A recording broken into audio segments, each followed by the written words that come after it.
From Hollywood, it's time now for... Johnny Dollar. Mort Parkinson, Johnny, Eternity Mutual. Oh, how are you, Mort? I couldn't feel much worse. It's the olives that do it, not the martinis. I wish it were that simple. Can you come over to my office right away, Johnny?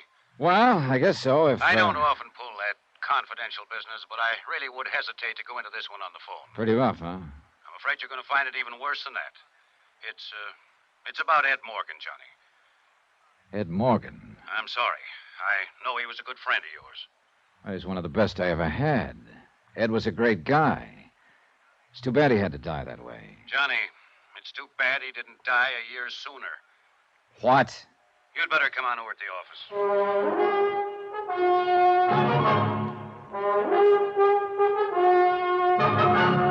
Tonight and every weekday night, Bob Bailey in the transcribed adventures of the man with the action-packed expense account. America's fabulous freelance insurance investigator. Yours truly, Johnny Dollar.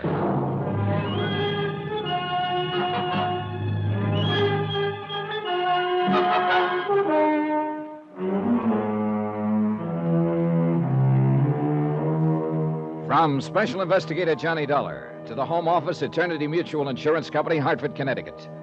The following is an accounting of expenditures during my investigation of the confidential matter.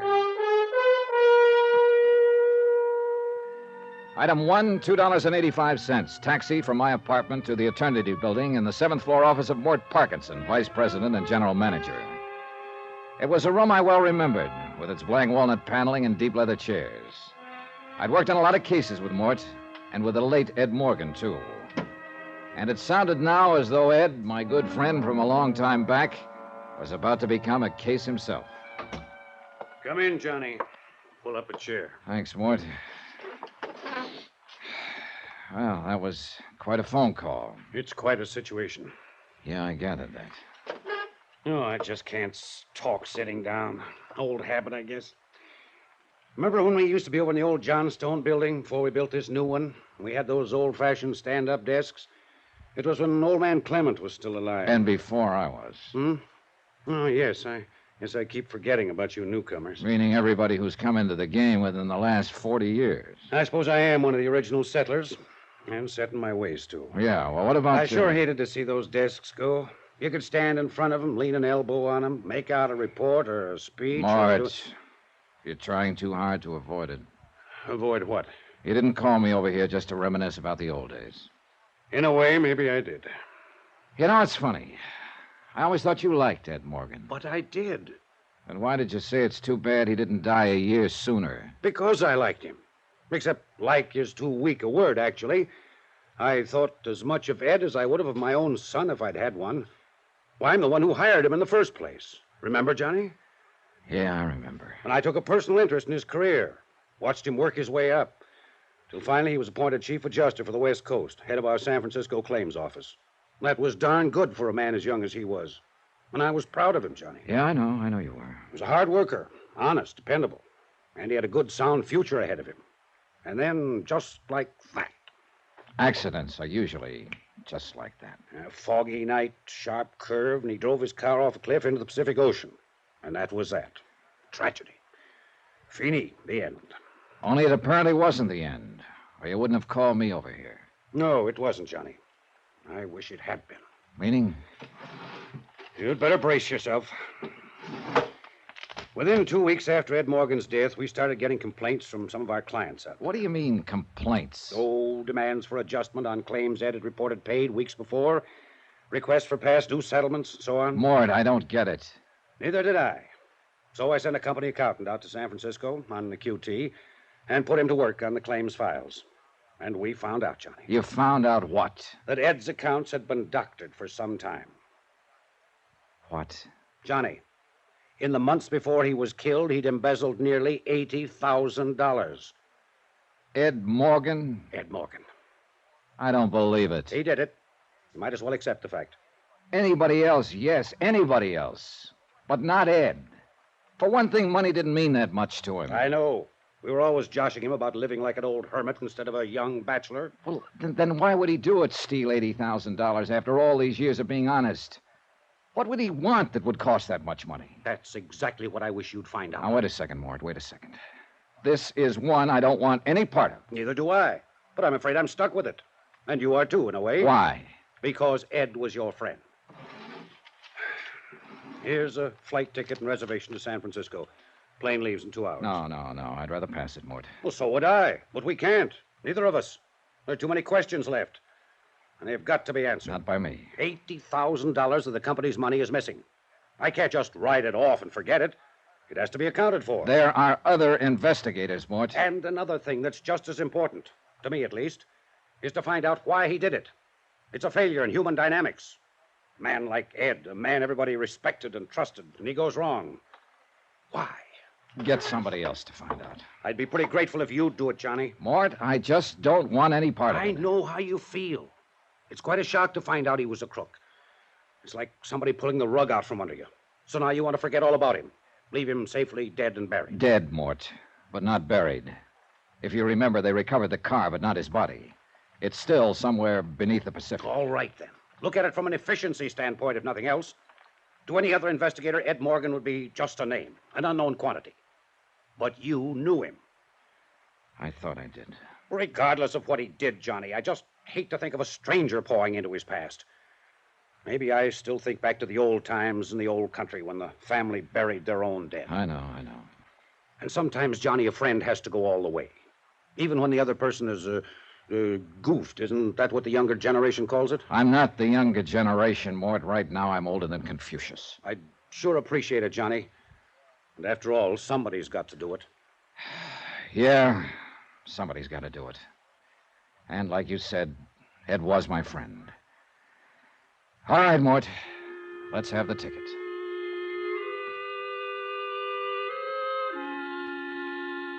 Item 2, $14.35. Tips, taxi, and incidentals in Hartford and same in San Francisco.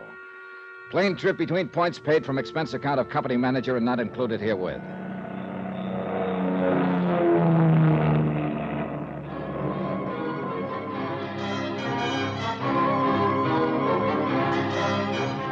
I went straight from the airport to Ed's last address when he was still alive, an apartment house in the Nob Hill section called the Drakeley Arms. And there's where I got my first surprise. Ed had always been the two-room bachelor walk-up type. But the Drakeley Arms consisted of equal parts of glitter, glass, swank, and price, including a uniformed doorman, a small private bar off the lobby, and an assistant manager with a gardenia on his lapel. Oh, he was a rare one, that manager. And it was a real gardenia. I am, of course, most desirous of assisting you in every way possible, Mr. What did you say your name was? Dollar. D-O-L-L. I can spell dollar. I'll bet you can. I beg your pardon. Oh, it's quite all right. I didn't mean... You didn't mean to be offensive, I understand. Now, about the former occupant of Suite 14. Mr. Dollar, I'm terribly afraid. Oh, please don't be. I mean, there is simply very little I can tell you about the late Mr. Morgan.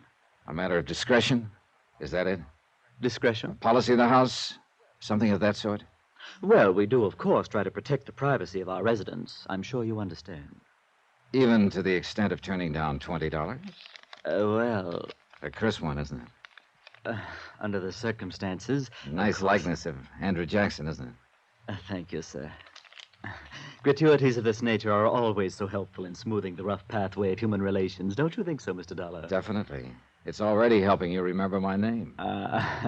Well, money is a mental stimulant, isn't it? Don't call it money. Just think of it as item 3. I beg your pardon. Item... Oh, that's quite all right. I meant... Yeah, I know. It's kind of a habit I seem to be picking up. Now, has your memory been stimulated any in regard to Ed Morgan? Oh, yes, the late Mr. Morgan. Pardon me, Mr. Dollar. Yes?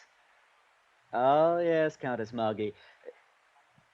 Yes, I'll be delighted to send the boy up for 2 quarts of suds. Suds? Would a nice dry Bavarian ale be... Yes, Countess, just plain beer. Yes, Countess, right away. Frightful old lady. Mixes it with creme de menthe, you know. Now, where were we, Mr. Dollar? We weren't, not yet. Oh, yes, the late Mr. Morgan. Well, he'd been our guest, you understand, for about 6 months at the time of his tragic accident. What was he paying for his suite of rooms? Oh, well, ordinarily, we don't release information of Forget it. This is not ordinary. How much? $1,200 a month. I see. Oh, he was a true gentleman, if I may say so. A bon vivant. And on the crassly materialistic side, if you'll forgive me, sir, a very free spender. Sorry, 20's the limit. Mr. Dollar, I was not trying to coerce your generosity by, well, Putting on another bite? precisely. All right. So Ed was bedded down in a mink-lined stall and was throwing money around like water. What else? Who came to see him? What sort of visitors did he have? Well, none at all that I can recall. None at all? He leased that overpriced cubicle and then just sat in it? Well, What about friends here in the building? most of our guests might be termed individually exclusive, even eccentric in some cases. Except, of course, Mrs. Barrett. Mrs. Barrett? Yes, one of the loveliest guests we've ever had the pleasure of... Excuse me, Mr. Dollar. Yes. Yes, Countess Margie, the boy is on his way. I know, but he has to go clear down to the corner. Yeah. Well, please tell little Pim Pam that I'm so sorry. A dog drinks that stuff, too. Now, where were we? About this Mrs. Barrett you mentioned. Oh, yes. Well, of course, she and Mr. Morgan were inseparable, you understand. They were together constantly. And Mr. Barrett? Oh, there wasn't any. Well, not recently, I mean. Deceased. You know, dead. Yeah, when? Early this year, as I recall. I didn't know him, of course. Mrs. Barrett moved in here shortly after his death. Not until then. And Ed Morgan, when did he move in? About 6 weeks later. Oh, he met her here then? Oh, no, they were already acquainted. Well acquainted. I see. In fact, I believe that Mr. Morgan and the young and very lovely widow met at the time of her husband's death, a matter of settling the estate or something of that sort. It would figure all right. I but don't you said... remember exactly why I thought so, but I do recall having an impression at the time that he moved in here only because of her. And as I say, they were together constantly, right from the first. That's all very interesting. I wonder if I could have a talk with this Mrs. Barrett. That would be utterly impossible, I'm afraid. Now, look, if you think you can I pry... simply mean she isn't here. Isn't here? She's been gone for 10 days now. Where'd she go? I really haven't the slightest idea, Mr. Dollar. Well, if she moved out, she must have left a forwarding address of some Oh, kind. she didn't move out. She still has her apartment here. She'll be back eventually, I imagine. But at the moment, I she's... haven't heard a word from her since she left. Oh, poor dear. You know, one can understand why she'd want to get away for a while. Such a tragic coincidence, having two deaths of exactly the same... Oh, confound that woman. Wait a minute. What do you mean by tragic coincidence? Oh, well, as I understand it, Mrs. Barrett's husband also died in some sort of accident. Yes, Countess.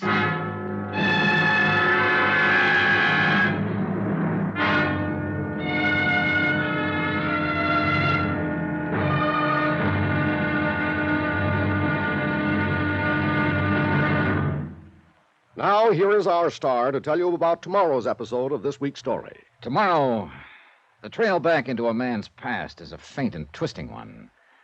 And at times it runs through quicksand. Join us, won't you? Yours truly, Johnny Dollar.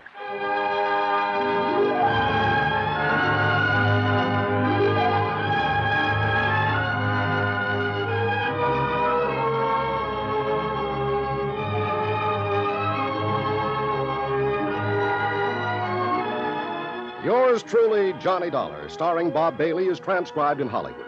Written by Les Crutchfield, it is produced and directed by Jack Johnstone. Be sure to join us tomorrow night, same time and station, for the next exciting episode of Yours truly, Johnny Dollar.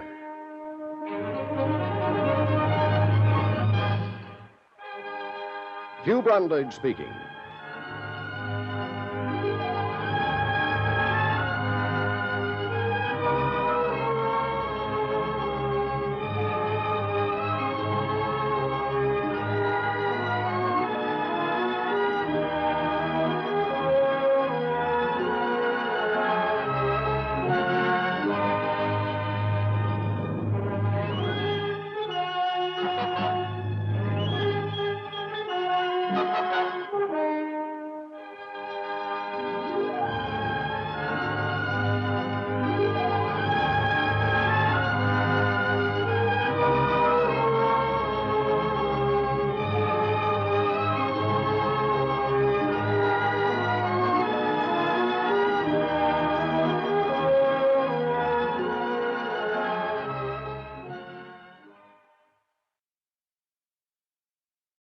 From Hollywood, it's time now for Johnny Dollar. Mac Woodson, Mr. Dollar. The girl from the claims office called and gave me this number. Oh, yes, Mr. Woodson. It seems we're working on the same case for the same company. Well, I've been working on Mr. Ed Morgan's files and records here for the past week now. I've turned up some... How much is missing? Well, about $80,000 so far. All of it was taken during the 4 months immediately preceding his death. I'll say one thing. In 20 years as an accountant, I've never seen a looting more cleverly carried out. Oh, Ed was a very bright lad. A man who'd go far, they all said. Did you know him, Mr. Dollar? I thought I did. He was one of my best friends. But it turns out I'm only beginning to know him. Could you meet me in his office around 10 o'clock, Mr. Woodson? Yes, that's where I am now. I've been working on these books day and night. Better be careful. That's what got Ed into trouble. How's that?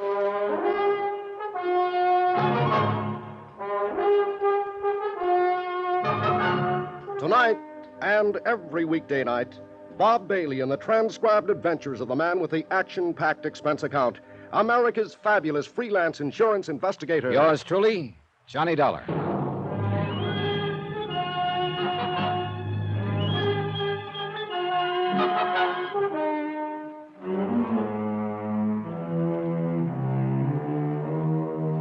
From Special Investigator Johnny Dollar to the Home Office, Eternity Mutual Insurance Company, Hartford, Connecticut. Assignment, The Confidential Matter. Location, San Francisco. Expense account continued. Item 4, $1, 1 martini. Item 5, $1, 1 tip to the bartender who stirred the martini. All in the house that Jack built. I don't know who built it, actually, but it took Jack to live in it. $1,200 a month, to be exact. That was the take-home bite for an apartment at the Drakeley Arms on Nob Hill. And, of course, that didn't include drinks in the intimate little private bar just off the lobby. And this is where Ed Morgan had lived during the last 5 months of his life, until he missed a curve one night and drove his car off a cliff into the Pacific. Ed Morgan, whose idea of a big night had always been his pipe, slippers, and a mystery novel. But things were different when I'd known him and been his friend. For one thing, he hadn't stolen $80,000. Or I don't think he had. Do you find the martini adequate to your expectations, sir? Oh, yeah. Yeah, indeed. It's a heck of a belt for a buck. Thank you, sir. Quite a nice little place you got here. Oh, I find it a most agreeable sanctuary from the stress and strife and the hurly-burly of the city. Been here long? I have tended bar here in the Drakeley Arms Rendezvous for some 2 years now. Oh, well, then you may have known a friend of mine who had an apartment here up until a month ago. A Mr. Edward Morgan? Oh, yes. Mr. Morgan was a regular customer here. An eager supplicant for my humble and healing wares. A beer drinker, mostly, as I recall. The Rendezvous does not serve beers, sir. Oh, forgive me. I didn't know. Quite all right, sir. Yes, I was here before Mr. Morgan moved in, and here I am still, now that he is no longer with us. Such is the chance and mystery of life. One just never knows. Precisely. Oh, could I serve you Not yet, thanks. Get to know Ed pretty well, did you?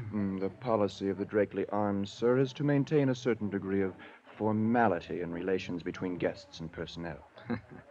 Sort of like a zoo, you might say, with bars to separate the people from the animals. The comparison is quite apt. Somehow, I can't see Ed Morgan sacking in a marble squirrel cage like this joint. I confess, he hardly seemed the type to me, sir. He was much too unrestrained for the Drakeley. He came in here a lot, did he? Almost nightly. For a few minutes at least, on his way to some gala night spot. Gala night spot, Ed Morgan? Oh, yes. In all the years I knew Ed, I was only able to drag him into a gala night spot once. He stayed 20 minutes, then left because his tie was choking. Are you quite certain that your friend was this same Ed Morgan? I wish I weren't. Who were his friends? Did he always come in alone? Oh, no, never alone, sir. He and Nicky were inseparable. Nicky? Oh, I should say, of course, Mrs. Barrett. Oh, a young widow, as I remember. Lives here in the building. A lovely girl. Fascinating. And also unrestrained? Definitely. And Ed, then, was one of her friends. Oh, they were together every night, sir. An hour here in our little establishment, a few champagne cocktails, then out to dinner, dancing, the opera, ballet. Ed Morgan? Oh, quite. Life was just a mad whirl for those two. I gather your friend was something of a wealthy playboy. He was a claims adjuster for an insurance company. Then, how could he possibly live in the fashion he did? If I told you, you'd flip. I beg your pardon? Tell me something. Was Ed in here on the night he was killed? Oh, yes. He left here about 9, as I recall. And a few hours later, he was dead. How did this Nikki take it? Pretty broken up, was she? She is a woman of very strong character. Oh, in other words, she didn't bat an eye. Well, I Look, wouldn't... that night Ed was killed. Did he leave here alone? No, sir. He was alone when he went off the cliff. Not when he left here, though. Nicky was with him. Item 6, $2.40, taxi to the Telegraph Hill apartment of Lisa Duval. Lisa had been Ed Morgan's secretary for about 4 years. But it seemed Miss Mousy Business at the office was Miss North Beach Bohemia at home.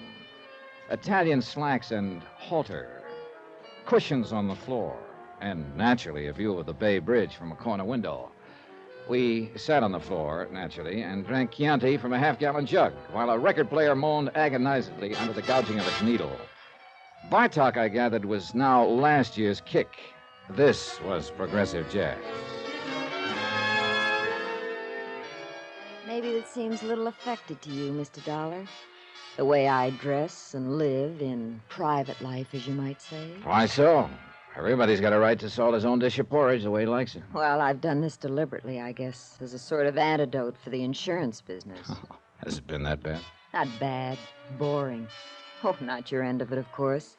Investigation work must be exciting. Yes, scream a minute, day and night. But just keeping records, filing papers week after week. I used to stare out of the office window at the ships in the harbor and think about stowing away on one. But of course, I didn't have the nerve. Too bad. The cruise would have been delirious. I thought of quitting several times. I guess I stayed because of Ed, Mr. Morgan. Oh? He was always so wonderful to work for, so lenient and understanding. Up until the last few months, at least. What about those last few months, Lisa? What came over him? I don't know. He was different, that's all. As though he were tense and nervous, under pressure. Any idea where the pressures came from? He didn't confide in me, Mr. What Dollar. were your personal relations between the two of you during the years you worked for him? What do you mean? Well, I mean, were you friendly, formal, strictly business? Friendly, I think, would cover it best. Did you see each other outside of office hours? Occasionally. I noticed one of his pipes there in the bookcase. He'd come here sometimes in the evening, and we'd listen to music and talk. Up until the... Until the last few months? It wasn't that we stopped being friends, Mr. Dollar. He was just different, that's all. Tense, under pressure. That's about the only way I can describe it. But you don't know why he was that way. Well, looking back, I suppose it was because of the money. If he really did take it. I just can't believe it. Ed wasn't that kind of a man. He was gentle and honest. At least until... Until the last few months. Yes. Or were you going to say, until she came along? How did you... Lisa. Yes. How long have you been in love with Ed? Ever since I started to work for him. But he never knew it. He couldn't even see me. I'm sorry, Lisa. I'm sorry for you, too, Mr. Dollar. I know how close you and Ed were. And I know how you must feel being called in and having... Forget it. It's a job, that's all. Sure, just a job. So is major surgery. This woman he was going around with, Nikki Barrett. Did you ever meet her? I met her. Well, what did you think? What's the difference? I was prejudiced. I'll allow for that. In the old days, they used to believe in witches, vampires. Some of them were very beautiful, and they'd lure a man on, and then destroy him. And you think she did something like that to Ed? Oh, you weren't out this way during the time he knew her. You weren't around him to see how he'd changed. No. Oddly enough, the one time I was through here about 3 months ago, Ed was unexpectedly called away on business. He wasn't called away. He was avoiding you. He knew he was getting in too deep. How'd he meet her? She came to the office with a life insurance claim. $50,000. Her husband had just died. I knew her type from the minute she walked in. The grieving widow, all in black, and looking like a Powers model. And he just melted down and laid his head under her foot. That was the start of it. Why'd she come to him? Unless she had a disputed claim. There was a double indemnity clause. Her husband had been killed in an accident. Her husband, too, huh? What do you mean? Ed Morgan died in an accident. Remember?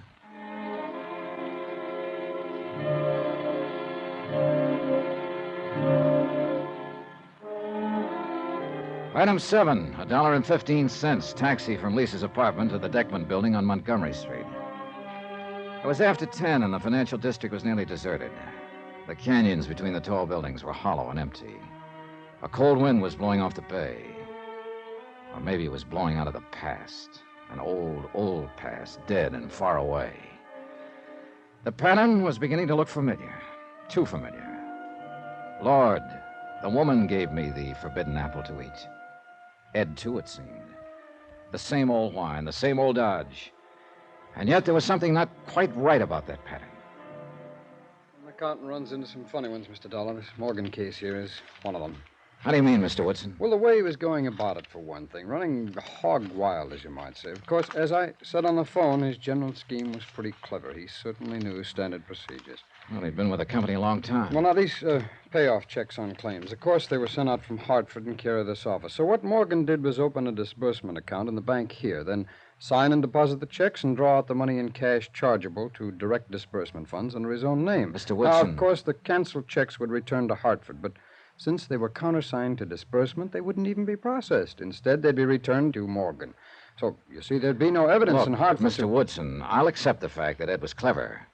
But what did you mean there was something funny in the way he was going about it? Well, he must have known it couldn't last. It was a good scheme for a short time, but it carried the seeds of its own destruction. In what way? Complaints. Some of these claims are 4 months old, and legitimate claims. Morgan couldn't stall these people off forever.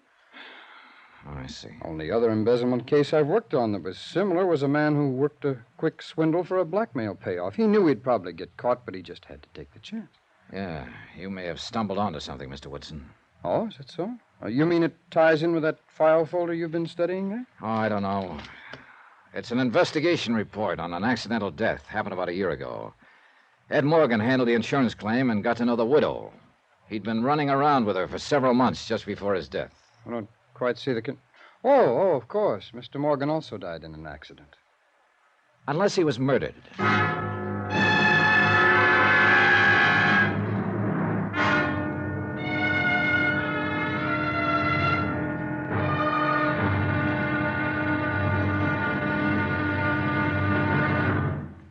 Now, here is our star to tell you about tomorrow's episode of this week's story. Tomorrow, $80,000 and a beautiful girl, both missing. Then one of the two is found and a bombshell explodes. Join us, won't you? Yours truly, Johnny Dollar.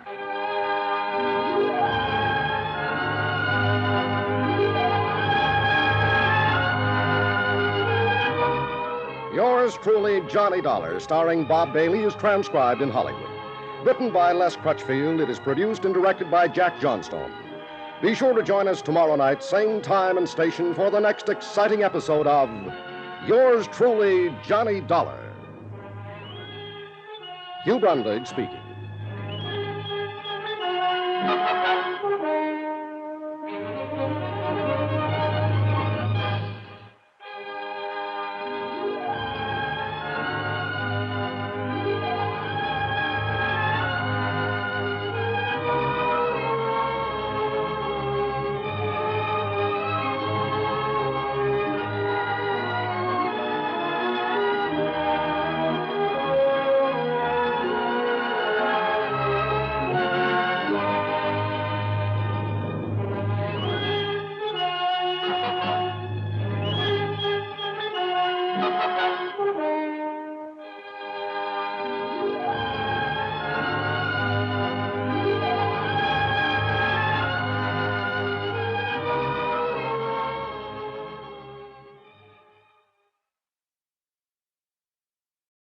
From Hollywood, it's time now for... Johnny Dollar. This is Hector, Mr. Dollar. Hector? Hector Nerkley, at the Drakeley Arms Apartments. You were here night before last inquiring about the late Mr. Morgan. Oh, yes, I remember. What can I do for you, Mr. Nerkley? Oh, it's really quite the other way around. All right, what can you do for me? Well, I can give you some very interesting information. if you care to come over here. Why can't you give it to me on the phone? I'll tell you exactly why, Mr. Dollar, when you come over. Oh, for the love of Pete. Temper. And why not? A month ago, the best friend I had in the world drove his car off a cliff into the Pacific. And his body's still out there in the ocean somewhere. It's never been recovered. Mr. Dollar. Then it turns out he was $80,000 short in his accounts. I can't find the money, the woman he was running around with before his death. I can't find out anything. And now if I want some... All right, I'll be there in 30 minutes.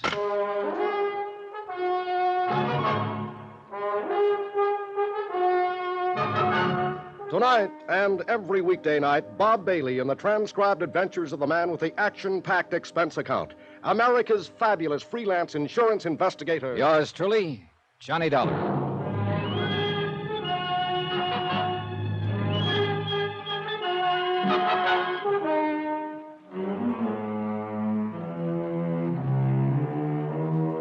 From Special Investigator Johnny Dollar, location San Francisco. To the Home Office, Eternity Mutual Insurance Company, Hartford, Connecticut. Assignment, the confidential matter. Expense account continued.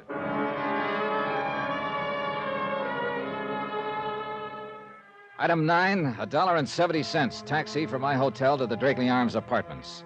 A snooty, high-priced joint where Ed Morgan had lived during the last 4 months of his life.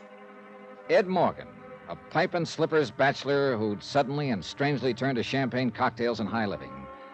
Who, as head of an insurance claims office, had found a way of swindling his employer out of $80,000 in 4 months. And who died a month ago as mysteriously as he'd lived. This was the man who at the moment was my assignment, whose past I was supposed to uncover. And he was also the man who'd been my lifelong friend. Good evening, Mr. Dollar. My, you did make excellent time. Now, look, if this turns out to be a runaround, so help me out. Temper? All right. You said you had some very important information that couldn't be discussed over the phone. Well, it could have been discussed, of course. But, well, this information has to do with one of our guests, Mr. Dollar. A certain lovely young widow whom you seemed most concerned about the last time. Nikki Barrett. Quite. Has she come back? Is she here? I'm afraid not. Then what is it? First, I must ask you what your intentions are toward Mrs. Barrett. Well, I'm not going to marry her. Please, I hardly thought you were. All right, then what's the point? Simply this. I happen to be in a position to put you in touch with Mrs. Barrett. You know where she's hiding out? Hiding out? All right, I'll drop the implication. You know where she is. I do. Well, then let's have it. Why do you wish to find her? Because she's the only lead I've got on the Morgan case. She and Ed were thicker than thieves during the 4 months before his death. And she was with him the night he was killed. Earlier in the evening, at least. Are you going to have her arrested? No. I just want to ask her some questions. I've got no case against her. Not yet, at least. Mr. Dollar, can I depend upon you in one very important respect? What's that? Under no circumstances must you let Mrs. Barrett know that I told you where she is. What's the matter? Afraid the board of directors would bust you to bellhop and strip off your gardenia? That is not amusing. Or too improbable, as a matter of fact. After all, the watchword of the Drakeley Arms is discretion. Yeah, well, all right. It's a deal. I won't tell her. Of course, there is one more little detail. Oh, now what? Well, the last time you requested information from me, Mr. Dollar, you were kind enough and generous enough. Well, really, this is a bit awkward. What is it, Hector? Is the gardenia fund getting low? Well, you did say, as I recall, that it was merely an item in an expense account. All right. Here's another $20. Oh, thank you, sir. Now, what about Nikki Barrett? Well, we just received a letter from Mrs. Barrett. She asks that her mail be forwarded to her in care of American Express, Panama City, Panama. Item 10, $20, gratuity. Item 11, $388.45, hotel, some telegrams, incidentals in San Francisco, and plane fare to Panama.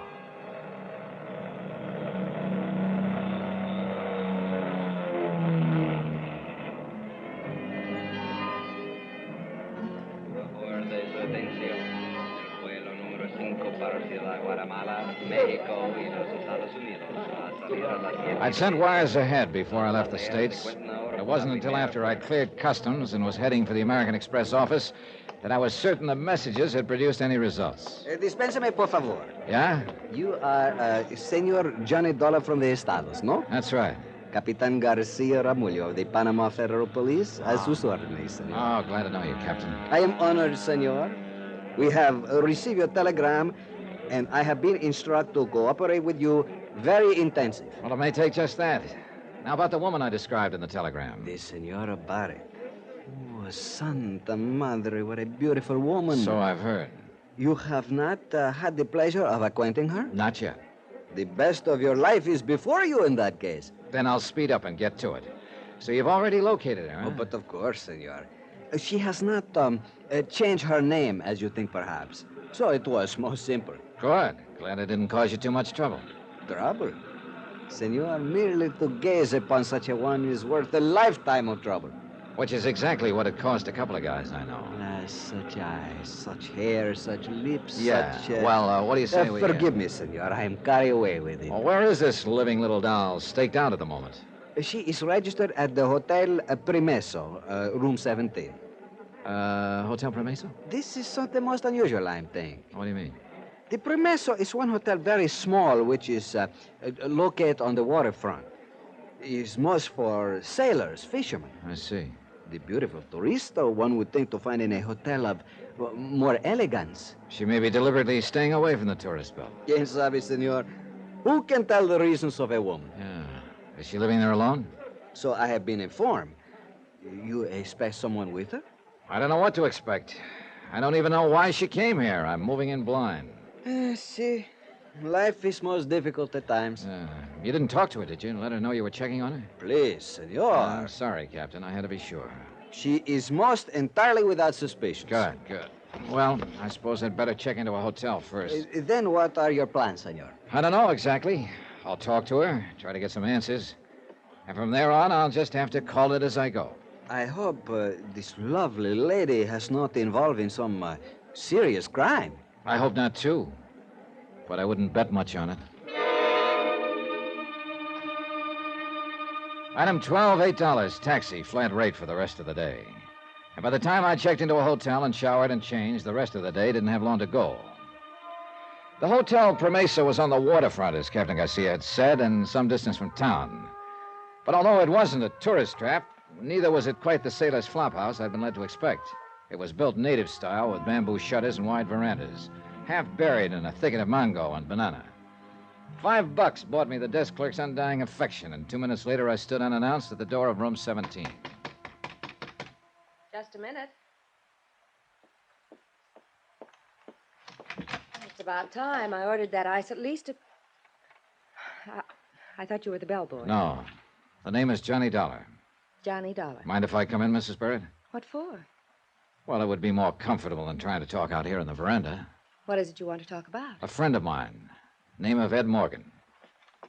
All right. Come on in. Sit down, Mr. Dollar. Thanks. I'd offer you a drink, but there's no ice. And in this kind of heat... I don't care for a drink, thanks. You'd think it would cool off after the sun goes down, but it doesn't. At least not very much. Sometimes a breeze comes up from... What are you staring at, Mr. Dollar? You? Why? I'd had such glowing reports about you that I was sure they were exaggerated. They weren't. Thanks.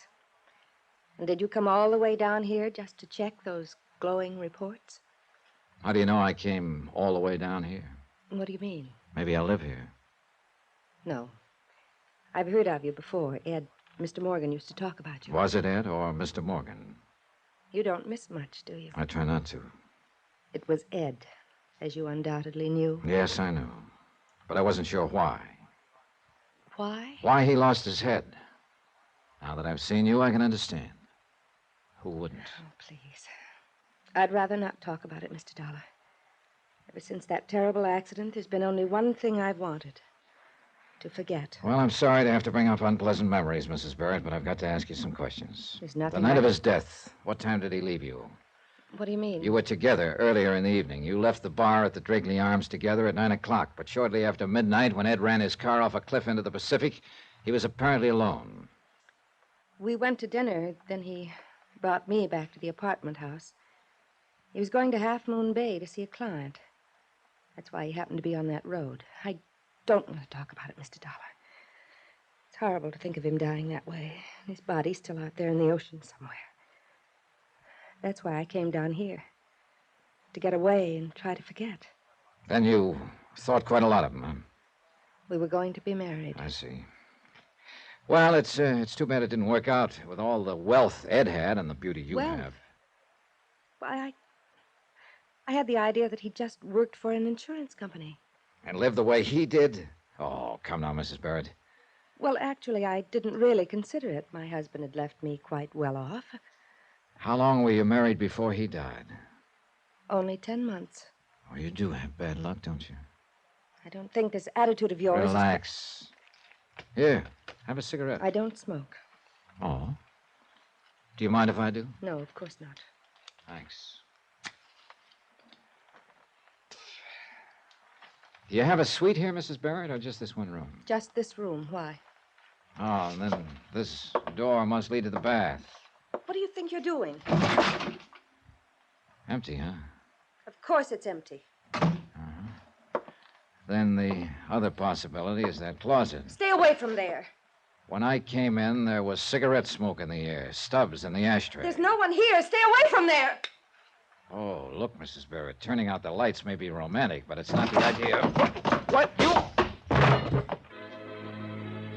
I was still conscious but groggy, and I couldn't seem to get off the floor. I heard someone moving, heard the door to the veranda open and close. I shook my head, tried to clear it. I finally staggered to my feet and found the light switch. Nicky Barrett was cowering back against the wall, staring at me, scared, but not saying anything. I stumbled toward the door. The veranda was empty. There was no sign of movement in the shadows.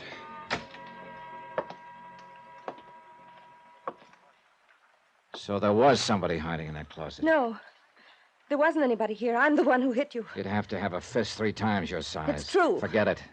I know the game now. I should have known it a lot sooner. You're wrong. There's only one person in this world who tears cigarettes apart and shreds the paper that way. No! The 2 of you, in on it together. They didn't find his body because there wasn't anybody to find. He's still alive. He was right here in this room. That was Ed Morgan.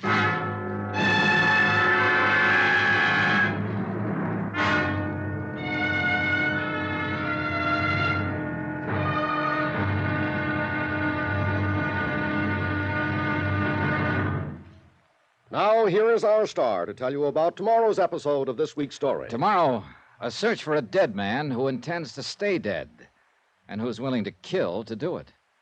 Join us, won't you? Yours truly, Johnny Dollar.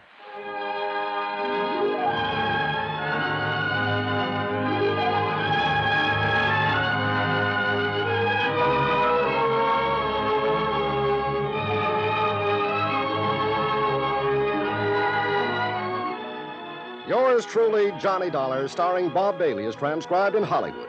Written by Les Crutchfield, it is produced and directed by Jack Johnstone. Be sure to join us tomorrow night, same time and station, for the next exciting episode of Yours truly, Johnny Dollar. Hugh Brundage speaking.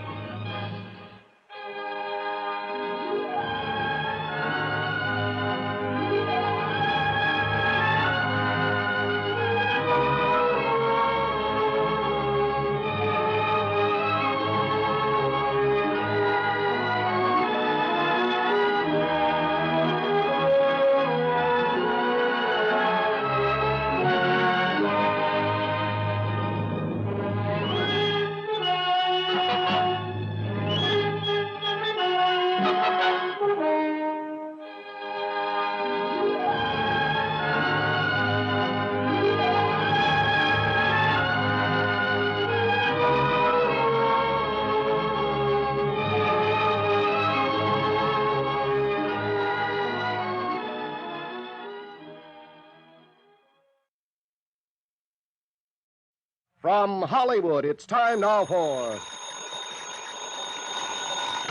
Johnny Dollar. This is Capitan Garcia Ramullo of the Panama Federal Police. Good. Your sergeant said he could locate you in a matter of minutes. I am never lost from contact, senor. You have talked with the beautiful turista, no? I have talked with her, yes, and I ended up getting socked in the jaw. These Americano women are so very much athletics. No, she didn't hit me. It was a guy who was hiding out in a closet. I understand, senor. Somehow I doubt it. Look, Garcia, it was the man I came down here to question her about. I'm sure of it. But, senor, you have told me... Yeah, I know. Apparently his death was faked. I think he's here, hiding out somewhere in Panama City. Do you think you can find him? When my men make the search, senor, even a little dog could not escape. Then go to it. His name is Ed Morgan, but he may be using another one. The charge is embezzlement. You know his description, senor? I ought to. He's been one of my best friends for years.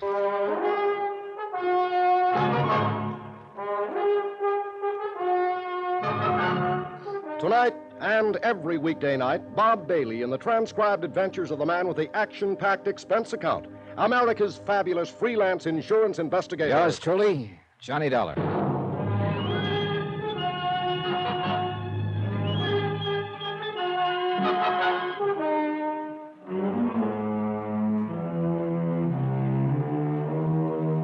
From Special Investigator Johnny Dollar, location Panama, to the Home Office, Eternity Mutual Insurance Company, Hartford, Connecticut. Assignment, the confidential matter. Expense account continued. Item 14, $12.85. Telegram to Hartford, advising them that the case had turned in a completely new direction. I'd taken the case with the idea of digging up a man's past, a man who had been one of my best friends, of finding out why, after a life of complete honesty and loyalty to his company, he had suddenly gone wrong and embezzled $80,000. I'd found out that part of the why was probably a lovely young widow named Nicky Barrett. But I'd found out more. The man we thought dead, who'd supposedly drowned when his car went off a cliff into the Pacific Ocean, was still alive. So now it was a matter of filing charges, requesting extradition from Panama, and, of course, capturing the fugitive. That I left to Captain Garcia for the moment and went to bed.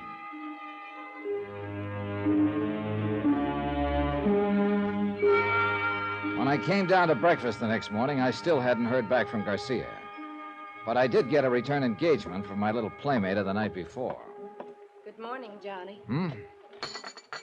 Oh, well. Good morning, Mrs. Barrett. I came into town early especially to see you. Why? A deep concern as to whether I survived that sock in the jaw? No. No concern, really. I imagine you have a pretty tough jaw. Do you mind if I sit down? If you promise not to double up your fist. I can explain that, Johnny. With all night to think about it? Yeah, I bet you can. How about some breakfast? I don't really. They got a special this morning, fried fish and papaya. Oof. Tastes even worse than it sounds. No, I'll just have some coffee. That we already have. Sugar, cream? Just black. Thank you. All right, you're on. Spin it up. Well, I'll admit it was silly to claim I was the one who hit you last night. Of course it was silly. I know who hit me. You don't. It was Ed Morgan. He was hiding in the closet in your hotel room. You're wrong, Johnny. You don't mind if I call you Johnny, do you? I mean, you and Ed were such close friends. I feel I almost know you. You could be wrong, Mrs. Barrett. I used to think I knew Ed until he met you and decided to tap the till for 80 grand. All right, call me Johnny if it gives you more confidence in your act. It's not an act. Okay, if you didn't hit me and Ed didn't, then who was it? Let's just say it was a friend. He wasn't very friendly to me. He misunderstood your coming there. He shouldn't have been there himself. He's married, and not that I knew it, though, until last night. That's not a bad attempt, Mrs. Barrett, at a snow job, but I still don't buy it. Better drink your coffee. Johnny, Ed was drowned in San Francisco when his car ran off into the ocean. He's dead. How can he be dead in San Francisco and still be tearing up cigarettes in Panama? I did that. You don't even smoke. But the man who was there last night does. And I tore the cigarettes in that peculiar way. I picked up the habit from Ed. I just did it absent-mindedly, I guess. Now, this gets better as it goes along. Oh, I'm not lying. It's true. No, I mean this fish and papaya. I guess you just have to get used to the mixture. Oh, please, Johnny. You're not even touching your coffee. If I drink it, will you please listen to me? I am listening to you. I just don't believe you. Look, we all make mistakes. Last night, you made a guess. You thought that was Ed, but you were wrong. So why be stubborn about it and cause a lot of unnecessary trouble? Let's forget it and be friends. Can't afford it, sweetie. I haven't got that kind of money. Do you think I sell my friendship? It cost Ed $80,000 of the company's money. No. How much of that did you get? Half of it? No. More than half of it? No, I don't know what you're talking about. How much does he have left now? Stop it! Stop saying such things. All right. Can't you understand once and for all? Ed isn't here, nor anywhere else. He's dead. No, he isn't. But I wish to heaven he were.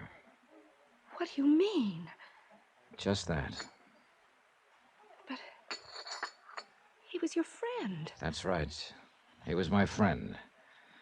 When I heard about his accident, heard he'd been killed, it hit hard. It hurt plenty. And I guess it hurt even more when I learned he'd been stealing from the company. Johnny. So I took the job of digging into the mess and trying to find some answers. I didn't want the job, didn't want any part of it, but I took it anyway.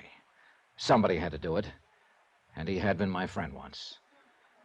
And then I find out he's still alive. No, so you see Johnny, what it means? Now I've got to catch him and take him back to stand trial. And that's going to be even tougher than facing his death and the fact he was a crook. If Ed were alive, you'd take him back? Help send him to prison like any other common criminal? That's what he is, isn't he? But he was your friend. Oh, skip it. You wouldn't understand. I might, if you'd let me try. The only thing you're trying to do, Mrs. Barrett, is to con me into thinking I might possibly be wrong. Thinking maybe it was somebody else in your room last night. I told you. The idea is to throw me off balance just long enough so the two of you can make a run for it. Nice try, only it won't work, so knock it off. Ed and I were going to be married, Johnny, and the shock of his death... I said skip it. Ed used to talk about you. He told me you were this way. Hard and cold and ruthless. Then he has no excuse. He knew what to expect. But I didn't believe it. I didn't think anyone could Buenos be dias, senor.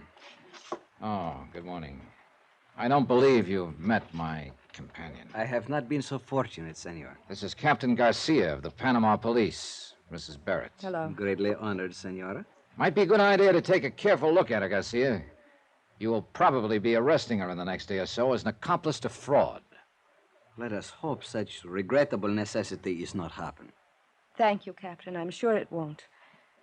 Mr. Dollar has a rather boorish sense of humor. I comprehend, senora. Mr. Dollar, it is possible perhaps that I speak a little with you? Yeah, sure.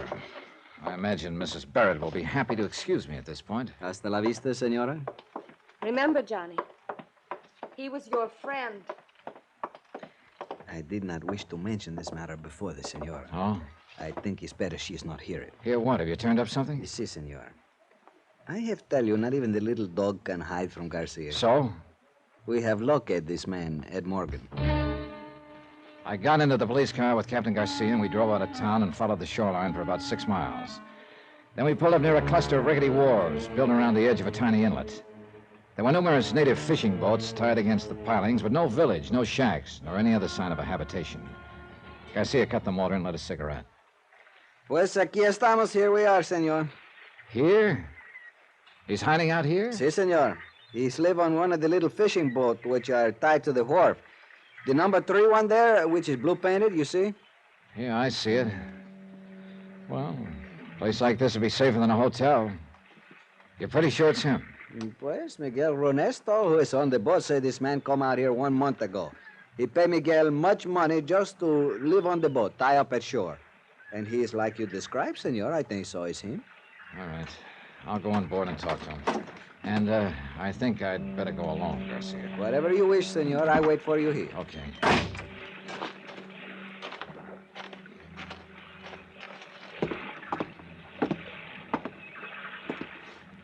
Ed? Ed Morgan.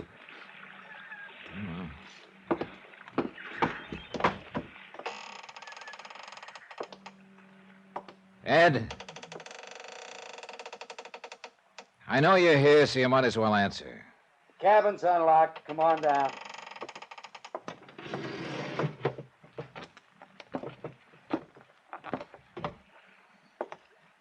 Been a long time, Ed. Yeah, it has. Sorry the place is so littered up. Temporary quarters, you understand. Sit down. Thanks. Johnny, why did it have to be you? It had to be somebody, Ed, sooner or later. You should have known that. But not you. How'd you get onto me? I traced Mrs. Barrett down here. I thought you were dead until last night. She wasn't supposed to show here for 6 months. Last week, here she was. Couldn't wait. Why did you do it, Ed? You wouldn't understand. You've always had dames crazy about you without lifting a hand. But not me. This face always stopped them. Sure, I used to laugh about it, but... Well, you just wouldn't understand. And this woman was different, is that it? Nicky fell as hard as I did. I didn't know women like her even existed. She's for me all the way. Is she worth the price tag? $80,000? Cut it, Johnny. It's not that way. It's just that Nikki had always lived well, and I had to live that way, too, in order to be around her. I got in further and further, and finally I was in too deep to pull out. Did she know you were stealing from the company? Not at first. The blame's all mine, Johnny, not hers. You picked your own apple, is that it? Call it that. And I didn't spend all that money. We decided to get out of the country, start a new life together. I figured I'd need that much. And Nikki agreed to that plan? Sure. That's why she's here. She sold out and came on down. Only she didn't, Ed. She still has her apartment in San Francisco. You're wrong, Johnny. She sold her furniture, her clothes, everything. The stuff is all there, Ed. I saw it. You're lying, Johnny. She pulled stakes. She told me. Okay, she told you. I guess you know why I'm here. I know why you think you're here. Hold it, Johnny. Don't move. I've had this gun on you since you came on board. I know you have. But I wonder if you'd really use it. Don't try to find out. And don't tell me I'm in a spot. I know that. But I'm going on as far as I can. And if I have to kill to do it, then I'll kill. Maybe I could have stopped him. Maybe he wouldn't have fired, I don't know. And for one reason or another, I didn't feel much like finding out. I let him go. He backed out of the cabin hatch and bolted it on the outside. I heard him cross the deck and run along the wharf. And I waited for Garcia to call out to challenge him. The only sound was a car motor starting up and speeding away. Then I heard somebody come running down the wharf.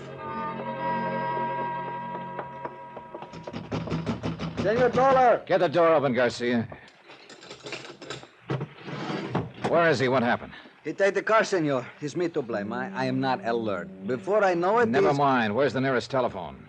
2 miles, senor. 2 miles? How do we get there? But how else, senor? We walk?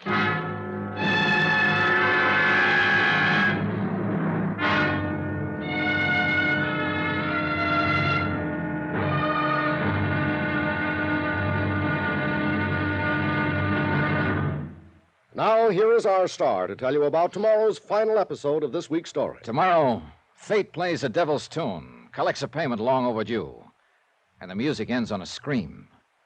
Join us, won't you? Yours truly, Johnny Dollar.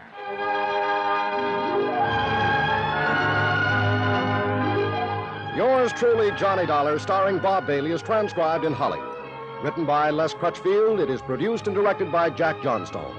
Be sure to join us tomorrow night, same time and station, for the next exciting episode of Yours truly, Johnny Dollar. Hugh Brundage speaking.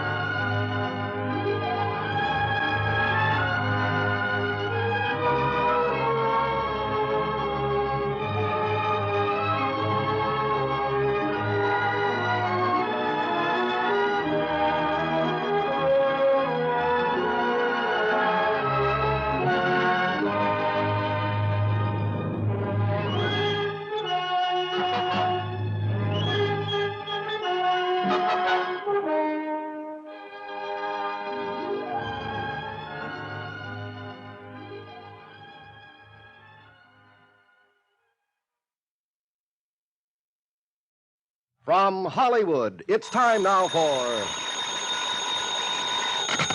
Johnny Dollar. Capitan Garcia Ramullo, senor. Oh, Garcia. Of the Panama Federal Police. Tell me, have you... Senor, the most intensive troubles are being extended in this matter. Which means you haven't found him yet. Every man of the police is active alert. I'm happy to hear it. You may rest assured, senor, that the capture of this dangerous Americano gangster is occur at any moment. Have you found any trace of him? Senor, I wish to advise you that the entire resource of my policia is at the disposal of our good neighbor of the north. Thank you very much. Do you know where he's headed? It is only by cooperation that our two great Garcia. nations... Si, senor? Do you have any idea at all what's happened to Ed Morgan? No, senor.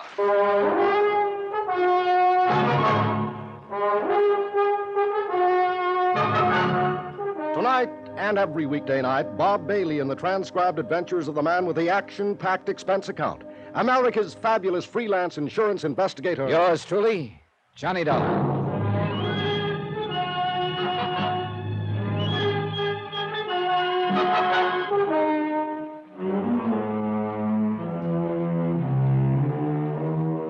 From Special Investigator Johnny Dollar, location Panama.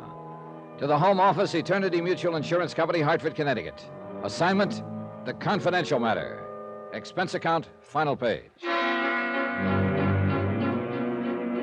Item 15, $1.10, taxi from my hotel to Plaza Bolivar in the office of Captain Garcia, Commandante of Police. It had been over an hour and a half since I'd let Ed Morgan point a gun at me and escape from the tiny fishing boat where he'd been hiding out for the past month. I'd expected the police to capture him within 30 minutes. There were only 2 highways out, and they'd both been blockaded immediately. But somehow, Ed, driving a stolen police car, had escaped the net. In fact, he'd done more than merely escape, as I discovered when I walked into the massive stone police headquarters.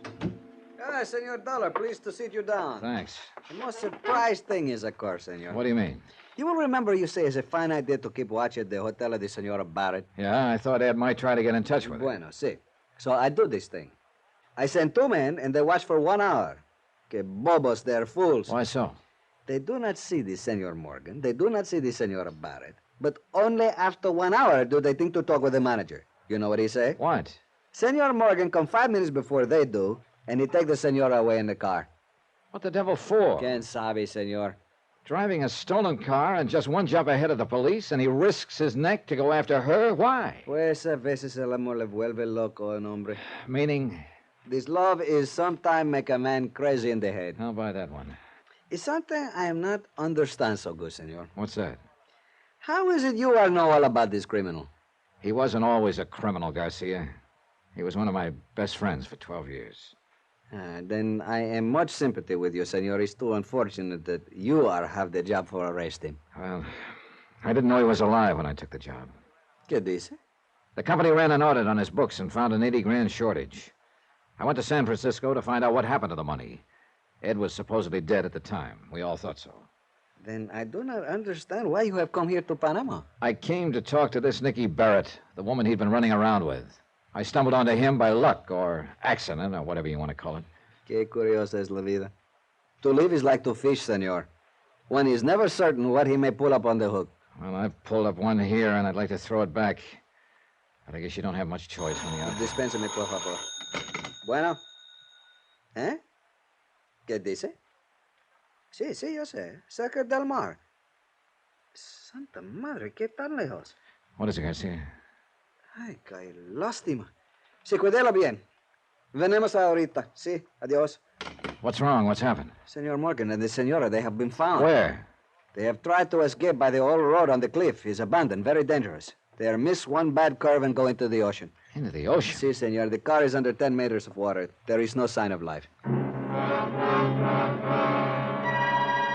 Expense account item 16, $75, charter fee on 1 power launch. This included the services of a diver and line tender. We were just plain lucky on this one. A salvage company happened to be working in the port and had a man and equipment free at the moment. We took off along the coastline, and in less than an hour, we dropped anchor over the wreck. The diver had been lowered beneath the surface. The sea was calm against the rocks, but the water wasn't clear enough to see more than just the outline of the car lying over 30 feet down on the bottom. While we waited for the diver to come back up, I glanced toward the high cliff towering above us. A month ago, there'd been another cliff like that in San Francisco. Like I say, senor, life is too strange sometimes. So is death. This man, this woman, they meet, they look one at each other, and what are they think? A lot of things, maybe, but not that they'd end up here like this. How true it is, senor.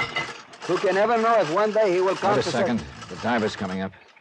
See, it's too bad he does not have the system of telephone. In this case, we can talk from the water. We didn't have time to rig it up. Well, we'll soon know, I guess. I am most sorry for you, Senor Dollar, that your friend has to die like this. I faced the idea of his death a month ago and accepted it. Then I had to face some other things about him. Another shark now doesn't seem to have much meaning. Just a matter of... Hey, there's the diver. He's up at the rail. Hey, let me give you a hand with that faceplate. I'll work on this side. It's very complicated, this diving business. Yeah. Well, this is kind of an old-fashioned rig. They got suits now with self-contained oxygen, independent control. Stuff the frogmen developed during and after the war. No me diga, qué fantástico. Yeah, it is. All right. There we go. All right, now, what'd you find? Oh, let me get a breath of raw air first. Ugh. Gotta get that compressor motor fixed. Throws down more CO than oxygen. Come on. How'd it look? Dollar, it's a mess. That car must have rolled over a dozen times coming down that cliff. All cracked up. Yeah, but what about... One door's half off and flattened back. All the glass is slivered. Looks like it had been bombed instead of just wrecked. Senor, is the... Yeah, the body of the woman is inside, but there's no chance of getting it out without dropping a grappler and seeing if we can roll the car over. And the man? Is he... Nope. Just the woman. That's the only one down there. Again, the same pattern. A car plunging off a cliff into the ocean, and a body missing from it. But this time I was sure it wasn't faked. Ed wouldn't have done a thing like that to Nicky. Not to Nicky. And yet his body was not in the wreck. I looked again at the high wall of the cliff, steep but not vertical. A car would have rolled and bounced coming down, as the diver had said. And one door was torn half off. The glass was smashed out. It was a possibility. As far as I could see, the only possibility. I had the captain run the launch in close. Then I jumped onto the rocks and started to climb. The slope was gentler than it had looked from the water, and the surface was broken by ravines. Clumps and thickets of tropical plants clung to the shelves, and the going was rough, a long ways from impossible. I'd made it halfway to the top when I found him, jammed in the trough of a gully. Broken, badly hurt, but still alive. Barely alive. That you, Johnny? Yeah. Easy now, Ed. Let me get a foothold here. We didn't make it, Johnny. You didn't have a chance, Ed. You should have realized. I know. Maybe I knew all along. Better not try to talk. It's kind of funny when you think about it. I mean, what happened here, just like we did it in San Francisco. Only this time it's real. Lost control. Yeah, this time it's real. Now, you lie still there. There are police on the road up above. We'll get some ropes down, have you out of here before you know it. Forget it, Johnny. It's no use. I'm all smashed inside. I can't even move. All right, maybe you got a broken bone or two, but that's no reason to... Don't lie to me, Johnny. I'm dying. We both know it. Am I right or not? Yeah, I'm afraid you're right. Doesn't matter anymore. Oh, Ed. Tell me, is Nicky... She's dead. No. You're right about her, Johnny. Forget it, will you? Forget it. I made her come with me in the car. Held a gun on her. She got mad. Scared. She spilled the whole story. Ed, it doesn't make any difference now. It's funny.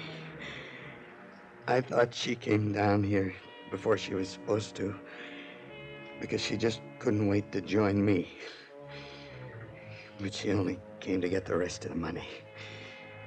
She wasn't planning to stay. Listen to me, Ed. This kind of talk She didn't love me. Never did.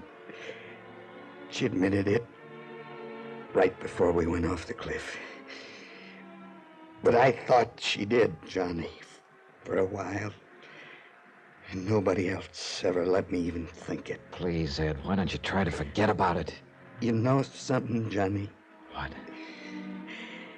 If I was to go back, I think I'd do the same thing again. Nicky, the way she could be when she wanted to, it gets you. Got me anyway. It's crazy. Maybe there's just no answer for a guy like me. Except this. I don't know, Ed. I'm not a judge. Kind of figures, you know. Nicky dying, too. I bought her and paid for her. I at least ought to be able to take her with me. After all, Easy now.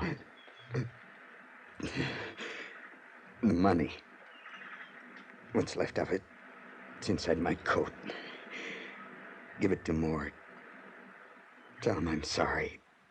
Make him understand. He will, Ed. You too, Johnny.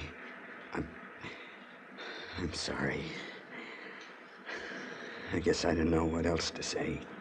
Oh, forget it. But I still think I'd do it all over again.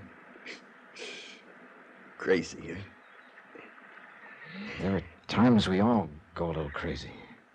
I got no right to ask, but if you would, I'd sure appreciate it. I mean, if you just shake hands with me. Oh, sure, Ed. Here you go. It's funny, I can't find your hand. It's dark. I can't see where... Right here, Ed. Right here. Oh. All right, shake, you ugly old son of a gun. Thanks, Johnny. Thanks for not...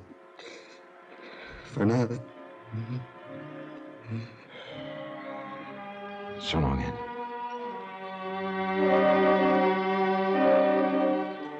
Item 17, $487.25. Hotel and incidentals in Panama and transportation back to the States.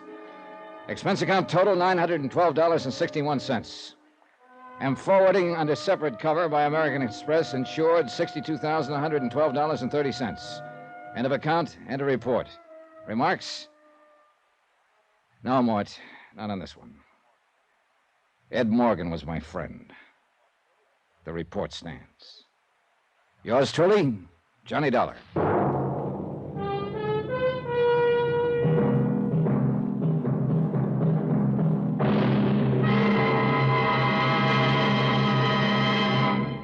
Now, here is our star to tell you about next week's story. Next week, the Imperfect Alibi Matter. A real weirdie, where a big lie turns out to be the one real truth in the case. Join us, won't you? Yours truly, Johnny Dollar. Yours truly, Johnny Dollar, starring Bob Bailey, is transcribed in Hollywood. Written by Les Crutchfield. It is produced and directed by Jack Johnstone.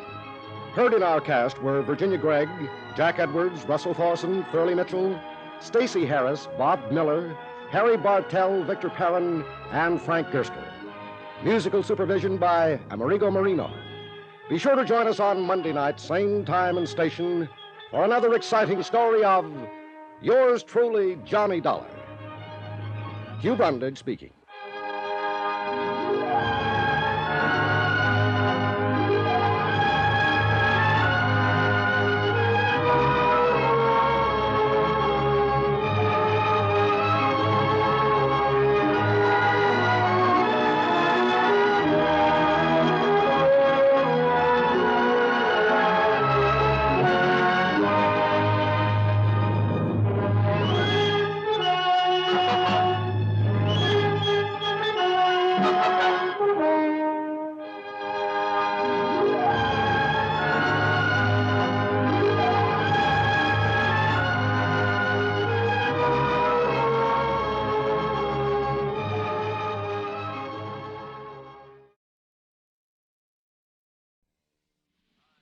From Hollywood, it's time now for... Johnny Dollar. This is Joe McNabb, Northeast Indemnity. Hi, Joe. Good to hear your voice. It's not mutual, Johnny. And I always thought you cared. Whenever I hear your voice, it's because I'm in trouble. Oh, what is it this time? Ever hear of Harvey Stone? Sure, the Stone Corporation. And Stone Enterprises and the Stone Foundation. Sounds like he's a foundation himself. Practically. Late 30s, bachelor. Took over the management from his father, E.J., when the old boy got crippled up with arthritis last year. So? So the total amount of insurance we're carrying on him is over $100,000. So? He lives in New York, Westchester County. Last night he was driving along a road in the country. A small object hit his windshield. Oh, look, Joe, don't tell me you want me to investigate a claim for a broken windshield. I sure do, Johnny. That small object was a bullet.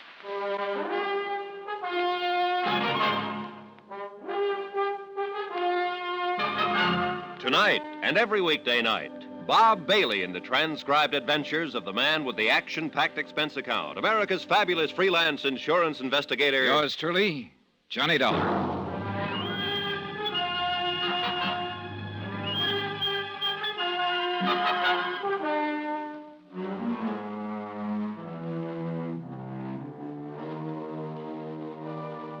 Expense account submitted by Special Investigator Johnny Dollar to Northeast Indemnity Associates, Hartford, Connecticut.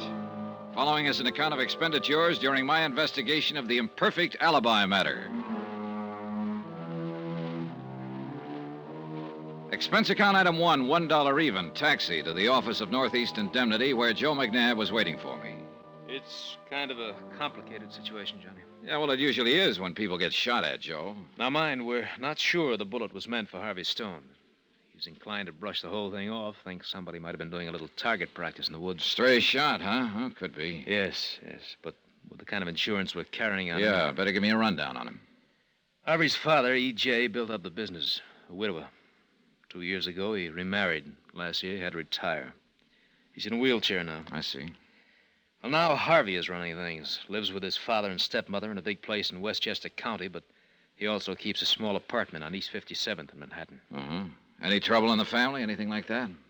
Harvey's been running around lately with a supper club singer named Helen Barrett. I gather he's thinking of marrying her. I also gather his family is bitterly opposed to the idea. How about Harvey's business affairs? Could he have made any enemies there? One, at least. Who? Dutch Krieger. Know him? Yeah, I sure do. A gambler with a lot of dough behind him and a couple of gunsels in front. That's the one. How come he got mixed up with a character like Krieger? He didn't. He refused to. Come again? Krieger's put on a big act about going legitimate. Young Stone was negotiating a sizable real estate transaction recently. Found out that Krieger was one of the associates in the deal. He threatened to call it all off, made the other associates kick Krieger out. Oh, Dutch wouldn't forget a thing like that. No, he wouldn't. Well, who's the beneficiary on Stone's insurance policies? Father and stepmother jointly. Johnny, I smell trouble. I want you to go down there and nose around, see what you can turn up. And do me a slight favor. Sure. What is it? Keep Harvey Stone alive, will you?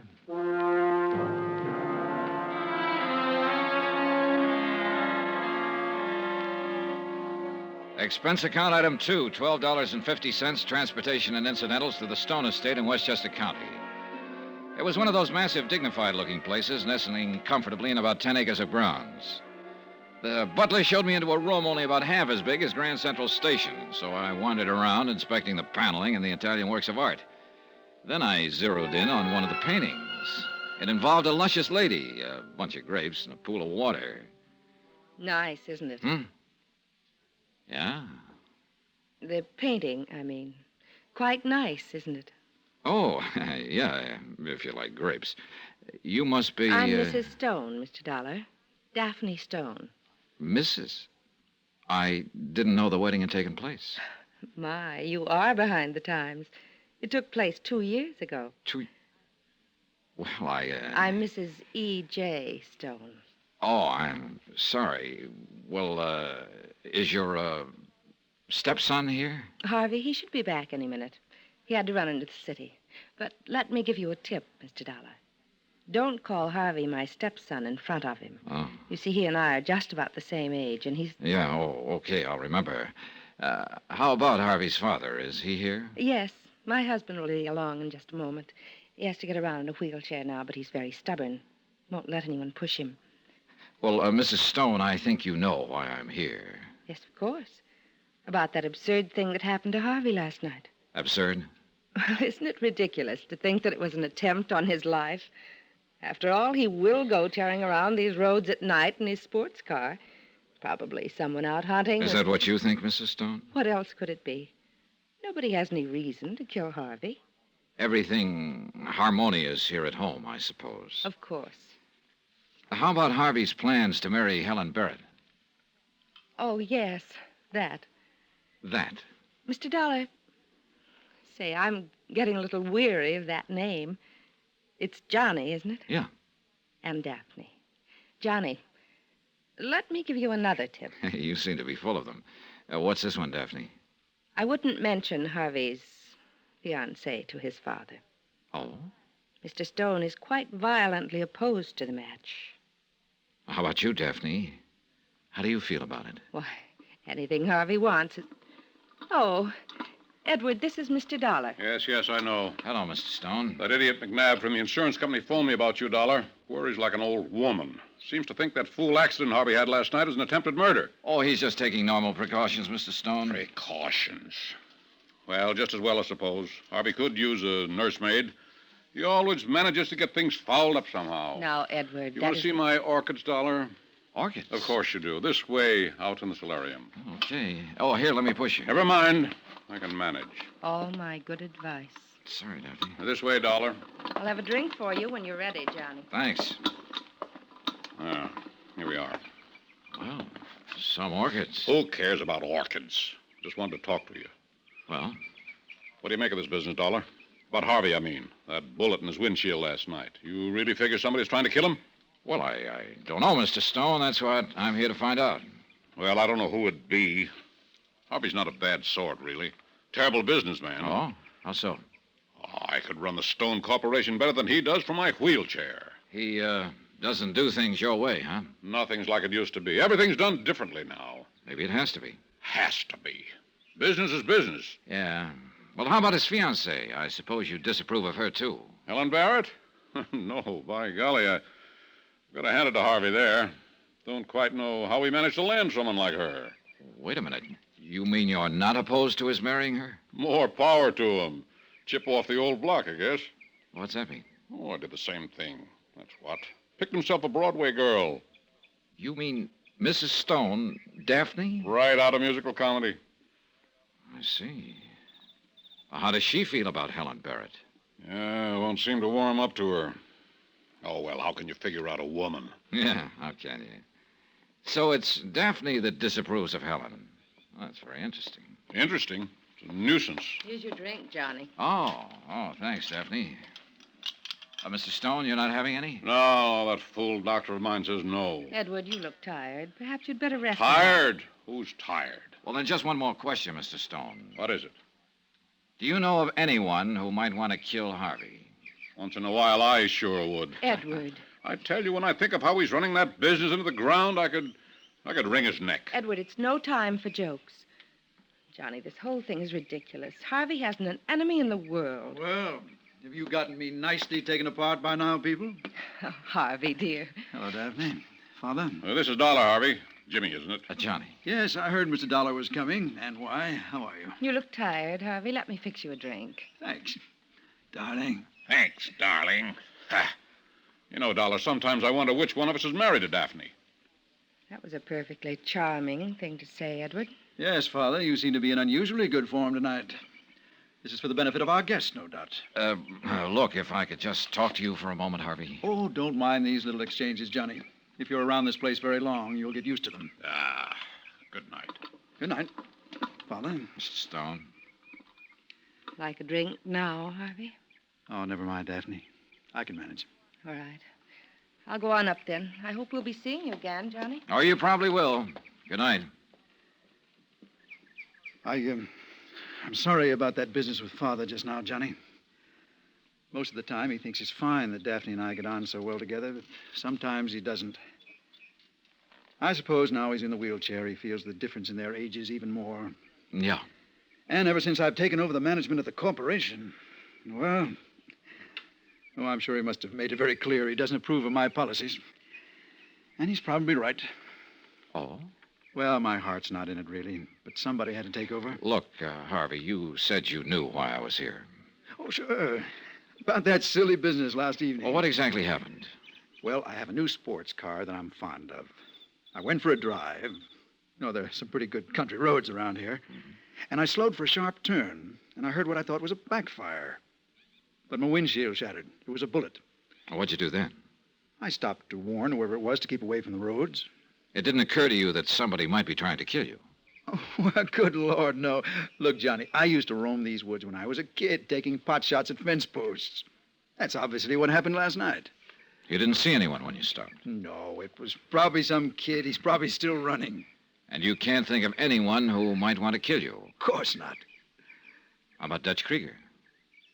Krieger, the gambler? I understand he was involved in a business deal you were thinking of making. You refused to go through with it until his associates dumped him. Of course. After all, the name Stone does have a pretty honorable history. I couldn't very well have it connected with somebody like Krieger. Well, Dutch wouldn't forget a thing like that. Look, about your fiancée, Helen Barrett. Johnny, I suggest you confine your questions to subjects not quite so personal. All right, so I sound nosy, but you're heavily insured, Harvey, and that bullet last night could have been meant for you. My job is to find out if there's anyone who could possibly have any reason to kill you. There isn't. Do you know of anyone who's opposed to your marriage? I told you I'd rather not talk about that. Anyway, there's a good chance there isn't going to be any marriage. No. What do you mean? Look, Johnny, I have a good idea. It's almost time for the last train into the city. I'll drive you to the station. A polite but firm message that the interview was over. Harvey got called to the phone, and I went outside to wait for him. Daphne had lied when she told me Harvey's father opposed the marriage to nightclub singer Helen Barrett. It was Daphne who didn't like the idea. She and Harvey seemed pretty chummy, and the old man didn't seem to like that. Harvey had crossed a rough boy named Dutch Krieger in a business deal, and it's a cinch Dutch didn't like that. And now Harvey just told me there might not be a marriage, which indicated some kind of trouble there.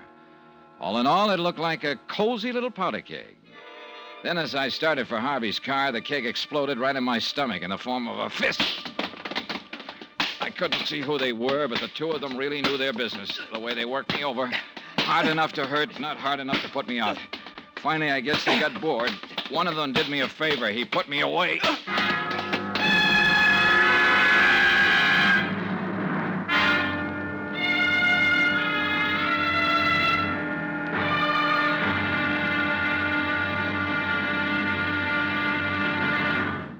Now, here's our star to tell you about tomorrow's episode of this week's story. Tomorrow, well, look, you should never get in a card game with a professional gambler. He can deal you any card he wants, even the ace of spades, the death card. Join us, won't you? Yours truly, Johnny Dollar.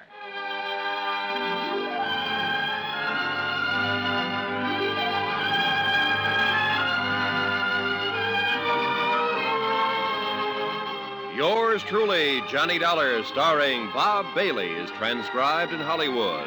Written by Robert Reif, it is produced and directed by Jack Johnstone. Be sure to join us tomorrow night, same time and station, for the next exciting episode of Yours truly, Johnny Dollar. Roy Rowan speaking.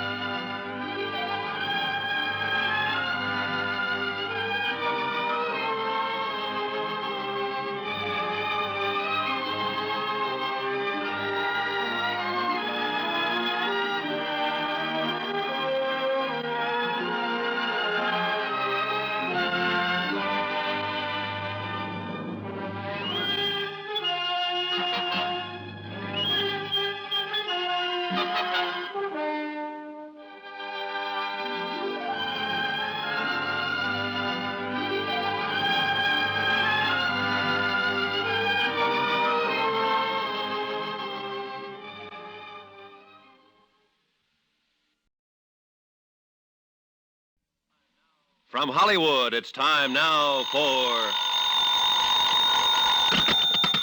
Johnny Dollar. Joe Restelli at Homicide, Johnny. I was out when you called. Anything new on the Harvey Stone killing, Joe? Not a thing, but maybe we've already got all we need. Meaning Helen Barrett? We're still holding her. Joe, I don't think she did it. No? Oh, I know it all adds up to her, but...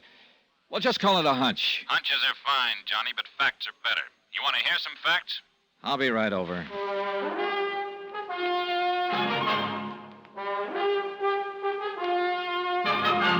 Tonight and every weekday night, Bob Bailey in the transcribed adventures of the man with the action-packed expense account, America's fabulous freelance insurance investigator. Yours truly, Johnny Dollar.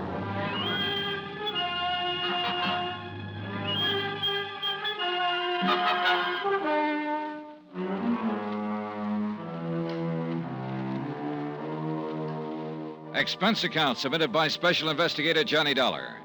To the Home Office, Northeast Indemnity Associates, Hartford, Connecticut. Assignment, the Imperfect Alibi Matter, location, New York City. Expense account continued. Item 8, $1.40, cab fare to police headquarters from my hotel to talk to Lieutenant Joe Restelli. Sit down, Johnny. Thanks. Facts, you said. Facts. Number 1. Harvey Stone was shot on the left side of the forehead at close range with a .38 caliber Smith & Wesson. The gun was near the body. Any prints on it? No, it was clean. But Helen Barrett had gloves with her. Helen says she left Harvey's apartment and went to her own to pack up. They were going to elope. When she got back to his apartment, he was dead. So she told me, Johnny. I'd like to believe her, too. She seems like a pretty nice kid, but... But what? Not enough facts in her favor. Who saw her leave Stone's apartment? We can't find anyone who did. What time did she leave? She can't remember. Did anyone see her return? What time? That's a lot of questions not to be able to answer, Johnny. Yeah, I know. What was the time of death? Medical examiner figures it's somewhere between 11:30 and midnight. Well, Helen told me she thought it was about 11 when she left Harvey's apartment and about midnight when she returned. Yeah, about. Even if she did leave, she only lives a few blocks away. There's a lot of time unaccounted for, Johnny. Yeah. Better fill me in on what you know. Well, as I get it, Harvey Stone took over the management of his father's corporation when old E.J. took to a wheelchair about a year ago. Yeah, I know.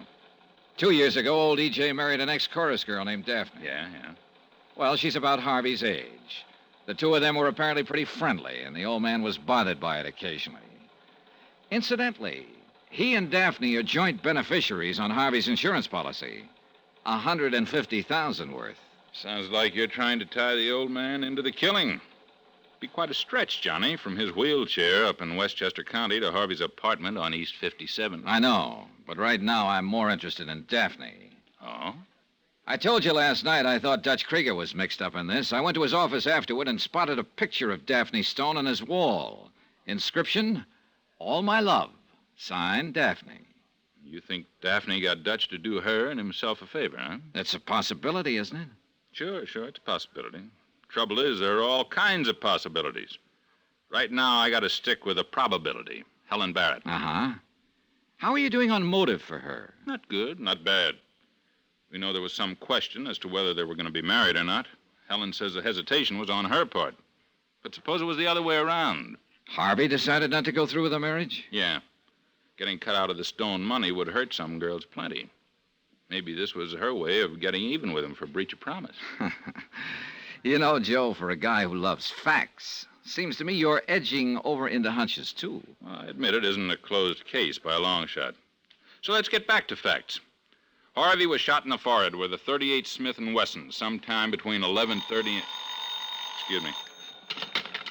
Rostelli speaking. Who? What about? Oh, well, send him in. Somebody wants to see me about the killing. Oh?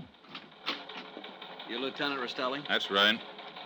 You're handling the Stone killing? Trying to. I want to talk to you about it. Sit down. Thank you. What's your name?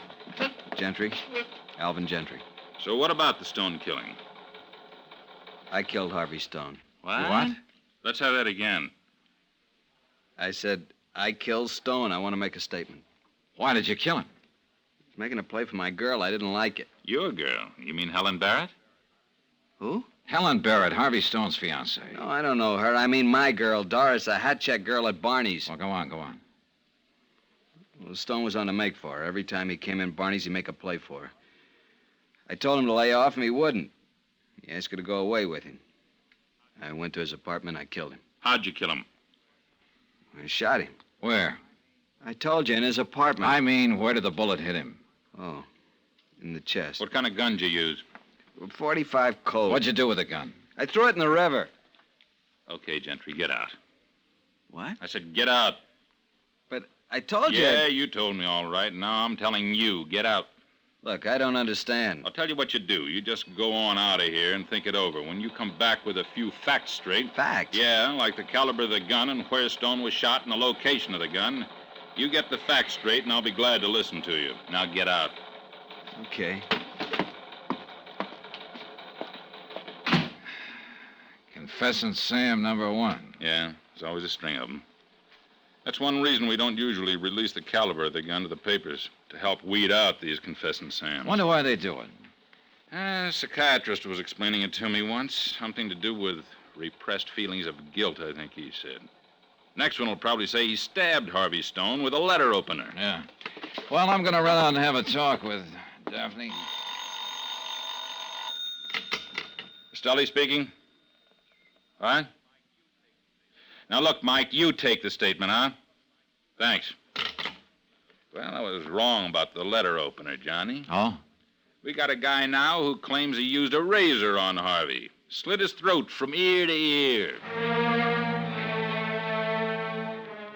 As I left, I spent about 3 minutes feeling sorry for Rastelli and his crank confessions, but then I dropped that routine and started feeling sorry for my own problems.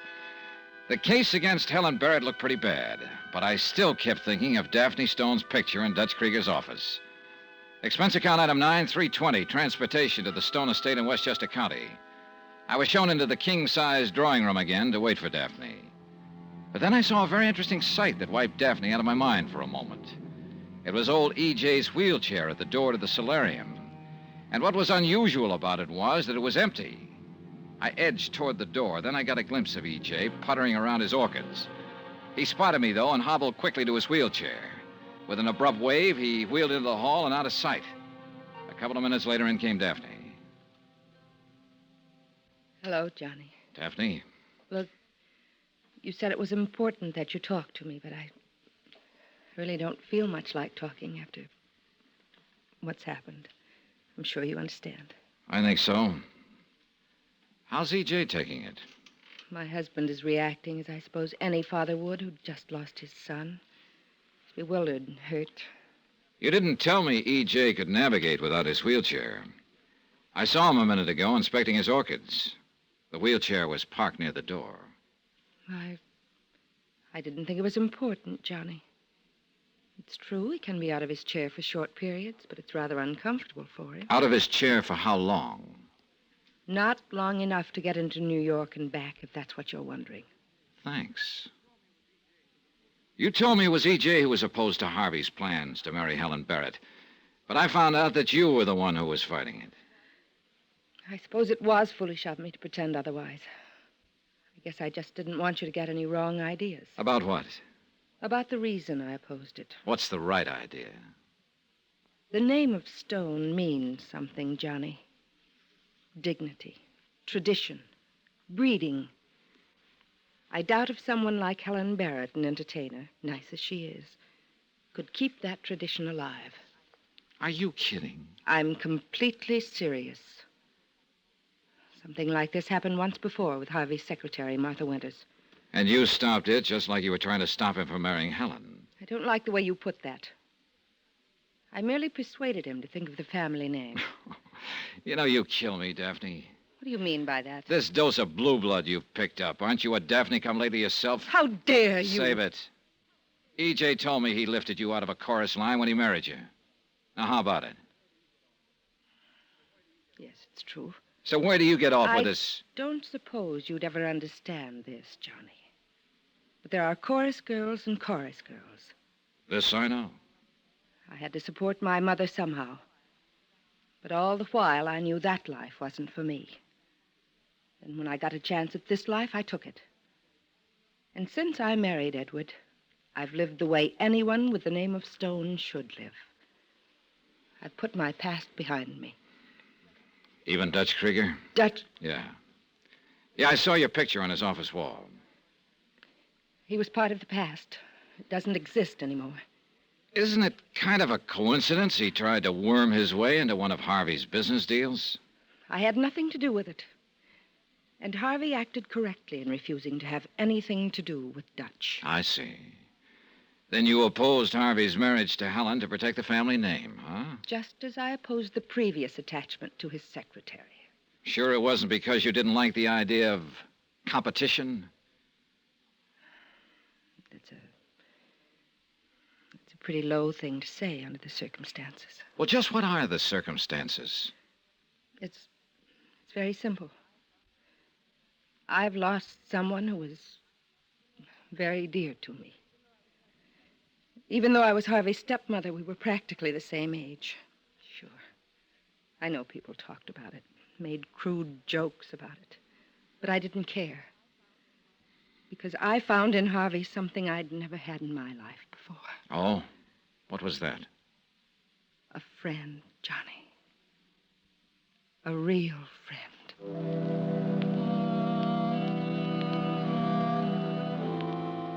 I went back into the city. If I could only find somebody to establish the time period Helen had been away from Harvey's place. I went over to her apartment house, figuring there's always one tenant who knows everybody else's business.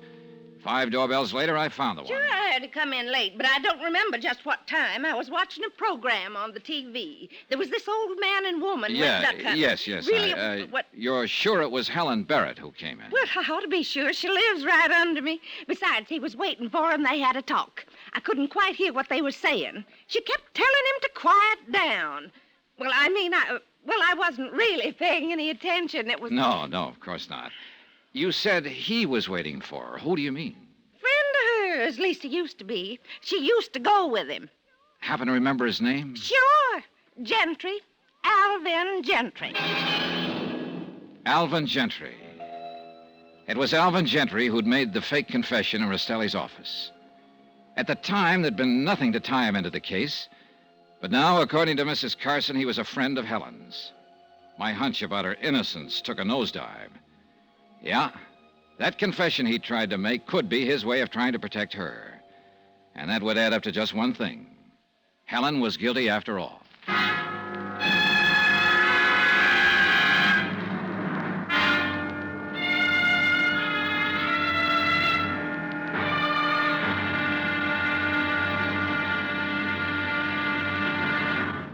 Now, here's our star to tell you about tomorrow's episode of this week's story.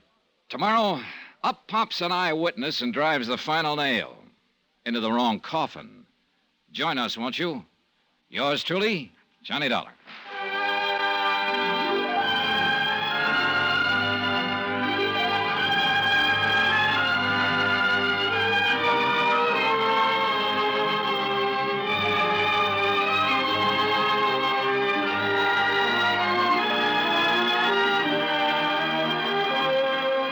Yours truly, Johnny Dollar, starring Bob Bailey, is transcribed in Hollywood.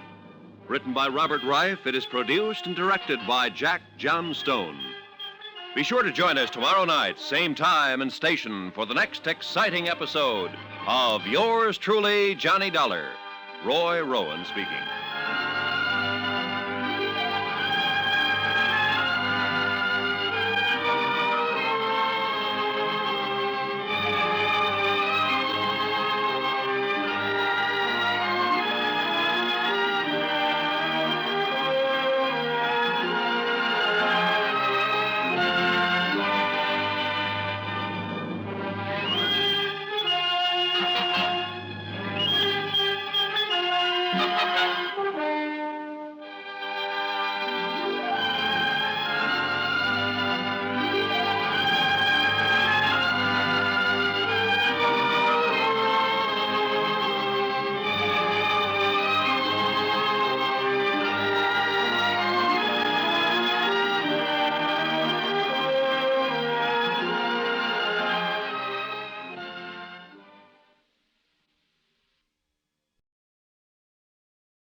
From Hollywood, it's time now for... Johnny Dollar. Joe Rastelli at Homicide, returning your call, Johnny. I've uncovered a couple of items on the Harvey Stone killing, Joe. Good, let's have 'em. Remember Alvin Gentry? The crank who made the fake confession in my office yesterday? Yeah, what about him? Looks like he's not a psycho after all. What do you mean? I just found out he's a friend of Helen Barrett's. Well, what do you know? Could be he was doing it to shield her. That sure doesn't look good for her, Johnny. Yeah, I got to admit my hunch about her innocence just took a nosedive.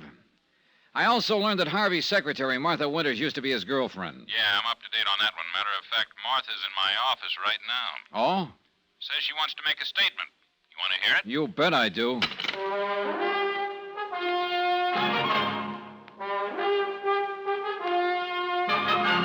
Tonight and every weekday night, Bob Bailey in the transcribed adventures of the man with the action-packed expense account, America's fabulous freelance insurance investigator. Yours truly, Johnny Dollar.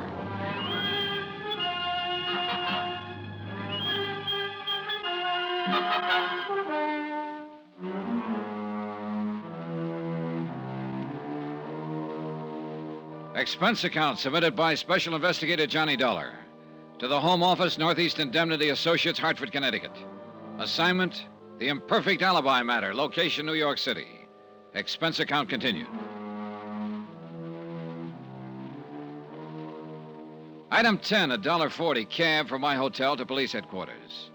Martha Winters, secretary to the murdered man, Harvey Stone, was in Lieutenant Joe Rostelli's office. She was a blonde, and again I had to admire the dead man's taste. He could really pick them. Miss Winters, would you mind telling Mr. Dollar here what you've just told me? No, not at all, Lieutenant. You see, Mr. Dollar, I have a small apartment in the same building as Mr. Stone's apartment. On East 57th? Yes. Harvey, that is, Mr. Stone, transacted most of the business at his apartment rather than the office when he was in town. That's mainly why he kept the apartment. And we felt it would be more convenient for me to be nearby. I see. Well, the night before last... The night of the murder? Yes. I'd been out to a show. I got home about 11:30. Go on. I saw Helen Barrett walking toward Mr. Stone's apartment. What?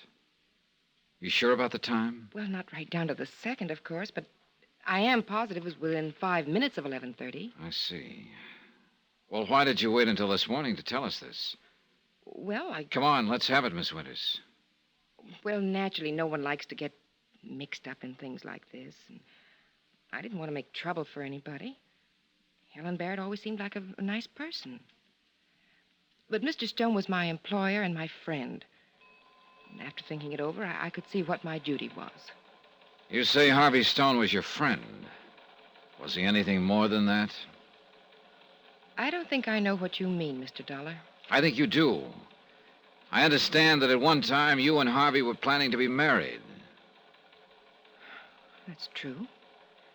But that's all in the past. Oh? Yes, we decided mutually that it was a mistake. We've been friends ever since, but nothing more than that. I see. Well... Heard enough, Johnny? Yeah. Okay, Miss Winters, that'll be all. Thanks for coming in. We'll get in touch with you again if we need any further information. All right. Anytime, Lieutenant. Well, Johnny, according to Martha Winters' statement, Helen Barrett was in Harvey's apartment at the approximate time of the murder. We know it was somewhere between 11:30 and midnight.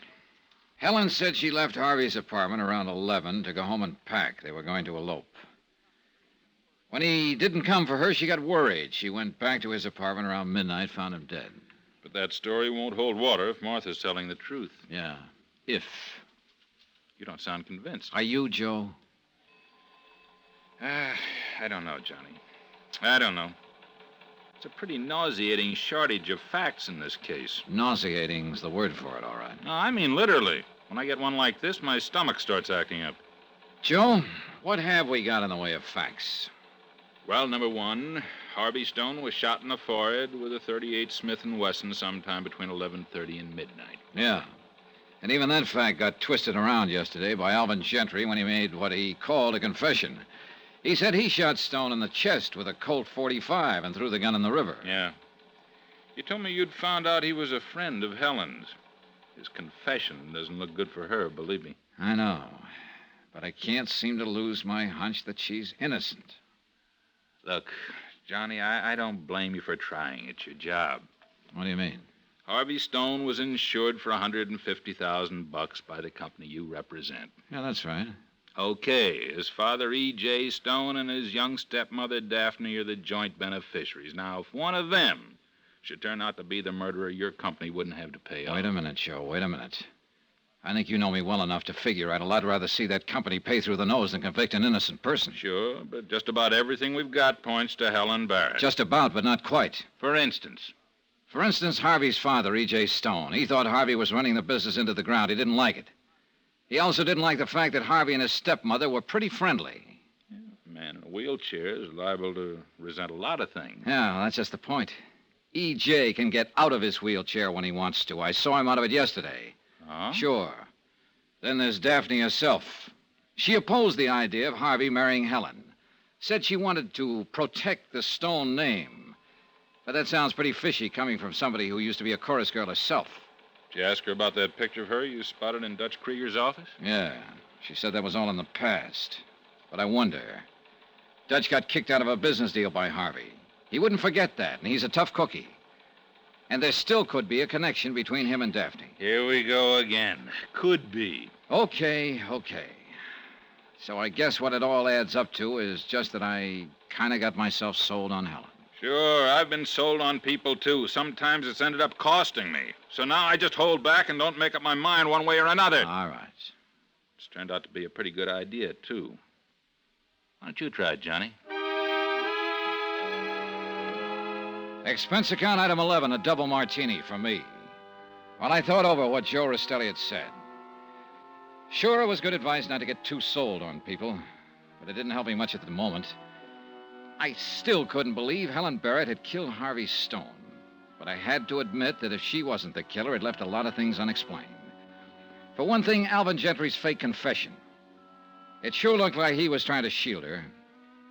I checked and learned that he managed a supper club where Helen used to sing. I decided to have a talk with him. I found him at a corner table. Yeah? I'm Johnny Dollar. Gentry, we met in Lieutenant Rastelli's office. Yeah. I'd like to talk to you. What about? About the Harvey Stone killing. There's nothing to talk about. I don't agree. I think there is. I made my confession. You guys didn't believe me. Well, now, that's because you got a few of the things wrong, Gentry. What interests me now is not your confession, but the reason you made it. What do you mean? Well, you said Harvey Stone had been making a play for your girl, a hat check girl, wasn't it? You said that's why you killed him. So? So, you said you didn't know Helen Barrett. I don't. But you're lying. Look, Dollar. We found out you're a friend of Helen's. You used to go with her, and you were waiting in her apartment the night of the murder when she left Harvey's and came home to pack. Well, how about it, Gentry? Okay, so I do know Helen, but she didn't kill Stone. How do you know? She couldn't have. She's not that kind. Oh, sure. You were waiting at her apartment that night. Why? I wanted to see her. What about? She used to sing here. She drew good crowds. I wanted her back. What kind of a mood was she in when she got to her apartment? What do you mean? Well, did she talk about Harvey Stone any? Did she seem mad or upset? I don't remember. Cut it out, Gentry. I want straight answers. Well, I guess they had a little argument. What about? I don't know. Anyway, it doesn't matter. Helen didn't kill Stone. She was with me. You mean for a few minutes at her apartment? I mean longer than a few minutes. She was with me at the time of the killing. Now, look, Gentry. I know you're trying to help Helen, but believe me, this isn't helping her. First, you make a phony confession, and now all of a sudden you're giving her an alibi. Sure, it was stupid of me to make that confession. You can say that again. But I realized later it wasn't necessary. I realized that Helen had been with me at the time of the killing. You're going to stick to that story? Sure I am. Under oath? Under oath. Perjury's a pretty serious thing, Gentry.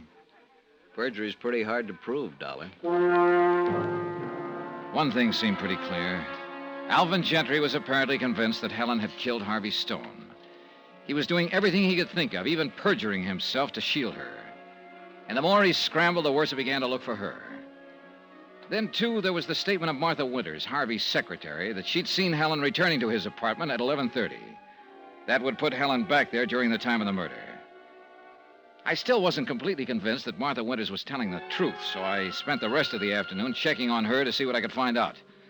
And a couple of things I found out were pretty interesting. So interesting that I decided to try to run a little bluff on her.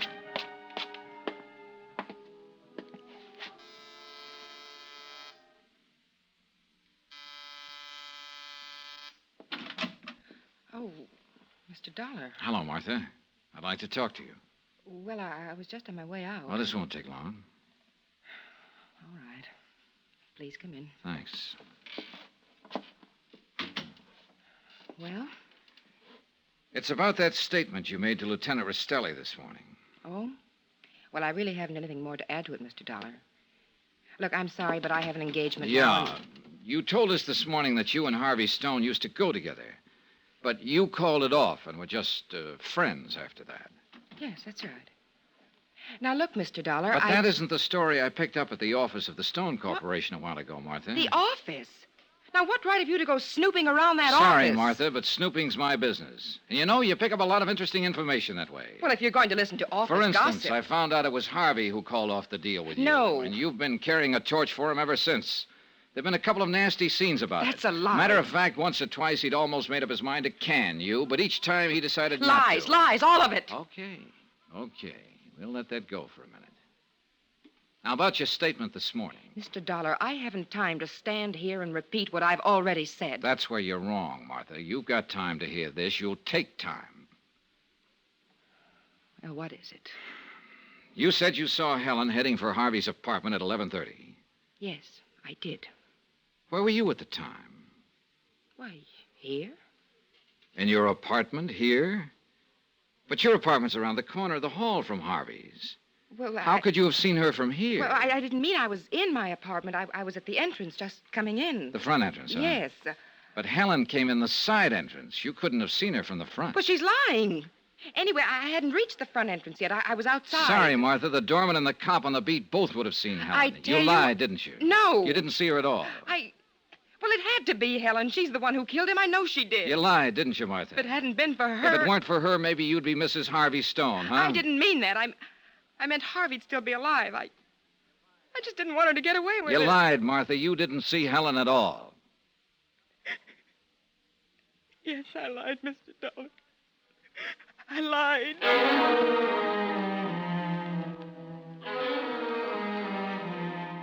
Yeah. My bluff about the doorman, the cop on the beat, and Helen coming in the side entrance had paid off. Looking at Martha, I didn't exactly feel like giving 3 cheers about it. But one thing was clear, though. The Harvey Stone murder case had just busted wide open again.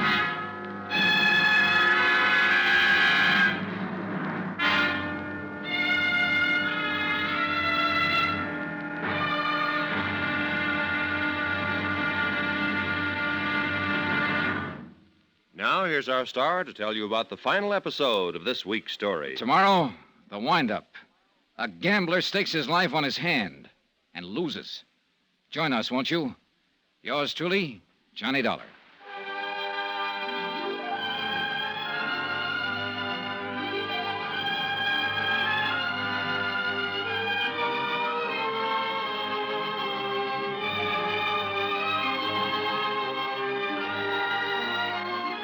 Yours truly, Johnny Dollar, starring Bob Bailey, is transcribed in Hollywood. Written by Robert Reif, it is produced and directed by Jack Johnstone.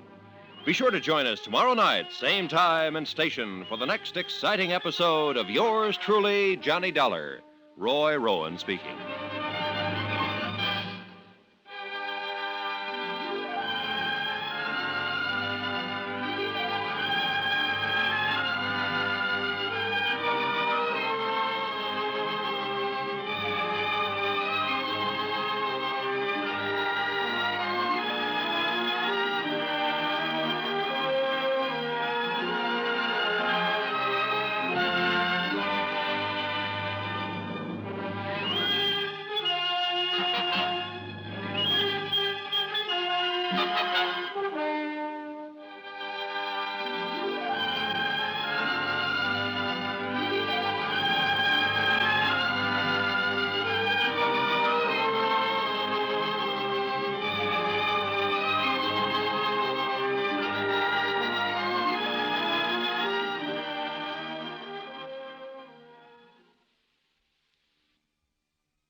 From Hollywood, it's time now for... Johnny Dollar. Joe Restelli at Homicide, Johnny. Glad you called, Joe. Got something new for you on the Harvey Stone murder case. Well, let's have it. Yesterday, Harvey's secretary, Martha Winters, told us she'd seen Helen Barrett approaching his apartment at just about the time he was murdered. Yeah? She just admitted to me that she lied. Oh? She wasn't in position to have seen anyone approaching the apartment at the time. Well, that maybe opens things up a little again. Yeah. I've got an item along that line, too, Johnny. What is it? Harvey's young stepmother, Daphne, up in Westchester County. Oh? What about her? I just found out she was here in the city the night of Harvey's murder. What? Yeah.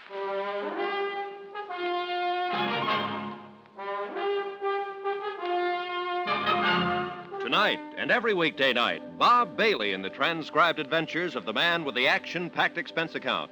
America's fabulous freelance insurance investigator. Yours truly, Johnny Dollar.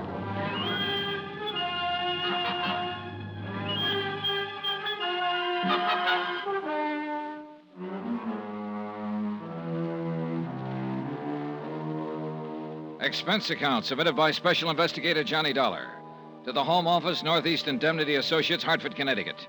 Assignment, the Imperfect Alibi Matter, location New York City. Expense account concluded. Item 13320, transportation to the Stone estate in Westchester County to question Harvey's young stepmother, Daphne Stone. As a suspect in Harvey's killing, Daphne was very much alive again. Sit down, Johnny. Thanks. Nice out here. Mm-hmm. Drink? No, thanks. How's the investigation going? Well, that's what I came to talk about, Daphne. It hasn't been going too well. Oh? I was under the impression that an arrest had been made. Helen Barrett's being held. Well, then. Helen Barrett could be the killer. A lot of things point in her direction. But there are a few that don't. What do you mean? Right from the start, you've been giving me incomplete answers or false answers. First, you told me it was Harvey's father, E.J., who opposed his plans to marry Helen. Then I found out you were the one who was fighting it. Look, I explained all that. It was because I didn't want you to get the wrong idea. Oh, yeah, so you said. You told me you opposed it because you didn't think the Stone name should go to a supper club singer like Helen. Yes. But you yourself used to be a chorus girl. I explained that to you, too, Johnny. Okay, so you oppose the marriage for the dignity of the family and not just to keep Harvey at home with you. That's a vicious thing to say. I told you Harvey and I, being about the same age, were very good friends, true friends. Is that what your husband thought? You forget Harvey's father is confined to a wheelchair. Understandably, he might occasionally resent those who can be more active. That's another thing you didn't tell me, Daphne, that E.J. could get out of his wheelchair on occasion. I caught a glimpse of him out of it the last time I was here. Short periods only, and with considerable discomfort. So you and Harvey were friends? Like you and that gambler, Dutch Krieger, huh? Donnie, my patience is running out. I explained that Dutch was in the past. Completely in the past. Before my marriage. But Dutch got kicked out of a business deal by Harvey. And he wouldn't like a thing like that. Harvey acted perfectly properly. Really, Johnny. All right, just one more thing, Well, Daphne. what is it? One thing more you didn't tell me. That you were in the city the night Harvey was murdered there. Well? I should have told you that, Johnny. I went into the city that evening because I knew Harvey was to have a meeting with Helen later that night. I wanted to talk to Harvey first. What about? I knew he was planning some definite action about her. So you wanted to talk him out of marrying her? If you want to put it like that, yes. What time was that? I saw him in his apartment about 9. I left before 10. Can anybody verify those times? I don't know. I see. What was the outcome of your talk with Harvey? He assured me he'd break off with Helen. You sure about that? Completely sure. I decided to stay at a hotel that night instead of coming back home. I suppose that's how the police knew I was in the city. It's Helen's story that when she saw Harvey later, they decided to elope. If I believed that. But I don't. I think she's lying. And how about you, Daphne? Have you given me the whole truth now? Yes, Johnny. The whole truth. Everything I've done has been done solely to protect the family name. Everything. Right then, I'd have given a lot to know just what that everything involved. Whether or not it also included some weird idea of killing Harvey to somehow protect the family name. Expense account item 14, 320, transportation back to the city. I got permission from Joe Rastelli to talk to Helen Barrett. When they brought her into the interrogation room, she looked pale and tired. Hello, Johnny. Helen, several things I want to ask you about. Sit down. Sure. What? Martha Winters, for one. Harvey's secretary? What about her? Well, she made a statement that she'd seen you heading for Harvey's apartment around 11:30. That had put you inside there during the time of the murder. No, I'm sure it was later than that. Almost 12 when I got back there. Martha later admitted that she lied. But the question is, why? Still carrying the torch for Harvey? Yes, I guess she was. Next item's about Alvin Gentry. Lieutenant Rastelli told me about that confession Alvin made. He got all the details wrong. Caliber of the gun. Poor Alvin. What do you mean? Well, he'd always made it clear how he felt about me. But I didn't think he'd go that far. Well, how do you feel about him? I've always liked him very much. Used to go with him some. But I stopped when I started seeing Harvey. Did you talk to Alvin long at your apartment that night? No, just a few minutes while I was packing. You know, you just talked yourself out of an alibi. What do you mean? Well, after Gentry's confession didn't sell, he was willing to swear you were with him during the entire period the murder could have taken place. Johnny, why does an innocent person need an alibi? It helps in court. Believe me.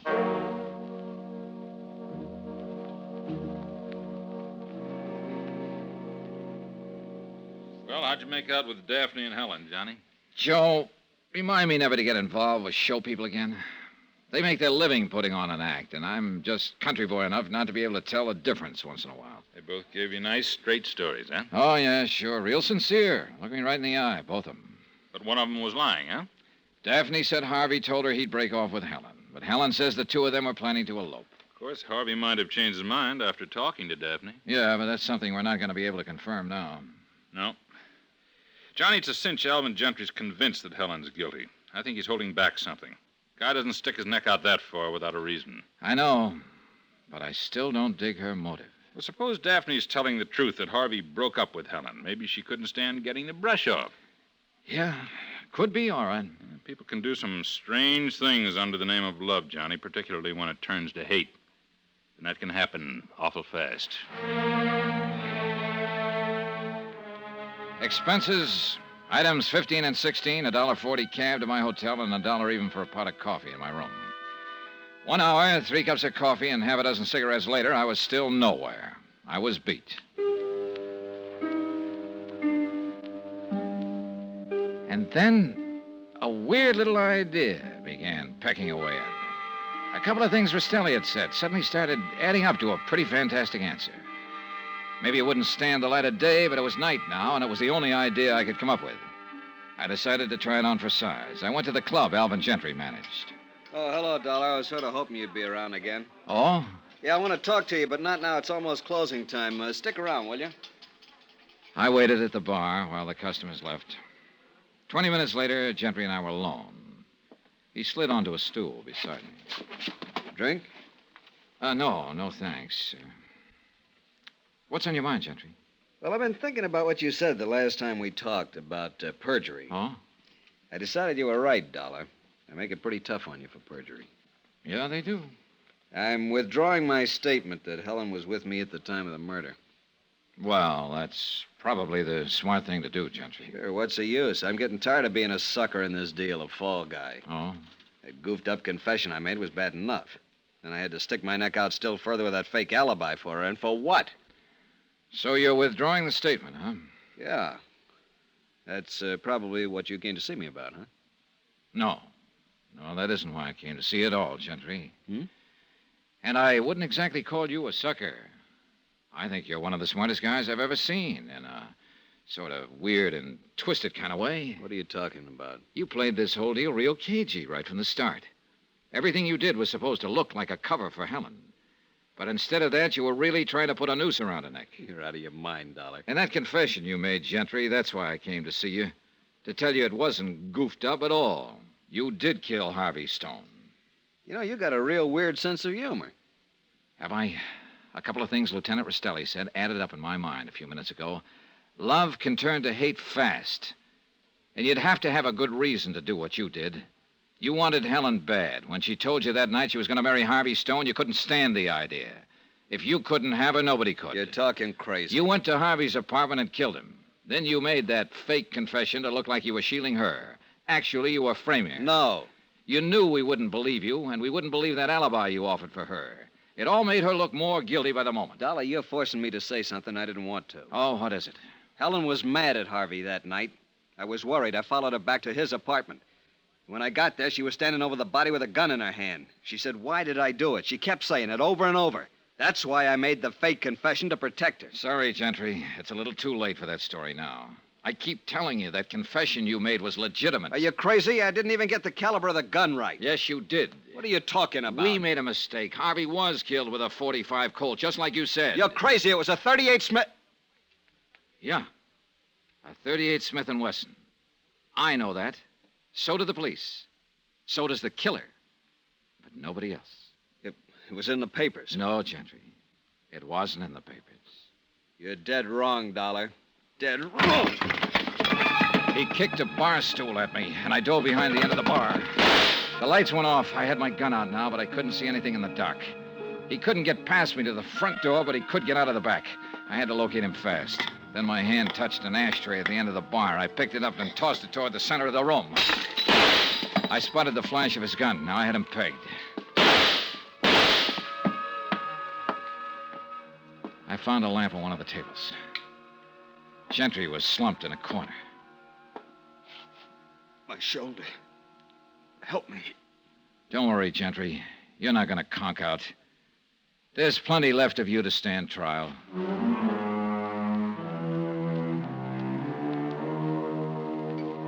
Final item on expense account, $12.80. Transportation and incidentals back home. Total expenses, $192.40. Rastelli arrived in response to my call and had Gentry carted away. Helen Barrett was released from custody.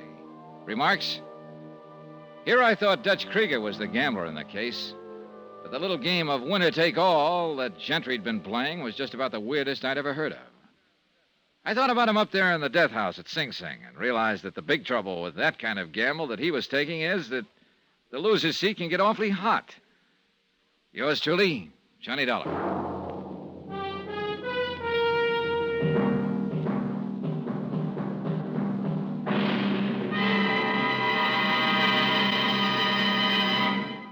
Now, here's our star to tell you about next week's story. Next week, one of the biggest, toughest, loudest characters I've ever met. A real two-fisted terror. And her name is Meg McCarthy. Join us, won't you? Yours truly, Johnny Dollar. Yours truly, Johnny Dollar, starring Bob Bailey, is transcribed in Hollywood. Written by Robert Reif, it is produced and directed by Jack Johnstone. Heard in our cast were Virginia Gregg, Tony Barrett, Shirley Mitchell, Will Wright, Chet Stratton, Ted Vicorsia, Barney Phillips, Lillian Baeff, and Harry Bartell. Musical supervision by Amerigo Marino. Be sure to join us on Monday night, same time and station, for another exciting story of yours truly, Johnny Dollar. Roy Rowan speaking.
From Hollywood, it's time now for...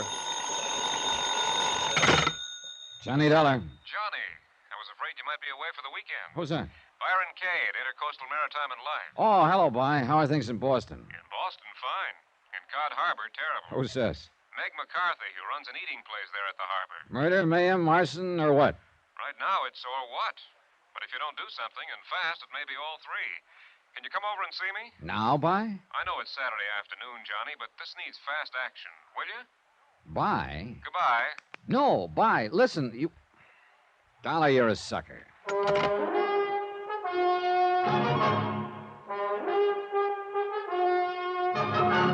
Tonight and every weekday night, Bob Bailey in the transcribed adventures of the man with the action-packed expense account, America's fabulous freelance insurance investigator. Yours truly, Johnny Dollar.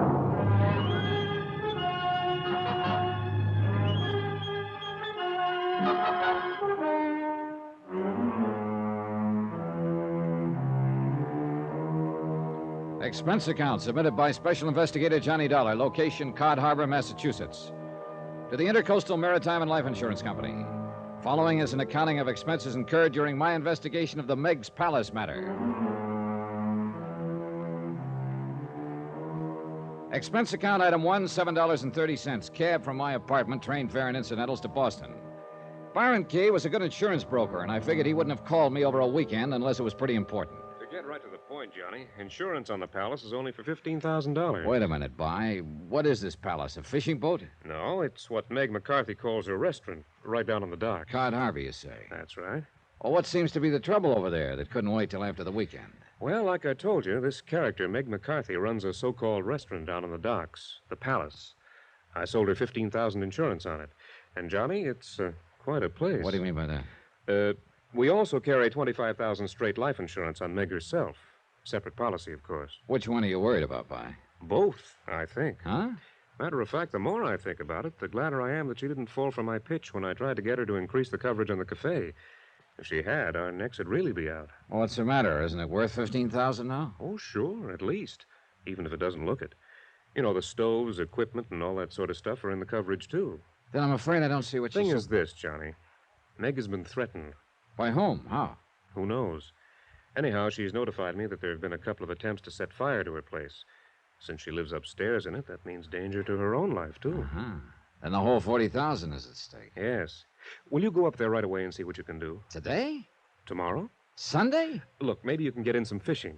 I understand you're quite a fisherman. Oh, now, the last 3 times I was promised fishing while working on a case, all I did was cut bait. Proposition. If you don't get in at least a full day's fishing trip while you're up there, I'll double whatever you line up on your expense account. Sounds mighty tempting. How about it, Johnny? Okay, By. You asked for it. Item 2, $11.95, transportation back to Hartford, then on to Cod Harbor the next morning. Fine way to spend a nice warm Sunday. Nice place, too, if you lost your sense of smell. There were 2 or 3 dozen fishing boats of all shapes and sizes tied up at the long dock and piers that comprised the important part of the village. For housing, there was a scattering of weather-beaten shacks, 1 store. Meg's Palace turned out to be the biggest, most disreputable-looking of the dockside eating places, and since there was a closed sign on the front door, I went around to the back. And I tell you, get off the clean scrub floor of me lovely joint your water is basting below. I'm sick and tired of looking at that whole No, look here, Meg. I just come back to apologize for Well, the next time that mangy, scurvy crew of the Lily Ann comes in here and gets drunk and brawls and carries on and busts up me fine glassware and china, to say nothing of a couple of wooden chairs and a fine listen table. to me, darling. now. Don't you darling me, you pig-faced squint No, eye. Meg, put down the frying pan. No, sir, not until you get your filthy hide out of here. I'm running a respectable joint, and the likes of you and the ragtail crew of yours have got no place in it.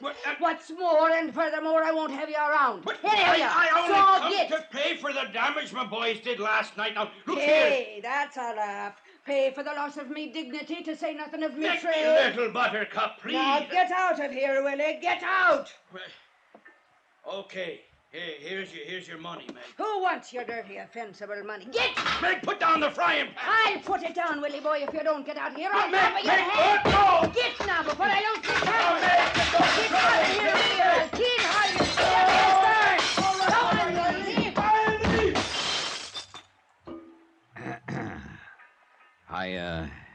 Excuse me, Miss McCarthy. Ain't he a darling? Ain't he the sweetest man you ever did see? Huh? The man you just threw out of here? Not only comes in to apologize, but brings the money to pay for the damage his pranking boys done last night when they was celebrating the big catch they made. Lovely bunch of lads they are, too, every one of them. As loyal to Willie Boy. Now, who the devil are you?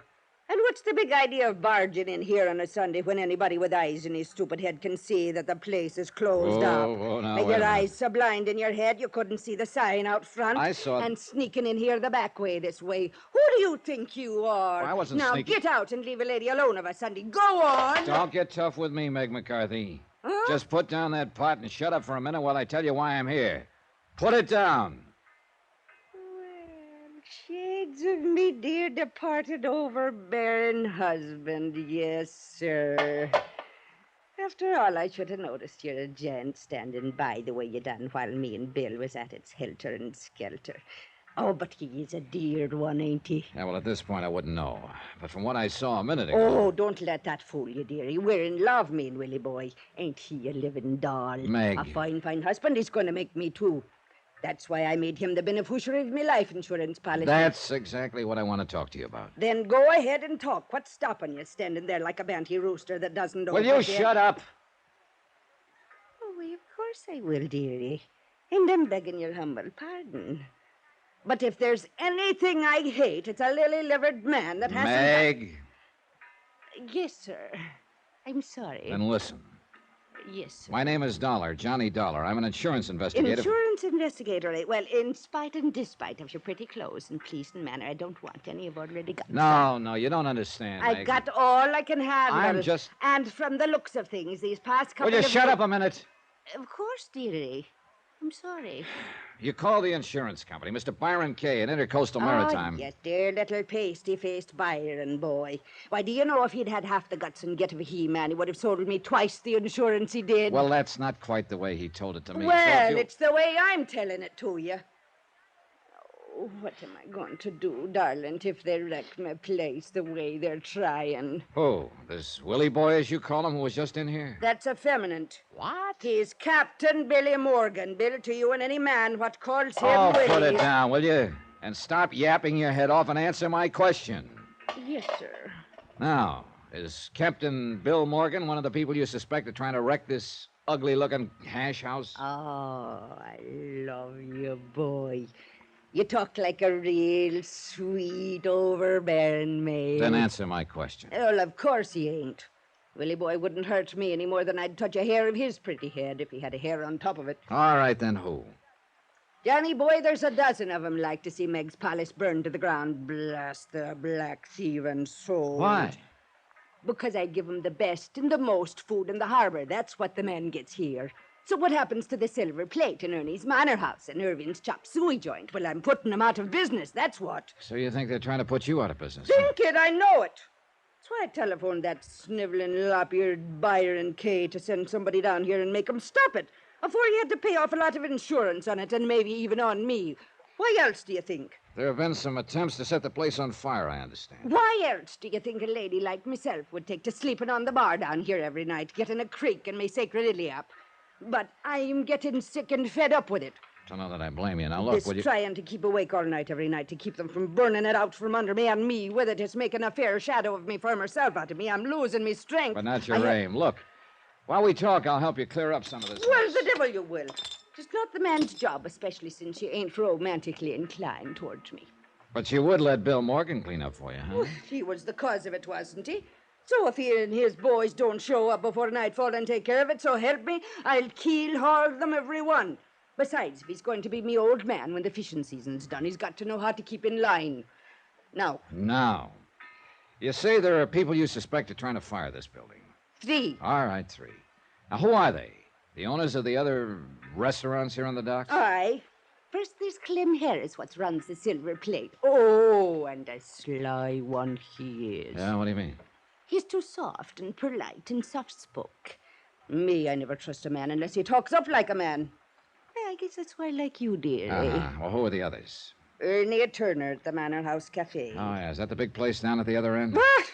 The little hole in the wall next to the bait stand. And half the time the customers don't know whether they're getting bad food or thawed-out bait. And the third one. Yeah? That stubborn mule that runs Irving's chop suey joint. Irving who? What's his last name? Irving? His name's Tony. His name... Now, wait a minute, would you please? Sure. Tony Fortino, Italian. Then why is it called... Why a chop suey place? If anybody has eyes, he would have saw how the sign was changed. First, the Chinese had it with chop suey. Yeah? Then came Irving with kosher, so he added his name to it, and now it's Tony. Well, then why... Only there wasn't any more room left on the sign, so stop complaining. Okay, Meg, you win. But have you any specific reason to suspect any one of them? One of them? I suspect them all, the dirty conniving. Why? Because they're a dirty conniving... I'll tell you why. Because they won't sell out to me. Because they all 3 keep open competing with me, and that's 3 against 1, so they're a dirty conniving... All right, you said that. Well, aren't they? How would All you... right. Yes, sir. I love it when you speak to me that way, Johnny boy. So you said. Now, I asked you if you have any specific reason for suspecting any one or all of them. Well, of course I have, on account of the threats they sent. How do you know they sent them? Because I suspect them, that's why. And what happens 3 times they try to set fire to my love... Meg, you don't have one bit of actual evidence against any of them, do you? Well, do you? No, but I suspect the dirty conniving... Hold it, please. Are you sure those fires weren't accidental?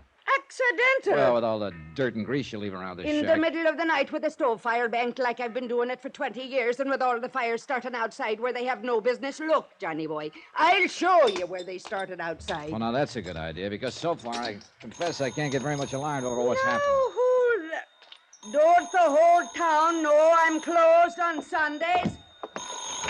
Hello, and what kind of a blubber-headed income-poop would be calling Meg's Palace on a Sunday when everybody knows... I want Johnny Dollar. Huh?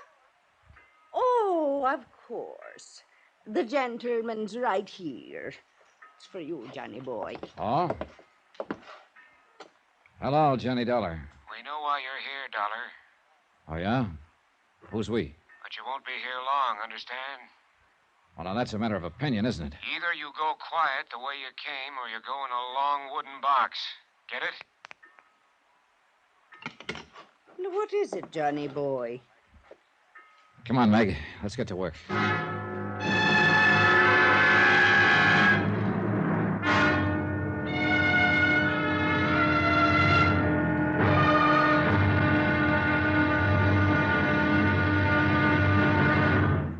Now, here's our star to tell you about tomorrow's episode of this week's story. Tomorrow, well, they say that darkness can cover a multitude of sins.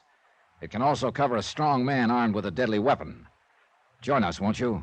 Yours truly, Johnny Dollar.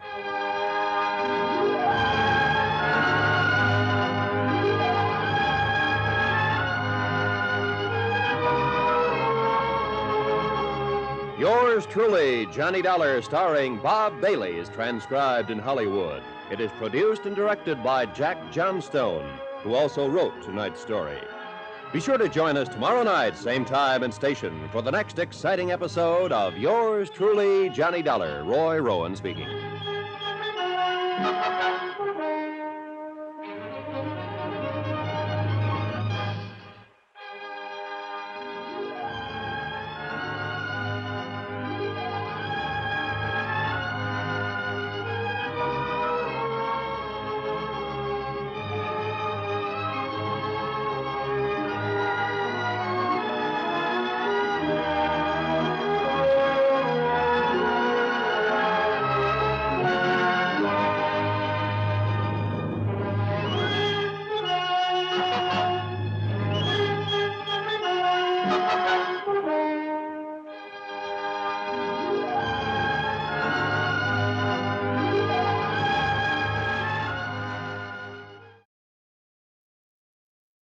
From Hollywood, it's time now for... Johnny Dollar. Byron Kay in Boston, Johnny. Hi. The operator had quite a time locating you. I don't see why I'm in the only available room for rent here in Cod Harbor. Huh? Well, she said she was ringing Meg's Palace Restaurant. That's where I am. Room's right above the place.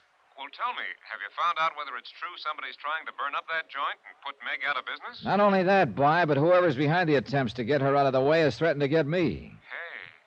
Hey, you want some help? Yeah. I want you to send me something by truck soon as possible. Huh? And I want to be sure it arrives here quietly at night so that nobody in this little fishing village knows it arrives. Holy smoke, what? Listen carefully, By, and I'll tell you. I want you to send me 6 large...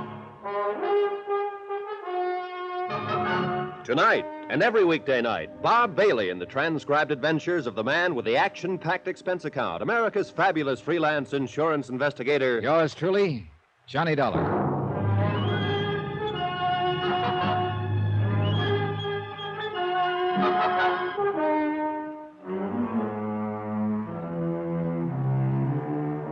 From Special Investigator Johnny Dollar, location Cod Harbor, Massachusetts. To the Intercoastal Maritime and Life Insurance Company, Boston. Assignment, the Meg's Palace Matter. Expense account continued. Expense account item... Well, since you're paying for and sending that batch of fire extinguishers, Byron, I can hardly charge them to my expense account, can I? But I have a sneaking suspicion they might be mighty important. A cursory inspection of this tiny fishing community has revealed no sign of a firehouse. Nothing, in fact, but some hose connections for cleaning off the docks. And after the threats Meg McCarthy has received, plus a couple of attempts to fire up this disreputable-looking establishment of hers, well, I guess I still have some Boy Scout blood in my veins. In view of the threat to me, I figured it might be a good idea to consult the local authorities. I learned a long time ago that it's a good plan to enlist their cooperation when working in a strange, small community. Inquiries from some of the fishermen mending their nets spread out on the long wharf led me to a small, shabby, unmarked frame shack that stood about a block away from the waterfront. Hey, come in, come in. Mr. Beasley? That's right. Oh, what's your name? Johnny Dollar. Dollar, hmm? Okay, what do you want? Well, you're the chief of police, I understand. Acting chief of police? Oh. Acting mayor, too, an acting judge, acting town clerk, acting just about anything else you could want. I don't get it. Well, I don't know why not. Officially, I guess Cod Harbor's just a part of Barnesboro, a couple of miles inland. We're so small, and we're not incorporated like most towns, so we just have to be kind of self-sufficient unto ourselves. You see what I mean? And you know something?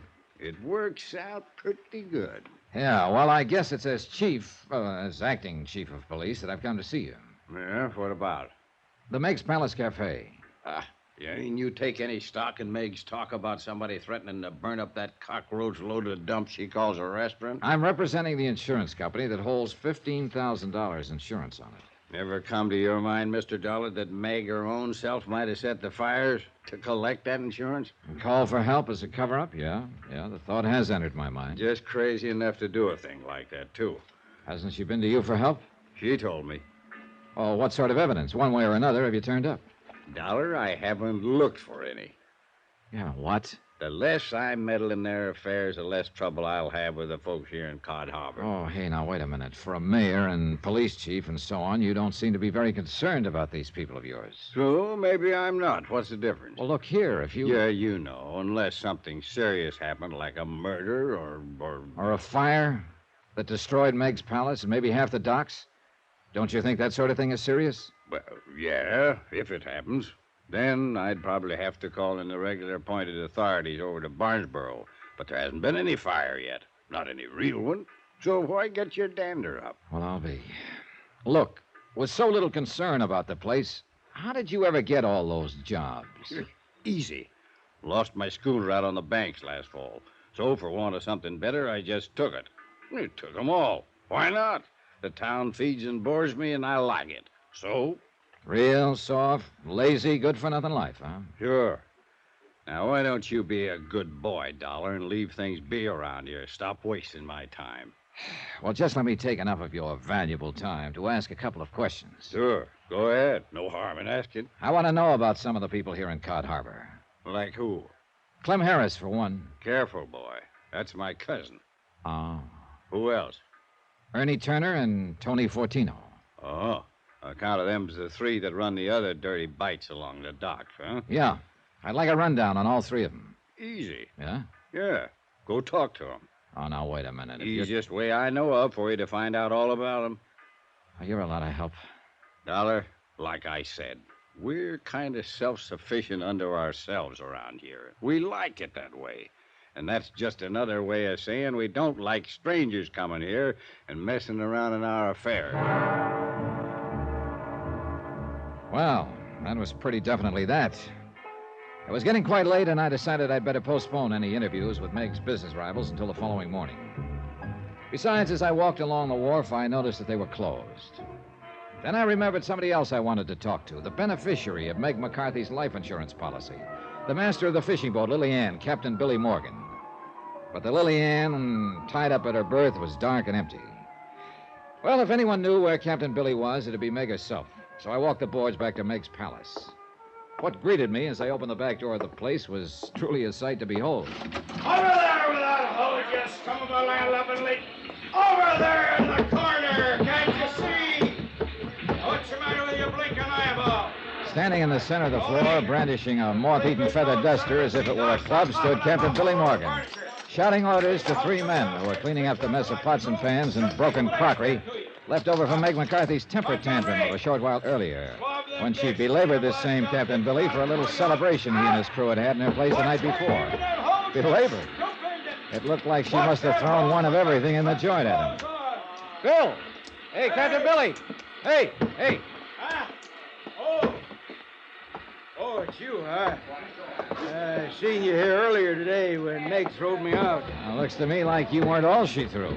Yes, sir. Oh, she's a living doll. Hey, say, ain't you the insurance man? She telephoned to help her find out who's trying to burn her out of here. Name's Johnny Dollar, ain't it? Yeah, that's right. And, Captain, I'd like to ask you a favor. Charlie, you yellow-bellied, bug-eyed bandy wasted. Don't throw that trash in the corner. What's the matter with you? Sorry, Mr. Dollar, but I guess the boys don't like working at night when they got to be up and aboard Lillian and headed out for the fishing banks by 3 a.m. in the morning. Don't blame them. We couldn't leave Meg's place in a mess like this, now could we? After all, she's going to have to serve us coffee and sinkers before we go. Oh, where is she? Upstairs. Has been for the last hour. In her room? In that room she's renting out to you. Figured like maybe you could stand some cleaning up and debugging, I guess. You know something? She figured right. Avast there with the mop, old ear. I'll wring it around your bloody neck. And swab off them tables while you're at it. Can't you see the mess you left on them? Oh, what can I do for you, Mr. Dollar? Well, look, why don't you and I go into the kitchen, Captain, where we can hear ourselves think? Well, sure, why not? All right, now you keep at it, you sow-bellied lunkheads. And if the joint ain't clean and tidy when I come back, I'll plaster you all over the lease cuppers. Real fine bunch of boys I got there, ain't they? I'll bite, are they? You bet your sweet living life they are. Finest crew on any boat in the harbor. Charlie, Oley, and Montgomery. Now, what was it you wanted, Mr. Dollar? You found out anything about who's causing all the worries to my lover girl? Not very much yet. Well, I hope you do. Do you? Huh? I don't get you. I'm going to be honest with you. Lay all the cards right on the table. Well, that's the only way, I always say. All right. I'm just as concerned about Meg herself as I am about this cafe. Sure you are. Me too. Now, whether you like it or not, I have to consider the fact that you are the beneficiary of Meg's $25,000 life insurance policy. If anything were to happen to her... Why, sure, I see what you mean. You bet your life I see what you mean. Why, you blasted land-loving son of a dirty yellow sculpin. Take it easy, Captain. Take it easy. You Pipe trying to down. say I hurt one single hair, make me cut?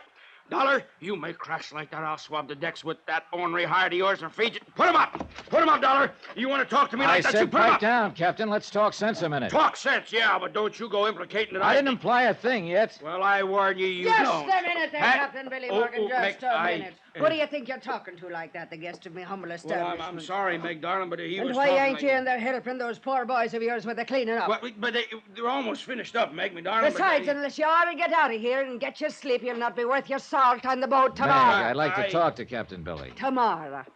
Go out in the boat with him in the morning, and you'll all have plenty of time to talk. Well, I want to talk to Willie him now. boy, get out with them. Go on. Well, yes, my dear. And, I'll see you at the dock at 3 in the morning. Well, now, wait a minute. Get! Yo! Also, Johnny boy, you go out with him. It'll give me a chance to fix your room up real nice for you, like it should be for a gentleman like yourself. Okay, Meg. Come to think of it, I was promised a fishing trip on this case. Anyways, I'll not be worrying about any fires tonight with you staying here. So if you don't mind, I'll retire to my bed and see you at breakfast time. Okay. Maybe I can help Billy's crew finish cleaning up in there. Oh, don't you lift a finger. 'Twas at Willie boy I throwed them plates and things so him and his crew can clean it up. Good night, Johnny boy. There's food in the icebox and your bed's all made when you're ready to retire. I stood there for a moment, smiling after her. Then I decided I'd take her advice, that instead of helping the men clean up the cafe, I'd get a breath of fresh air before hitting the sack. The moon was just a thin sliver in the eastern sky, and the stars twinkled merrily in the broad, clear expanse overhead. The cottages of the peaceful little fishing village were dark. Along the docks at the waterfront, the fishing boats playfully nudged each other as they slowly and quietly swung and rolled on the gently heaving water. Their masts and rigging formed an intricate, ever-changing pattern against the occasional beam from the lighthouse and the point as it lazily swept across the night.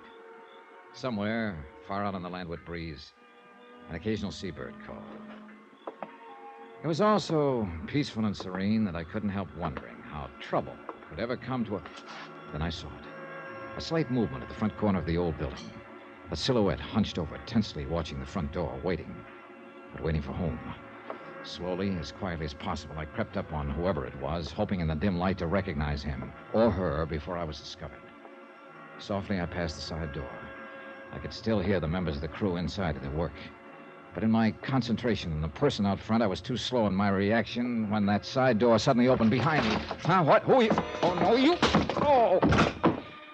And very suddenly, it got very dark.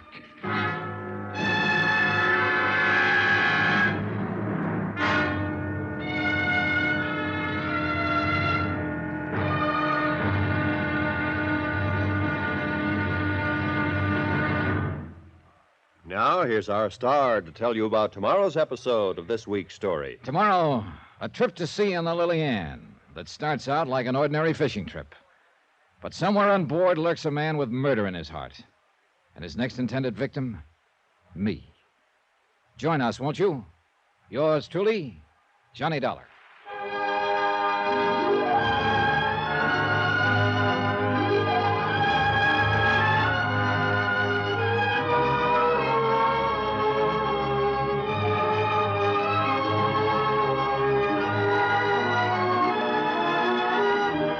Yours truly, Johnny Dollar, starring Bob Bailey, is transcribed in Hollywood. It is produced and directed by Jack Johnstone, who also wrote this week's story.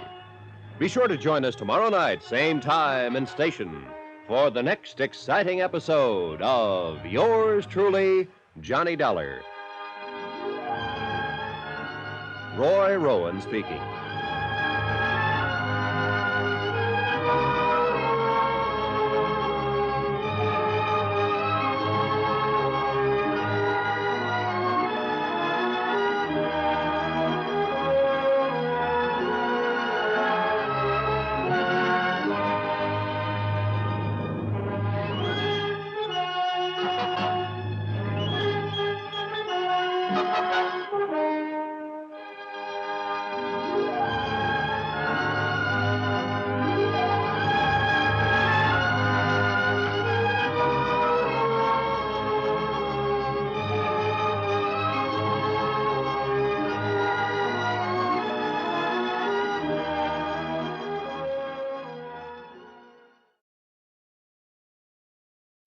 From Hollywood, it's time now for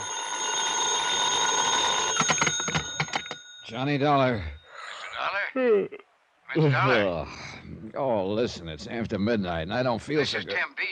I want to talk to you. Oh, the oh-so-very uncooperative mayor, chief of police, and general do nothing in this town. Now, just a minute. Now, you just a minute. I asked you for help this afternoon in finding out who's threatening to put Meg McCarthy in a restaurant out of business. Dollar. What do I get?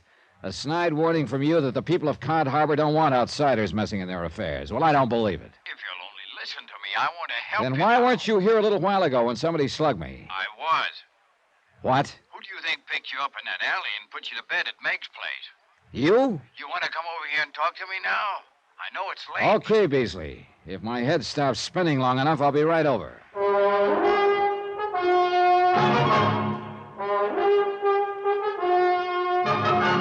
Tonight and every weekday night, Bob Bailey in the transcribed adventures of the man with the action-packed expense account, America's fabulous freelance insurance investigator. Yours truly, Johnny Dollar.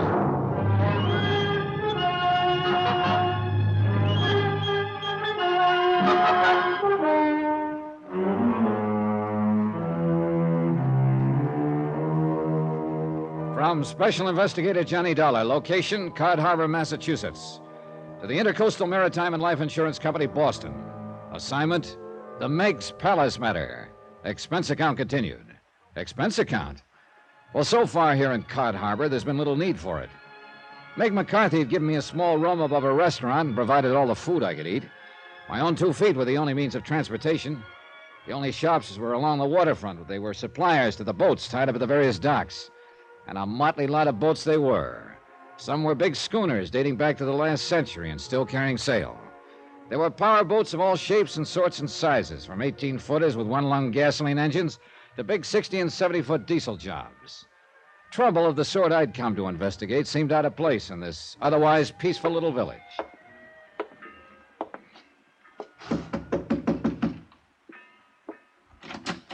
Come in, Mr. Dollar. So, you've suffered a change of heart, huh, Beasley? And you've decided to cooperate. Yeah, that's about the best way to put it, I guess. See, it's Now, this wait, way. wait. Before we go any further, what was this bit about picking me up after I got socked on the head a while ago? Listen, Mr. Dollar, after you left here this afternoon, I got to thinking. Maybe I was wrong in giving you the back of my hand, and maybe you was right in walking out mad like you did. Well, how would you feel? The insurance company back in Hartford gets word from Meg McCarthy that somebody's threatening to burn up that joint on the waterfront she calls a restaurant. It's insured for $15,000, and she's insured for $25,000. I know. Well, you see, it's this way. And when I get here, I learn that somebody has already tried a couple of times to set fire to the place. All right. I learned a long time ago that in a case like this, it's smart to enlist the help of the local authorities. Here in Cod Harbor, those authorities all seem to boil down to you. Why, I will never know. Yeah, like I told you. But now listen. And what do I get from you? The cold shoulder, the back of your hand, as you put it. I got to explain to you, Mr. Dollar. Well, then go ahead and explain. And believe me, brother, it better be good. Well, there probably ain't another village like this in the whole country, see? Technically, we're supposed to be part of Barnesboro, a few miles inland. But we've always left them alone, and they've always left us alone. Any trouble happens, we settle it amongst ourselves. And because we're such a small place, it's get along with everybody or get out, see? So we just don't have no trouble. Not of any account, that is. Unless it's somebody comes in from outside and makes it for us. You understand, Mr. Dollar? Are you forgetting it was one of your own townspeople who asked me to come here, and for her own protection? That's what I got to thinking about after you left. So I decided maybe I better talk to you. And, well, that's how I happened to go over to Meg's place tonight. Was that you I saw in the shadows out by the front door? Yes, sir. I was waiting for Captain Billy Morgan and his crew to finish cleaning up the place for Meg. Then I was going to go in and talk to you. And that's the truth, Mr. Dollar. Come on. Well, I just got there when I heard a noise out at the side of the cafe like a fight. Of course, it was dark. There was no fight. Somebody came out the side door from behind me and knocked me on the head. Yeah. So I took you up and put you on your bed and gave you time to get your senses back and then telephoned to you. Uh-huh. You sure it was you out at the front of the cafe? Oh, no, Mr. Dollar. You trying to implicate maybe it was me that give you a belaying pin over the head? Was that what hit me, Beasley? A belaying pin? Well, something hit you, and I just... Okay. I'll take your word it wasn't you, for the time being. I swear, Mr. Dollar, by all... All right, then, listen. Yeah? I heard that side door open just before I started seeing stars. Huh? Yeah? That means whoever struck me must have come from inside the cafe. Say. Yeah, that's right. The only people inside were Captain Morgan and the crew of his fishing boat. You sure? I'm sure, because I was in there myself just a minute before. Just Billy Morgan and his 3 men. Where was Meg? She'd gone up to bed. I just stepped outside for a breath of air. Ole? Huh? Ole Jensen, first mate. Yeah, I heard Captain Billy call one of them Ole. Last name's Jensen, huh? And then there's Charlie. Charlie Button's the deckhand, and Montgomery the engineer. Well? No, not one of them could have done it. Isn't that like saying I didn't get hit? One of them must have done it. No, sir, Mr. Dollar. It just couldn't make any sense. All right, tell me this. Are any of them related to the guys who run the other cafes along the wharf? No. But you are, aren't you, Beasley? Huh? To Clem Harris at the Silver Plate, or is it the Greasy Plate? Anyway, he's your cousin, isn't he? Oh, I told you that. But if you think he had anything... All right, now I don't know what I think. Well, let me tell you this. If you have suffered this big change of heart, it's about time you started proving it. I'll do anything you say, Mr. Dollar. All right. Meg seems to think the threats and attempts to burn down her place came from her competitors. Well, I know she does, but she's... Now, in a couple of hours, I'm taking off for the fishing banks with Captain Morgan and his crew. Maybe I'll be able to spot which of his men laid me out in the alley, if it was one of them. Meantime, you see if you can dig up anything that would put a finger at the other cafe owners. That means Ernie at the Manor House, Tony who runs Irving's Chop Suey joint, and your cousin, Clem Harris. Okay, Mr. Dollar. I'll do it. Hey, by the way, did you ever check their handwriting against the letters Meg received? Well, no, I never quite got around to it. I don't think you ever got around to doing anything. But it's such an easy job. Well, do it. Get the letters from Meg and check them. Yes, sir. I'm going to try to get a couple hours sleep before we take off on the Lily Ann. Yes, sir. The big lazy slob. The first time I met him, he'd actually boasted about his soft job. About how nicely he could live in the town without having to lift a finger. Oh, sure, the sudden change of heart may have been genuine, but I wouldn't have bet on it. And I still had no proof it wasn't he who slugged me. And one of Meg's rival eateries was run by his cousin. But then everything indicated that whoever struck me had come from inside her own cafe. So I decided it was more important than ever that I go on the next day's fishing trip. Back in my room on the second floor of Meg's palace, I fell asleep the minute my head hit the pillow. And I could have sworn it was only a second later that... Oh, yeah. Oh, who is it? What is it? Time to get up and out. What do you think it is? Huh? Who else? You're going out with the boys. Just get them lazy bones of yours up out of that bed. Oh, but it's still pitch dark. Are you decent? Well, whether you are or whether you ain't, it's time you was up. Here's the light for you. Oh, turn that thing off. Now, will you? here's some coffee. Take a saucer or two. It'll choke you. It's that strong, but it'll wake... Johnny boy, what happened to you? Oh, just what it looks like. But your head... Somebody just got real friendly with a belaying pin right after you went to bed. They come up here and attacked you? No, it was outside, out by the side door. I'll kill whoever done that to you, Johnny boy. So help me, I'll find out who done that. You sure you want to get up and go out to the banks? Maybe you'd No, I'll be all right. And I think it's pretty important I go out with Captain Billy and his boys. Because I have a sneaking suspicion one of them may have done this. Why, them dirty, conniving... Oh, no, Johnny, you must be wrong. Oh? Why, don't you know, darling, that's the finest crew of men in all of Cod Harbor. I'm not so sure. But then you mean you think one of them could also be behind trying to burn me down? And maybe me with it? You can be mighty sure I'm going to try to find out. Oh, Johnny boy, I pray that you're thinking wrong. Anyhow, if you're going with them, well, up and out with you. By the time you're in your clothes, I'll have some grits on the table for you. Eggs and pork chops and donuts and jam and hot cakes. I met the crew of the Lily Ann at that breakfast. Breakfast? Considering the amount of food set before them and the way they piled into it, you'd think those 4 men hadn't eaten for a month. And I must confess, there was nothing about them that looked like cause for suspicion. First, there was Charlie, a tall, brown-eyed, husky young fella, alert and pleasant, with a sense of humor, and he was obviously liked by the others. I don't know, Mr. Dollar. I think you just got to dreaming about some nice, pretty gal, and when you reached out and tried to grab her, you fell out of bed, and that's the way you got banged up. Montgomery, a bit older, the man who was responsible for the engines on the boat. Gray-haired, lean, wiry, with gnarled fingers that looked clumsy and somehow never made a clumsy move. Whose blue eyes looked straight at you when he spoke. Don't you believe it? And you can blow me down, Mr. Dollar, if that ain't the most dastardly thing I ever heard of here in Cod Harbor. Now, you best stick close to us that's your friends whilst you're here. I said, friends of Meg McCarthy be friends of us. Then Ollie Jensen, first mate, the oldest member of the crew. Quiet, calm, and efficient. The soft-spoken one.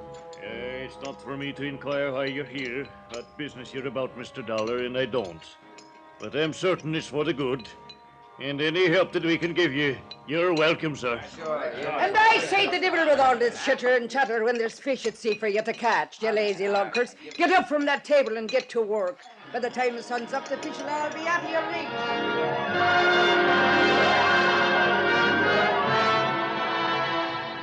Within a few minutes, we cast off, and the Lily Ann put to sea. Slowly, the lights of the little village disappeared aft. The moon had gone down, and our only company out on the dark water was the twinkling stars and the occasional running lights from the other boats setting out for the fishing banks. Captain Billy Morgan stood at the wheel.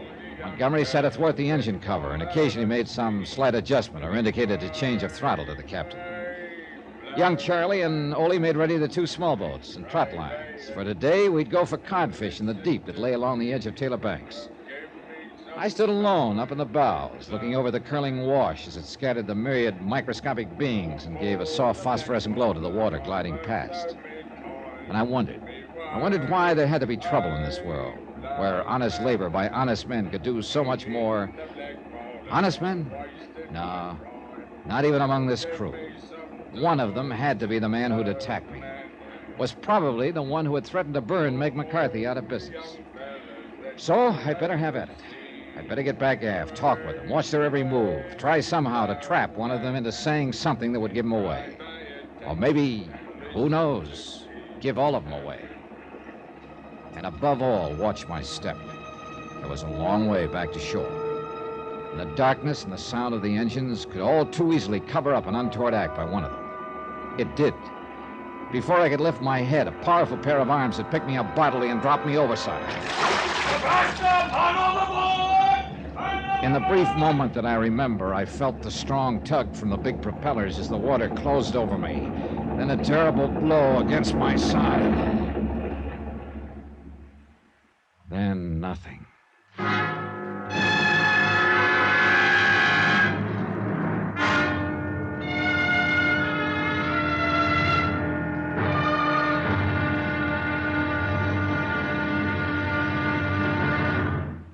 Now, here's our star to tell you about tomorrow's episode of this week's story. Tomorrow, the motives for arson and murder begin to take definite shape in the form of a confession. Join us, won't you? Yours truly, Johnny Dollar.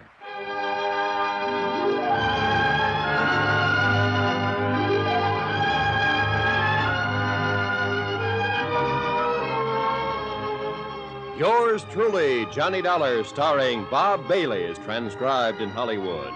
It is produced and directed by Jack Johnstone, who also wrote this week's story. Be sure to join us tomorrow night, same time and station, for the next exciting episode of Yours truly, Johnny Dollar. Roy Rowan speaking.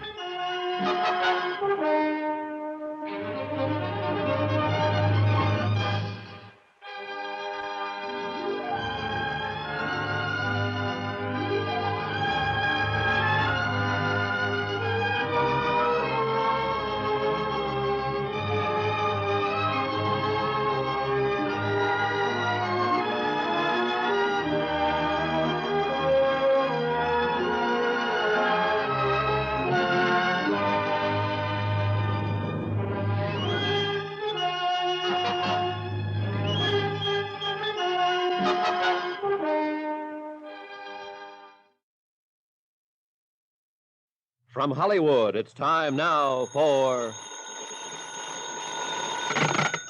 Johnny Dollar. Dr. Lionel Champion here, Mr. Dollar. Who? I'm surprised Meg McCarthy didn't answer. I ordered her to keep you in bed there at her place until I could see you again. I am in bed. And I take it you're the doctor who bandaged me up this way, put on this splint. That's right. After I tangled with the propeller of Captain Morgan's fishing boat this morning. Yes, only it was yesterday. Huh? You were unconscious when the captain and his men brought you in. After treating you, I gave you sedation. Oh. Rest was the most important thing. How did you ever happen to fall off that boat? Fall? Doctor, I was pushed.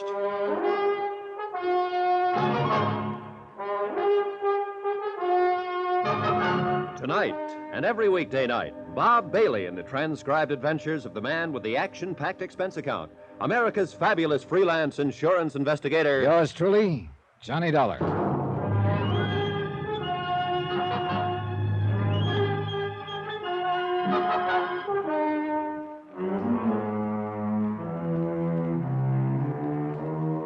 From Special Investigator Johnny Dollar, location Cod Harbor, Massachusetts, to the Intercoastal Maritime and Life Insurance Company, Boston. Assignment, the Meg's Palace Matter. Report and expense account continued.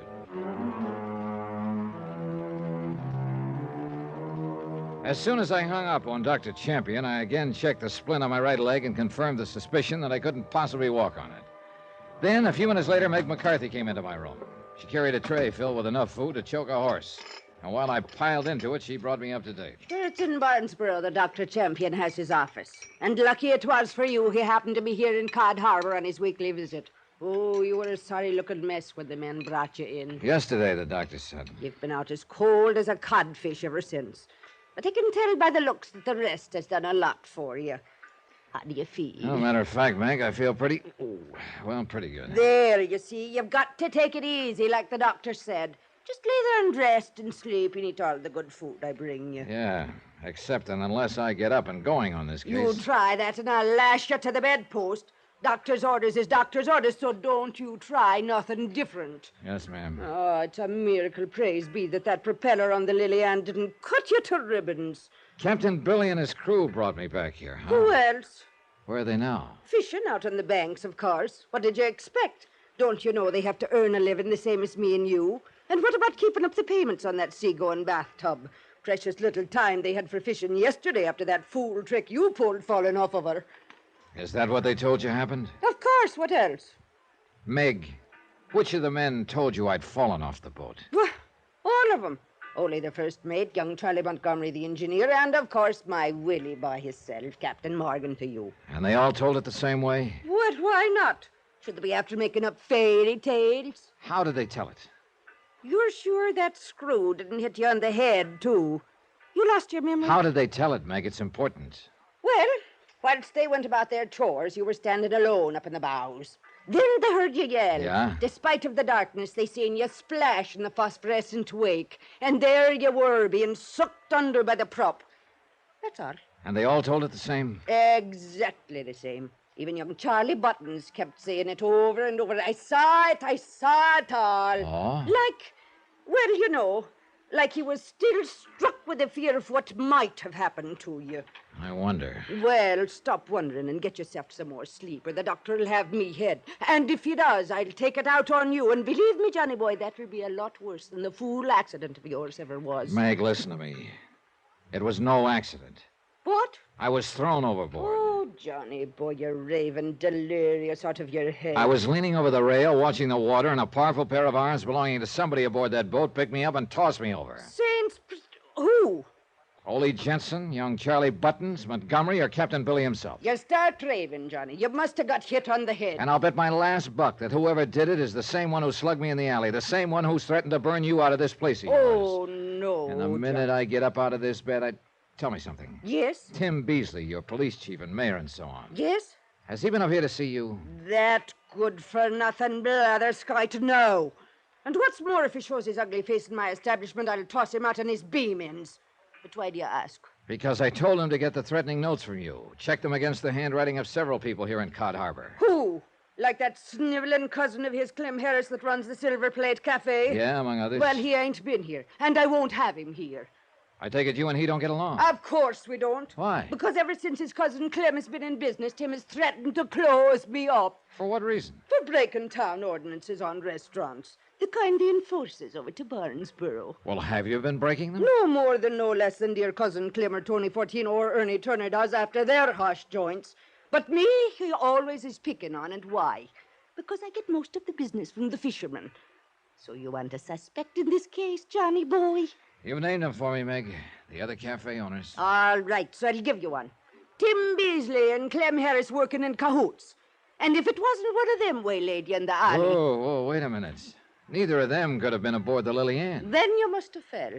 Oh, Meg, when is the doctor coming to see me? He should be here by now. Well, if he doesn't come pretty soon, I'm getting up and going, orders or no orders. Johnny? Motives, suspects... Why, Meg McCarthy herself could have rigged this whole thing. Called me in as a cover-up while she burned up her place to collect $15,000 insurance. Even her intended, Captain Billy Morgan, who'd collect her life insurance if she were to die in a fire. Tim Beasley, lazy slob of a general factotum in Cod Harbor, to put Meg's palace out of business on behalf of his cousin, Clem Harris. Or Clem himself. Or one of Captain Billy's crew for some reason I hadn't yet fathomed. Half an hour later, Dr. Champion arrived, looked me over, and then went to work with a pair of bandage shears. So now we'll take off that splint. Oh, but if something's broken, Doc. Not a thing broken, Mr. Dollar. Just an old trick of mine. Huh? You needed absolute rest until I could see you again. And from what I've heard about you, you wouldn't have taken it unless I fooled you into it. And that was the sole reason for the splint. Doc, you're a wonder. There we are. And in view of your surprisingly good condition, I'd say you may be up and around as soon as you honestly feel able. Say, even tomorrow, perhaps. Item 8, $10 for medical services. All that Dr. Champion would accept. Needless to say, as soon as he left, I planned to get up and get to work. But as he walked out the door, Meg brought Captain Billy in to visit and sympathize. So, in hope of keeping him off guard, I played real sick. Then Ole and Montgomery came in, too. But I needed to get these men alone, and I must admit, be feeling better than I did. And then I realized that young Charlie hadn't come. I asked about him. To Barnesboro, Johnny. He said as long as the doctor was keeping you in bed 2 or 3 days, he could see you when he gets back. But wait a minute. He went to pick up some supplies for Meg here like he always does. Gives him a chance to drop in on his sister where he keeps his Sunday clothes and things. He wasn't out on the boat with you today? Nah, Meg spoils a lad that way, always has him going in for supplies when I need him the most. Look here now, Willie boy. You talk like I was the one picked today. Well, of course you did. Of You always course I do. didn't, and don't you tell me. He said it was you. You're off your course, Miss I McCarthy. am, You know ma'am. blasted And well that you don't are. you shake your finger at me, you blue You pipe down, woman. Do you want Mr. Dollar to have a relapse? You. Oh, Johnny boy. I'm sorry. Shut up, Bill. It's okay, Meg. And But Willie tell me boy. that- I'm sorry if I seem to be raising my voice at you. Oh, bless you, Meg. It's that fiery spirit that keeps me loving you.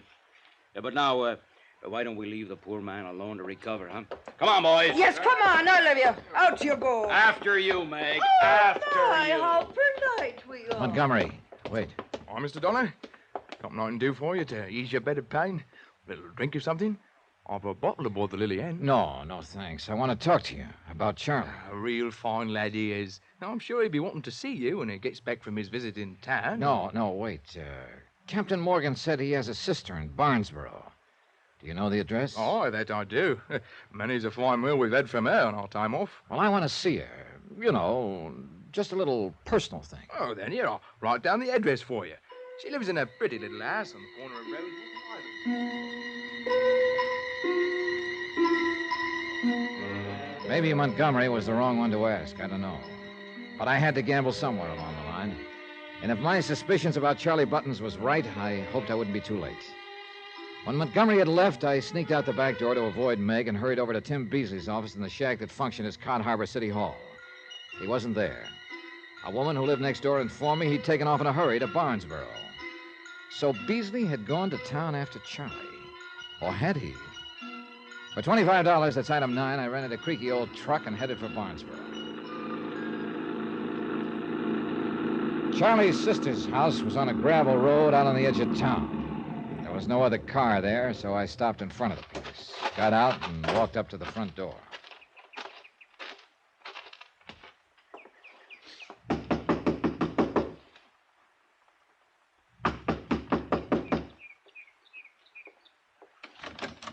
Sorry, mister, but my sister...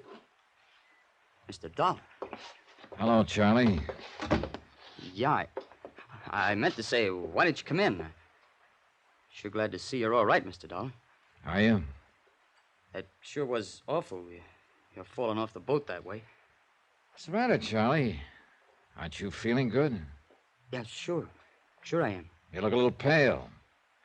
And say... Well. Packing up to leave, huh? Yeah, Well, I'm tired of the fishing business, Mr. Dollar. Gonna give it up. Go somewhere else to earn a living. Tired of it, yeah. Why did you do it, Charlie? Huh? I don't know what you mean. It took somebody who knew that boat pretty well to sneak up on me in the dark and push me overboard. Took a strong, young pair of arms to do it, too. Yours, weren't they? Well?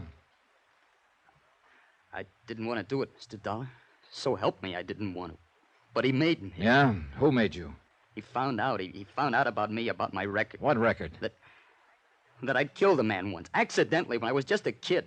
That I'd run out and escaped from the reformatory.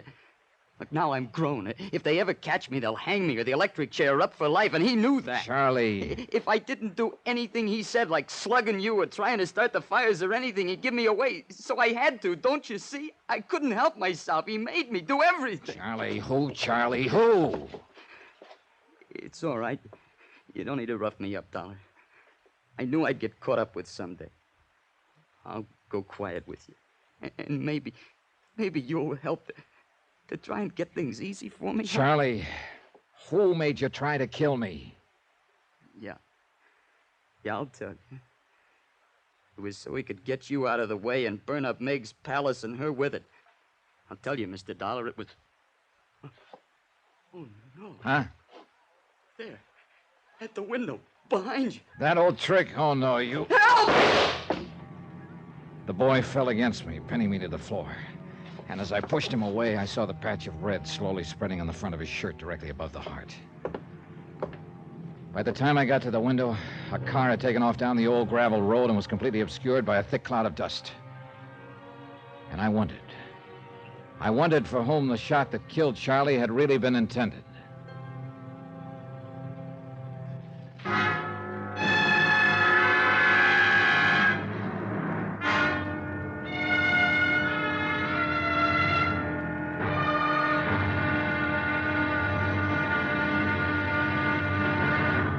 Now, here's our star to tell you about the final episode of this week's story. Tomorrow, a killer strikes again. But one of his victims rises from the grave to strike back. Join us, won't you? Yours truly, Johnny Dollar.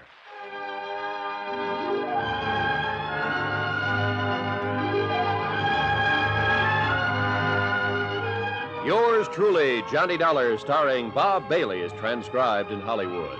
It is produced and directed by Jack Johnstone, who also wrote this week's story.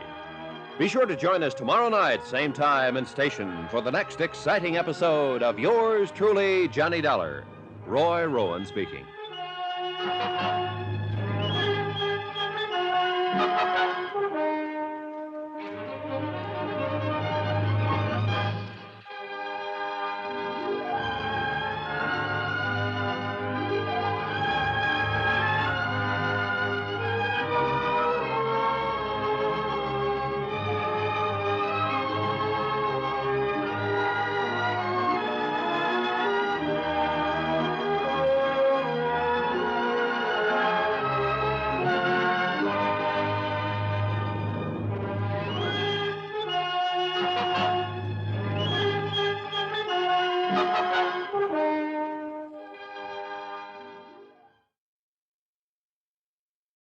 From Hollywood, it's time now for...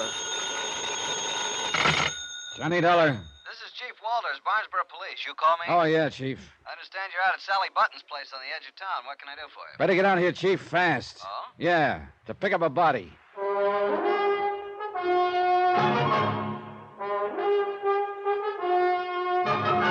Tonight and every weekday night, Bob Bailey in the transcribed adventures of the man with the action-packed expense account, America's fabulous freelance insurance investigator. Yours truly, Johnny Dollar.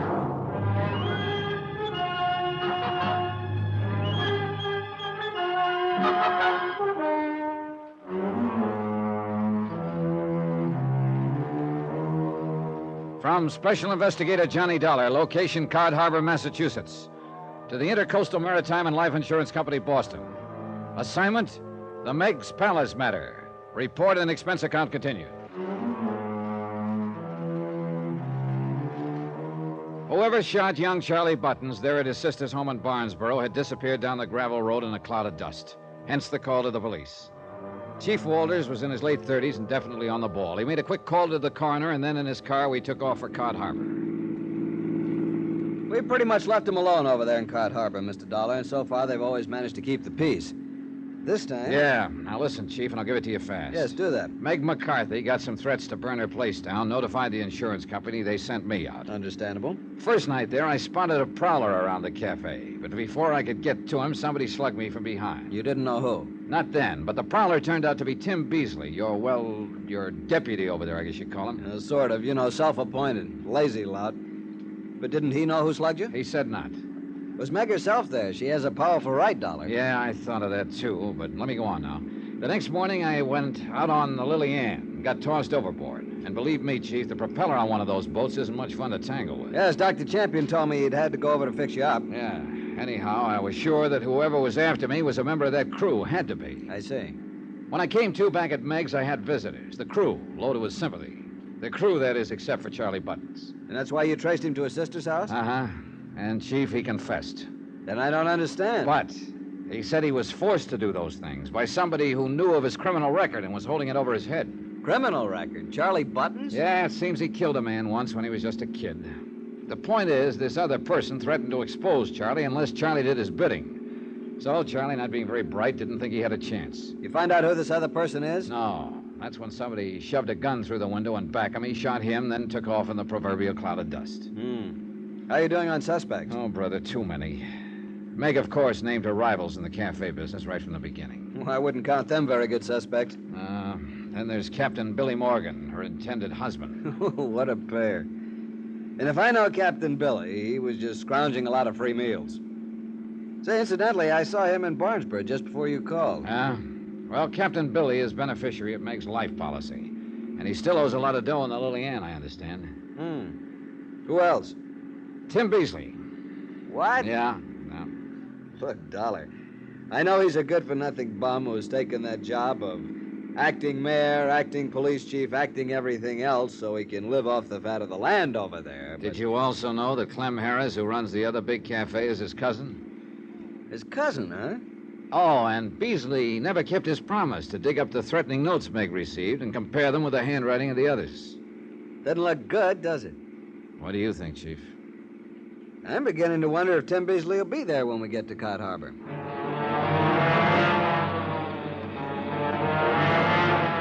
As it turned out, Tim Beasley was very much in evidence. So was the whole population of Cod Harbor. For as the lights of the little fishing village slowly hove into view, I saw another light down by the waterfront, a big reddish glow. And as we pulled in closer, we could see the long tongues of flame leaping upward that caused it. Yep, Meg's palace was on fire. Chief Walters stepped on it. We took the last few turns on two wheels. Hoses of all sorts and shapes and sizes connected to pumps aboard the nearby fishing boats were throwing powerful streams of water at Meg's palace, at the back where the fire had apparently started. But the flames continued to spread, even licking along the ground behind the building. That means arson, Johnny. Oil and gasoline spreading around back there. No doubt of it, Chief. Hey, how'd it start, Captain Billy? Who knows? But grab a hose and get to work. Get some hose off one of them boats. Montgomery, you crazy fool! Captain Billy Morgan was running the show, and every one of my prize suspects was in there working his head off. All of them taking orders from Captain Billy. And then I realized that Meg McCarthy was nowhere around, and I noticed something else. All the firefighting was directed toward the back of the building. The front, thanks to the wind, was untouched. But that's where Meg McCarthy's room was. Chief Walters! Hey, Johnny, where are you going? Come on, Chief, give me a hand. What? See that window up there? Well, I'm going to climb up on the front roof of the place. You'll burn to a crisp up there. Gotta take that chance, because I think I can blow this whole case wide open. Now, clench your hands so I can step on them and hoist me up. But even right here, the heat is Come too on, much. man, quick, come on. Okay, Johnny, but I think you're crazy. Here you are. Now, up. Here you go. The heat was almost unbearable up on that roof, but I knew I had to do it. I crawled low along the shingles, hoping the rotten old roof would hold. And a withering blast that felt like fire itself hit me full in the face as I broke the window of Meg's room. And there she lay, stretched out, unconscious on her bed. There was an ugly, livid mark across her forehead where somebody had struck her down, then left her there at the mercy of the fire. Johnny! Dollar, are you all right? The searing heat seemed to press in on me, engulf me. And the open window gave a draft to the flames that were already licking at the sides of the open door. Somehow I managed to wrap a blanket around Meg, covering her face, and stagger to the window, blindly groping for it. Johnny! This way, the window! Keep that hose on us here. All right, Johnny. You're all right now. I got you. It's all right, boy. All right.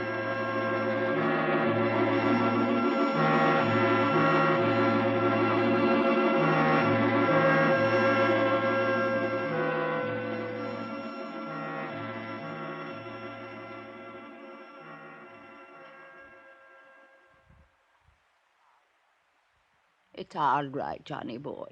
Outside of having your hair singed and losing a suit of clothes, you're all okay. Well, thank goodness you are, Meg. But tell me... Oh, now take it easy. You got a bad burn on that left arm, and you got to lie still. Yeah, And would Meg. you believe it? It was Clem Harris, the one I always thought was such a no-good blatherskite that gave us each a place to stay here at this house. I wondered where I was when I came to a few minutes ago. I guess I misjudged the man. But how about you, Meg? Oh, bless you, darling. You saved me life, and I'll never forget it. May the good Lord strike me down. If it hadn't have been for you... Oh, think of it, Johnny boy. I'd be laying still in that pile of ashes out there that was once me nice cafe. I love you, Johnny boy, and I'm humble and I'm grateful.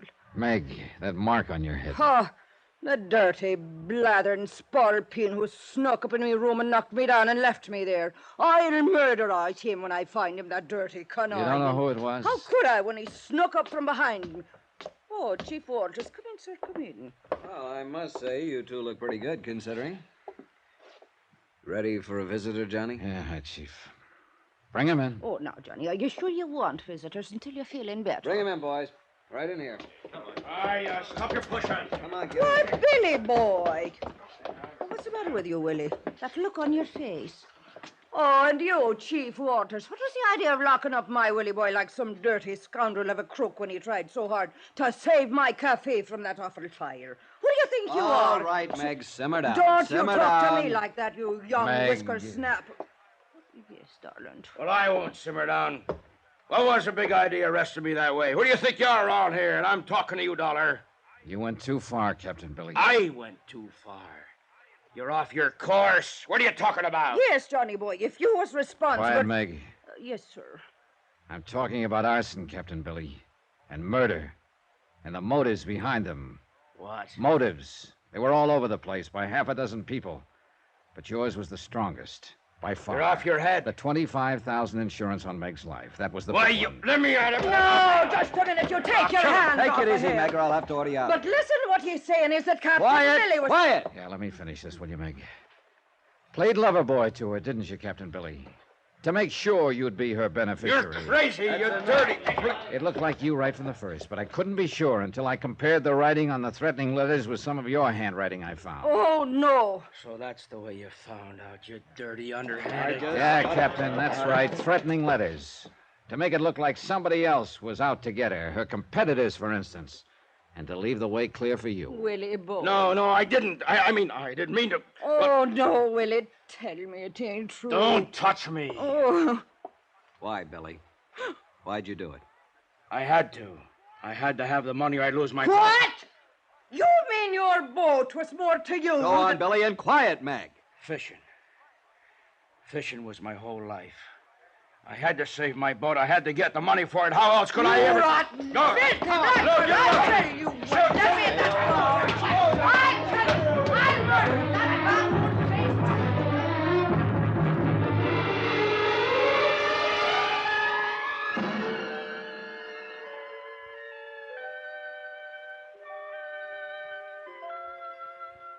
I don't know, Johnny boy. Maybe I'll move to someplace else and open up. I wouldn't have the heart to here. Cod Harbor, it'd be too. It was here that I met him and I believed him. And, well, I guess this old heart of mine wasn't as tough as I thought it was. Yeah. I'm sorry, Meg. I'll get over it.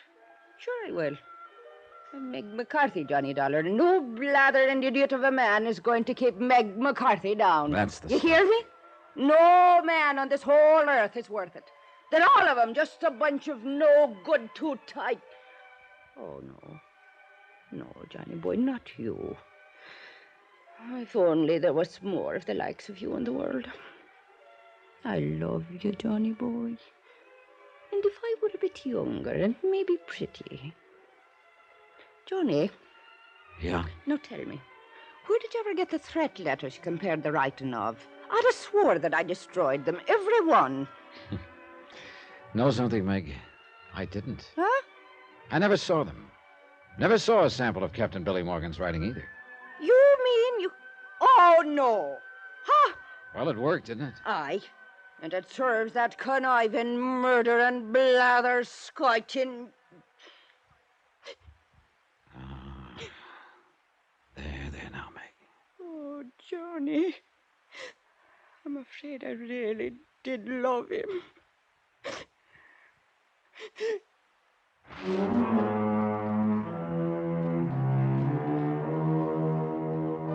Yeah, it had been a long shot, and thank goodness it had paid off. The courts will take care of Captain Billy. The insurance on her place, of course, will have to be paid to Meg McCarthy, but no life insurance, thank heaven. Oh, poor Meg. It'll be a long, long time before she'll fall for sweet talk again. Expense account totaled, including fare and incidentals, back to Hartford, $221.60. Yours truly, Johnny Dollar.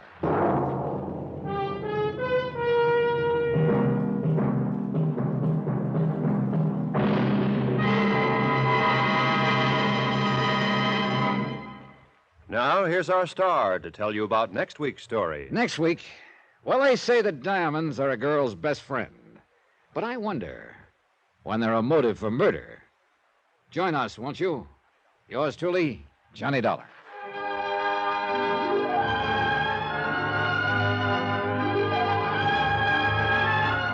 Yours truly, Johnny Dollar, starring Bob Bailey, is transcribed in Hollywood. It is produced and directed by Jack Johnstone, who also wrote this week's story. Heard in our cast were Virginia Gregg, Jack Crucian, Byron Kane, Forrest Lewis, Bert Holland, Stan Jones, Bob Bruce, Austin Green, and Harry Bartell. Musical supervision by Amerigo Marino and Carl Fortina. Be sure to join us on Monday night, same time and station, for another exciting story of yours truly, Johnny Dollar. Roy Rowan speaking.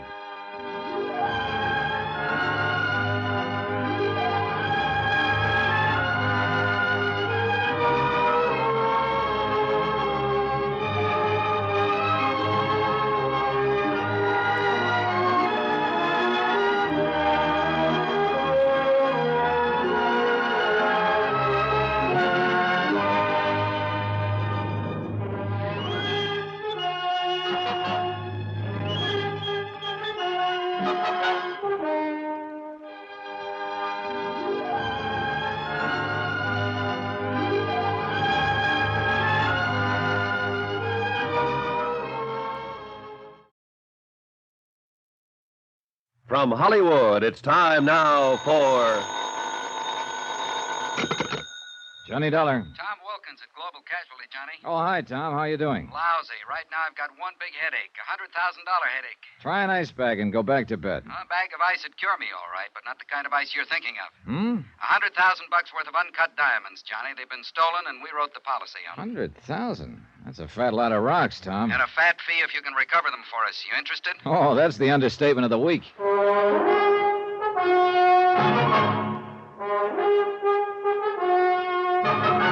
Tonight, and every weekday night, Bob Bailey in the transcribed adventures of the man with the action-packed expense account, America's fabulous freelance insurance investigator. Yours truly, Johnny Dollar.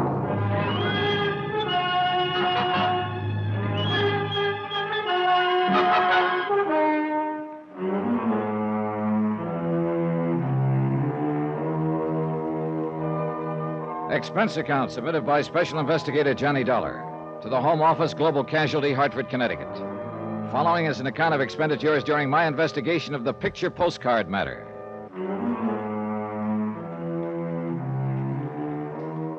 Expense account item 1, $1.25. Taxi to the office of Global Casualty, where Tom Wilkins was waiting for me.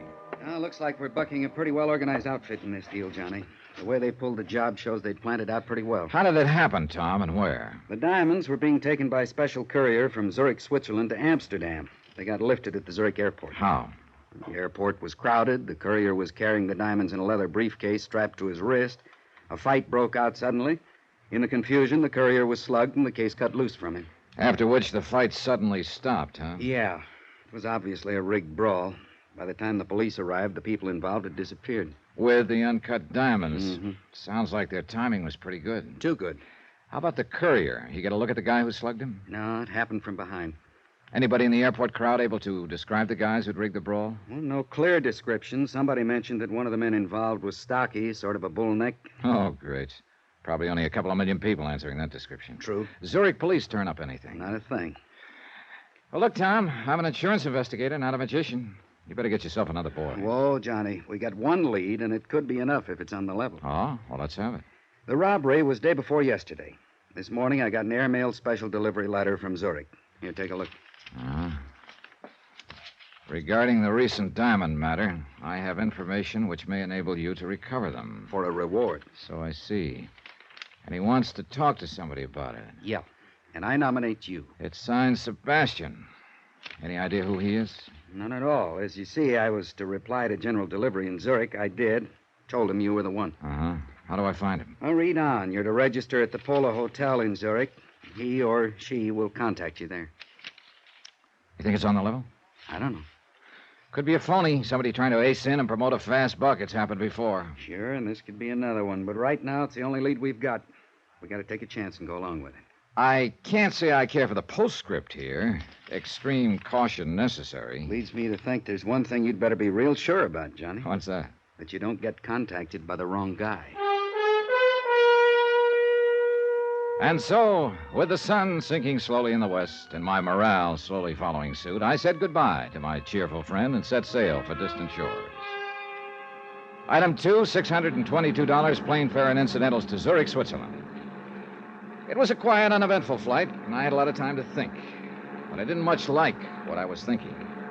Whoever had lifted the uncut stones wouldn't exactly like the idea of an informant spilling the beans to me, and I had a slight hunch I'd be lucky if beans were the only thing that got spilled.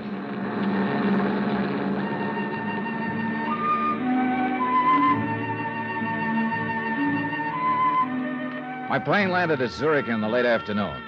I hired a cab, that's item 3, $1, to take me to the Polo Hotel. The city looked bright, fresh, and clean. It gave me a lift. And the sight of a very pretty girl walking quickly to my cab as we were ready to pull away from the airport didn't hurt either. Oh, darling, Well, hello. I'm so sorry. I've made a mistake. Darn it. I thought you But were... I was somebody else. Yeah, that's the trouble with having an ordinary-looking face. Well, I wouldn't call it ordinary. But please... Well? Please, I wonder, could I share your cab into the city? Oh, by all means. I guess my friend was not on that plane after all. Oh, that's rough. Okay, driver. Well, this is very good of you. Well, I'm a real prince when you get to know me, Miss... Schaefer. Ilsa Schaefer. Johnny Dollar. And speaking of getting to know me... Driver, please pull up. Well, hey, how come? Oh, I am so sorry, Mr. Dollar. I just remembered something I have to do. We were just beginning to get acquainted. I know. A pity, isn't it? Well, look, wait, But don't... perhaps this will make up for it. Well, offhand, I can't think of a better start. Now, if you'll only... Goodbye. Hey, Ilsa, wait! Well, if this is the customary Swiss hospitality, driver, sign me up. Then I realized that Ilsa had forgotten her purse. I had the driver cruise around a few minutes, but we didn't see her anywhere. So I dropped her purse off at the Lost and Found office of the taxicab company, then went on to the Polo Hotel. It was in the newer quarter of Zurich, on the lower slopes of the Zurichberg. I went inside and started for the desk in the lobby, but I didn't quite make it. Turn here, please. Sorry, I'm heading for the desk. I said turn here, please. You know, I can't say I care for the way you keep nudging me in the ribs. That wouldn't be a gun, would it? Yes, it would. Now, if you will please come with me. Okay, mister. Where to? To the side entrance. I'll say one thing. I sure didn't expect all the reception committees. The first one I like much better. Skip it, will you? Outside. That car over there. Hey, look, isn't it about time you told me what this is all about? There's no use pretending you do not know. The diamonds. Oh. You think I've got them, maybe? I do not think. I'm sure of it. Well, this may come as a nasty surprise to you, mister, but I have no time to waste. She entered your cab with a purse. She? And Ilsa? And left without it. And she was, shall we say, very friendly to you. Oh, that I remember. And I have no complaints, believe me, but she didn't give me any diamonds. I warn you. They weren't in her purse either. They checked the contents at Lost and Found. Get into the car. Hey, look, this routine won't get you anywhere. Into the car. Hey, take it easy, friend. You're trying to poke a hole in my ribs. Okay, relax. Take it into the car. I jerked the door open suddenly and knocked him off balance. I swung at him, but he ducked and lunged at me. I went sprawling into the street in front of an oncoming car.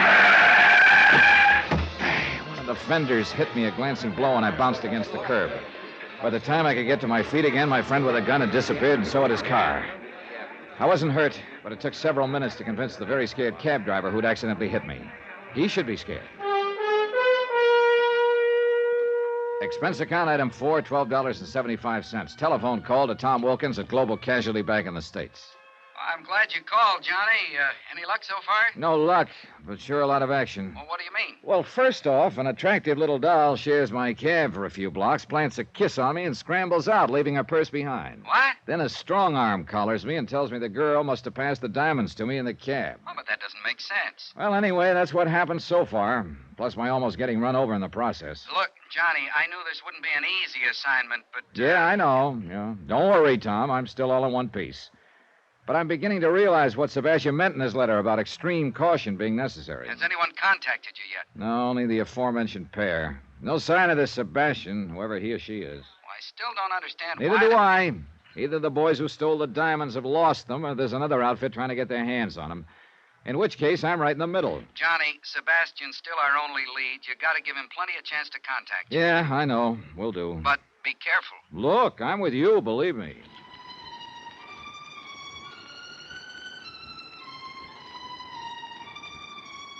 I went up to my room and stretched out on the bed to wait. 2 hours went by. Nothing happened. Finally, I went down to the lobby. Expense account item 5, 30 cents, 2 English language newspapers. I settled down in the most conspicuous chair I could find and waited some more. Still nothing.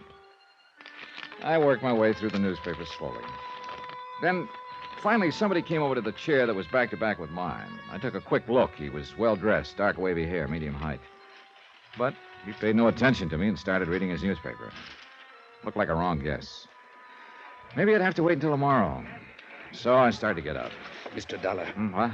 Please, put your newspaper in front of your face and do not turn around. Okay. Who are you? Sebastian, who wrote the letter to your company in the United States. Oh? It must not appear we are talking to each other. Somebody watching us? I would not doubt it. So you want to talk about the robbery of those uncut diamonds? How do I know you have any real information? I will give you proof presently. But first, let us talk about the reward. What is the amount? Depends on how good the information is, Sebastian. I am talking about the diamonds. Oh? Suppose I were to tell you that I was in a position to guarantee their return. Go on.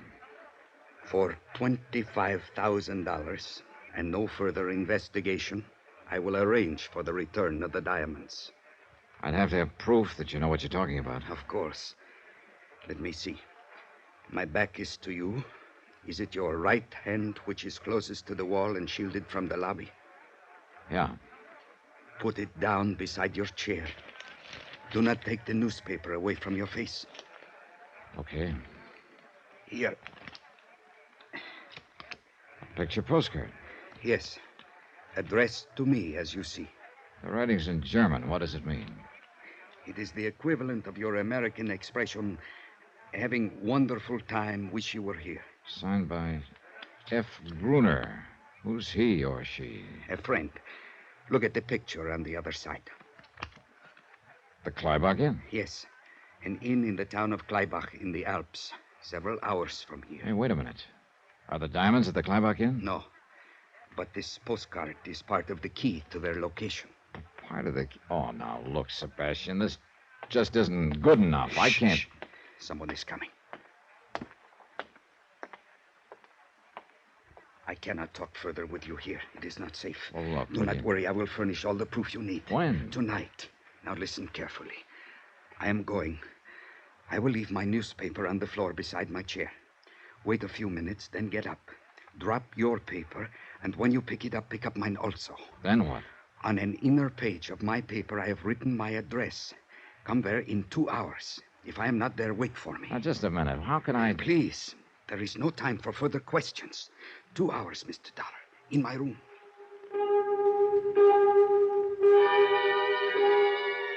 Two hours later, I went to the address he'd given me. A small apartment in another part of the city.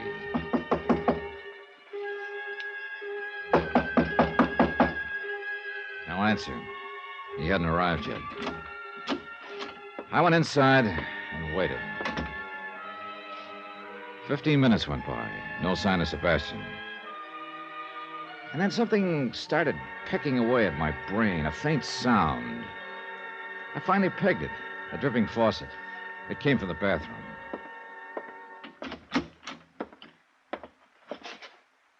The bathtub was full. In it, floating face down, was Sebastian.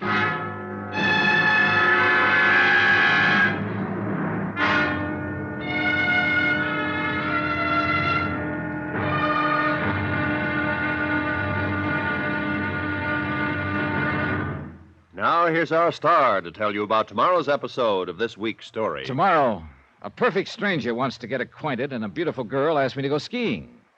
Trouble is, either or both of them could be trying to kill me. Join us, won't you? Yours truly, Johnny Dollar.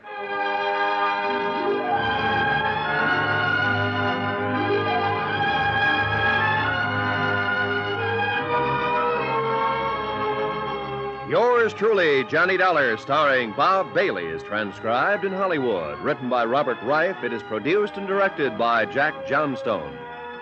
Be sure to join us tomorrow night, same time and station, for the next exciting episode of Yours truly, Johnny Dollar. Roy Rowan speaking.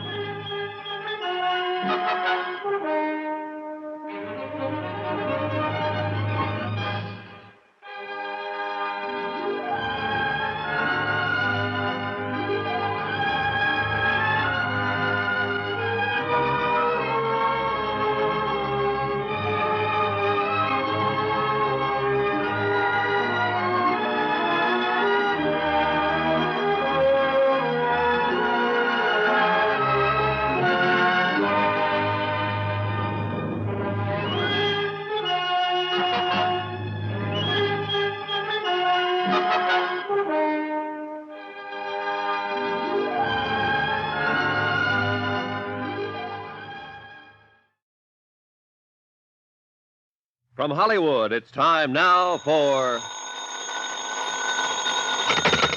Johnny Dollar. Inspector Herniger of the Zurich Police, Herr Dollar. Oh, yeah, Inspector. I talked to one of your men last night. Yeah, when you report the murder of this man called Sebastian. Yeah, any line on this killer? Not as yet. We are somewhat at a loss as to motive. That I think I can supply. So?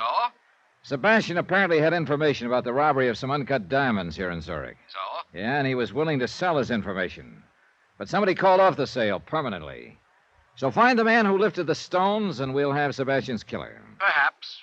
You don't sound convinced. It appears quite possible, Herr Dollar, that Sebastian was killed by a woman.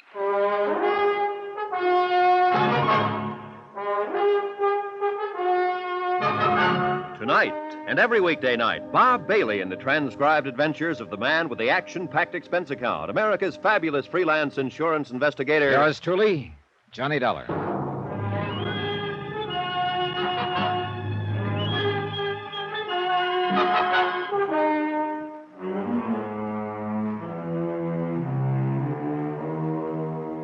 Expense account submitted by Special Investigator Johnny Dollar to the Home Office, Global Casualty, Hartford, Connecticut. Assignment, the Picture Postcard Matter. Location, Zurich, Switzerland. Expense account continued.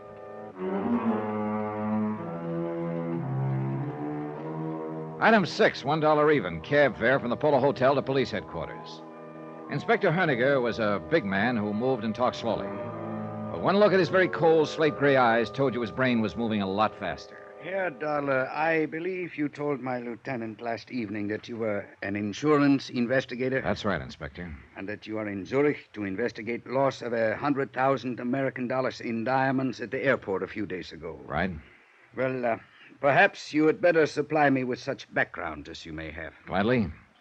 The robbery itself, of course, you know about. A fight broke out at the airport. We know that it was, as you say, rigged to create confusion. Yeah, and in the confusion, the courier who was carrying the stones was slugged. His briefcase was cut away from his wrist. Whereupon the assailants quickly melted away into the crowd. The exactness of their timing suggests that they were well organized and had planned a robbery in some detail. The next day, the company I'm representing got a letter from this man, Sebastian. He claimed to have information on the robbery and would help us recover the stones for a price. And you were sent to contact this Sebastian? Yeah. Or rather, I was sent here so that Sebastian could contact me. And did he? He did. But as it turned out, he practically had to stand in line. I am afraid I do not follow you. Well, first off, a very attractive young lady popped into my cab as I was leaving the airport for the hotel, asked to share the cab. Oh? 2 blocks later, she had the driver stop, planted a kiss on me, and jumped out. Indeed. You Americans seem to work fast, Herr Dollar. Yeah, I'm afraid I can't chalk up the incident to my personal charm, Inspector. She left her purse in the cab, and I gather the idea was to make somebody else think she'd passed the diamonds to me. And who would this somebody else be? A guy who jumped me in the lobby of the Polo Hotel. He was pretty convinced I had the stones. And how would the dead man Sebastian fit in? Well, it's my hunch Sebastian was a member of the outfit who stole them in the first place. He could have been trying to play both ends against the middle. How do you arrive at that conclusion? Well, look, we know there were several members of the group. Okay, so they're bound to take a big loss when they fence the diamonds. They'd be lucky to get half the value, which would be $50,000. True. Split 3 or 4 ways, that would cut the shares down considerably. But If Sebastian could engineer the return of the stones and collect a $25,000 reward for it, he'd be way ahead of the game. And Sebastian was secretly negotiating with you. Yeah, behind a newspaper in the hotel lobby. He wanted me to meet him in his room later so we could talk. I went there. I found him in the bathtub dead. And he had given you no specific information as to the location of the diamonds. Only this, Inspector. A picture postcard. Uh-huh. The Kleibach Inn. He told me Kleibach was a small resort village up in the Alps. I know the place. The card is addressed to Sebastian and signed by F. Gruner. He said Gruner was a friend of his. Perhaps the diamonds are at the Kleibach Inn. He said no, that this card was only part of the key to finding them. And he gave you no indication as to what the rest of the key to their location was? No, none at all. I gathered that's what we were going to talk about in his room later. But somebody else apparently had different ideas. Yeah. Say, look, you said over the phone that Sebastian's killer could have been a woman. Well, he was struck on the head from behind, but only hard enough to stun him. His death was due to drowning in the bathtub. Many times in our experience, women have chosen such a method. The woman, then, could be Ilsa. Yeah. Or perhaps one of Sebastian's gang who learned of his plans. Very annoying, Herr Dollar. Many possibilities. But nothing tangible. Well, I'm heading for that place on the postcard, Inspector. The Kleibach Inn? Yeah. At this point, part of a key is better than none.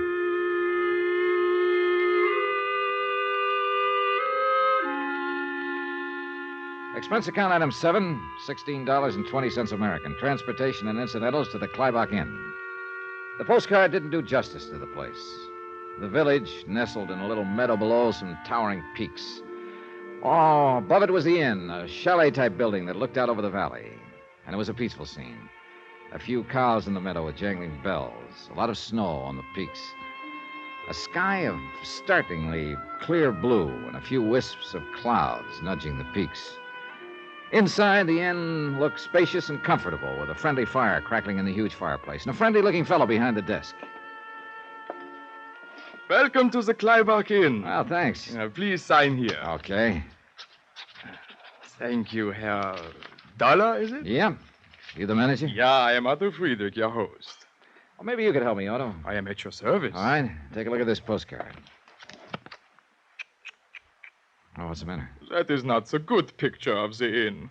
I had some new ones made. You see, the lighting is wrong in this picture. The entire north wing is in the shadows. Now, in the good picture... Yeah. Well, what I want to know is, do you sell these cards here? Not those cards, no. I have the new cards. See, here is one. Now, see how much better... Well, how about in the village? Do they sell the old cards there? Yeah, I'm afraid so, in one or two shops. I have told them 100 times I will give them the new ones if only they will. You see, it's... Yes, it's the lighting. You ever hear the name Sebastian around here? Sebastian. No need to memorize it. Just tell me if you've heard it, please. Is it a first name or a last name? There you've got me. Sebastian. No, I do not remember hearing that name. I'll be glad to check my register for you. How about F. Gruner? He's the one who sent the card to Sebastian. Gruner. Perhaps I heard the name in the village somewhere. I will see what I can find out. Okay, thanks. In the meantime, I hope you'll be comfortable here and enjoy your visit. Ski equipment is at your disposal. Thanks. But I'll enjoy my visit a lot more if I can find F. Gruner.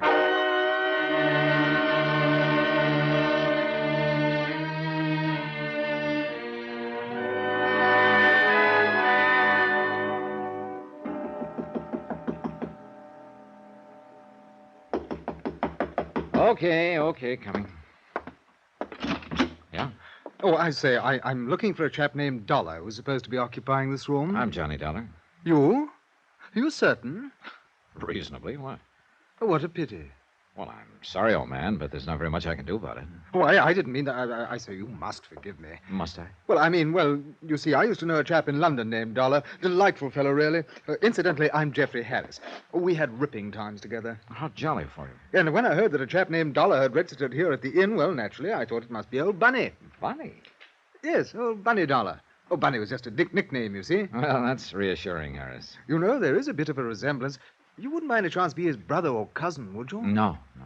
Well, after all, Dollar's a bit of an odd name, and I thought... No, I'm sorry. If you'll excuse me, I'm on my way downstairs. Oh, splendid. Well, so am I. Oh? It's quite a coincidence, is it? Well, running to you in this way, I mean, you're absolutely sure that you don't know Bunny Dollar? This I can guarantee. Oh, what a pity. He's really worlds of fun. Oh, yes, I can imagine. But what do you know? What's that? Oh, nothing. I just spotted an old friend over at the bar. See you later, Harris. Oh, I see. So I can see your point, old man. Well, hello, Ilsa. It is Ilsa Schaefer, isn't it? Why, you're the one. Yeah, that's right. Johnny Dollar, the one you shared a cab with back in Zurich. Yes, of course. What a coincidence. Isn't it? Incidentally, Johnny, I want to thank you for turning my purse in. It was foolish of me to leave it in your cab. Just an oversight, huh? Why, yes, of course. I mean, you didn't by any chance leave it in the cab on purpose, huh? Well, of course not. Why would I do a thing like that? Oh, maybe so somebody else would think you passed something along to me in that cab, besides a kiss. That kiss. I suppose I shouldn't have been so impulsive. Oh, I didn't object to that. But I did object to a muzzle man jumping me and acting like you had given me something. Oh? What was I supposed to have given you? You don't have any idea? No, honestly, I don't. Okay, we'll let that ride for the time being. Mind if I ask what you're doing here at the Kleibach Inn? Oh, this is a favorite spot of mine. I like to ski. Oh? You don't seem convinced. I really am quite a good skier, Johnny. Are you? As a matter of fact, I plan to go skiing in the morning. Would you like to come with me? Well, now, that might be pretty interesting. Just a minute. I'll go check with Otto, see if I can borrow some skis. Be right back. All right, Johnny. Ah, Herr Dollar. And how are you enjoying your stay so far? Just fine, Otto, fine. Look, about that girl over at the bar. Fräulein Schaefer. Oh, a most attractive young lady, no? A most attractive young lady, yes. This seems to be a favorite spot of hers. I am very happy to hear that, Herr Dollar. I suppose she comes here often, huh? This is her first visit to the Kleibach Inn. You're sure about that? Of course. I would certainly remember a young lady like her. Yes, this is her first visit, but I hope it will not be her last. Don't count on it, Otto.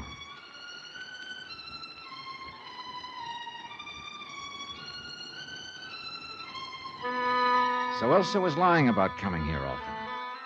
That could mean she'd lied about a few other things, too, like leaving her purse in my cab accidentally. She might have been trying to make it look like she'd passed the stolen diamonds on to me and thus take the heat off herself and whoever she was working with. I remembered what Inspector Honegger had told me, that Sebastian's killer could be a woman. I went back to the bar. Did you arrange for the skis? Yeah, I guess I'm all set. Good. Tomorrow morning, then. All right, where? Well, I had in mind the North Slope, but perhaps you would not like that. Why not? Some people consider it too dangerous. Oh, I don't think I should worry about the danger, do you? After all, Elsa, I'll be in the best of hands. Thank you. I'm sure you'll take good care of me. I will certainly try to, Johnny.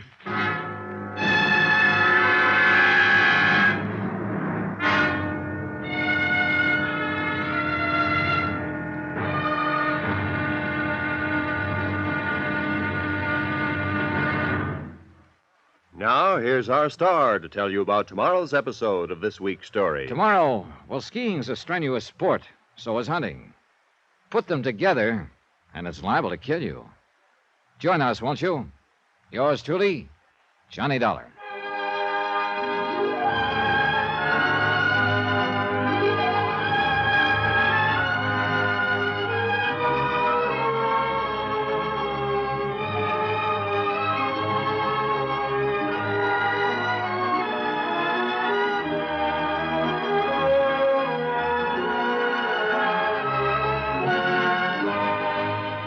Yours truly, Johnny Dollar, starring Bob Bailey, is transcribed in Hollywood. Written by Robert Reif. It is produced and directed by Jack Johnstone. Be sure to join us tomorrow night, same time and station, for the next exciting episode of Yours truly, Johnny Dollar. Roy Rowan speaking.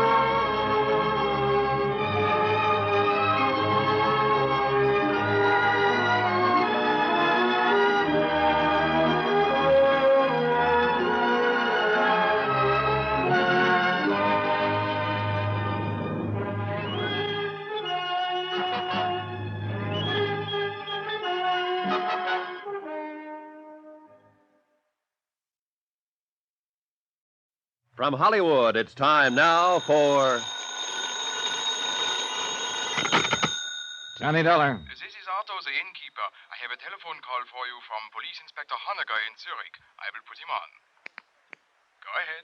Hi, Inspector. Any line on Sebastian's killer? Not yet, Herr Dollar. That also means no line on the stolen diamonds, huh? I do not know. You recall the picture postcard Sebastian gave you before his death? The picture of the Kleibach Inn? Sure. He said it was part of a key to the location of the diamonds. That's why I came up here to the inn. But I haven't found any sign of them. We have been watching Sebastian's apartment. This morning, the second part of the key arrived in his mailbox. Another postcard? Yes. I am sending it on to you. See what you can make of it. Looks like we're in the middle of a game of some kind. Have you been able to locate the missing murder suspect, Ilse Schaefer? I've not only located her, in 5 minutes I'm going skiing with her. What? Herr Dollar, do you think that is wise for you? It's one way of finding out if she ties in. I just hope it doesn't turn out to be the hard way.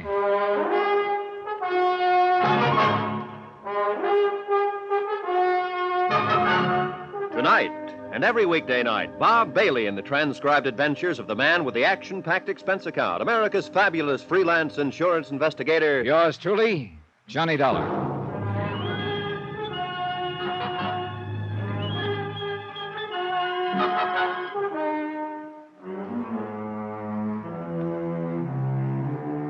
Expense account submitted by Special Investigator Johnny Dollar to the Home Office Global Casualty in Hartford, Connecticut.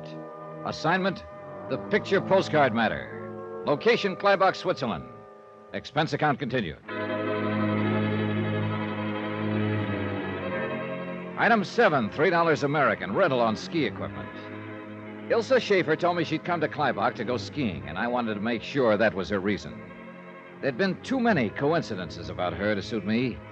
First, the way she'd popped into my cab in Zurich, then popped out 2 blocks later, leaving her purse behind. Right after that, I'd been jumped by a strong arm who was sure Ilse had passed the stolen diamonds to me. And now she turns up suddenly at the Kleibach Inn. I spotted her waiting for me at the ski lift. Come on, Johnny. You're late. In her skiing outfit, she could have passed for Miss Switzerland. But one nasty little thought kept coming into my brain, kept marring the picture. She could also be Sebastian's killer. We rode the lift up to the top, then took off along the ridges. She skied like she was born to it, easy, smooth, and gracefully. It had been 4 years since I'd last been on skis, and as I struggled to keep up with her, I must have looked like a rusty snowplow. We worked our way out on the crest of one of the ridges. Let's stop here a moment. Well, that suits me fine. You winded? This is not exactly sea level. You'll get used to it. You see, I really can ski, Johnny. Oh, that's an understatement. Do you have a cigarette? Yeah, sure. Here.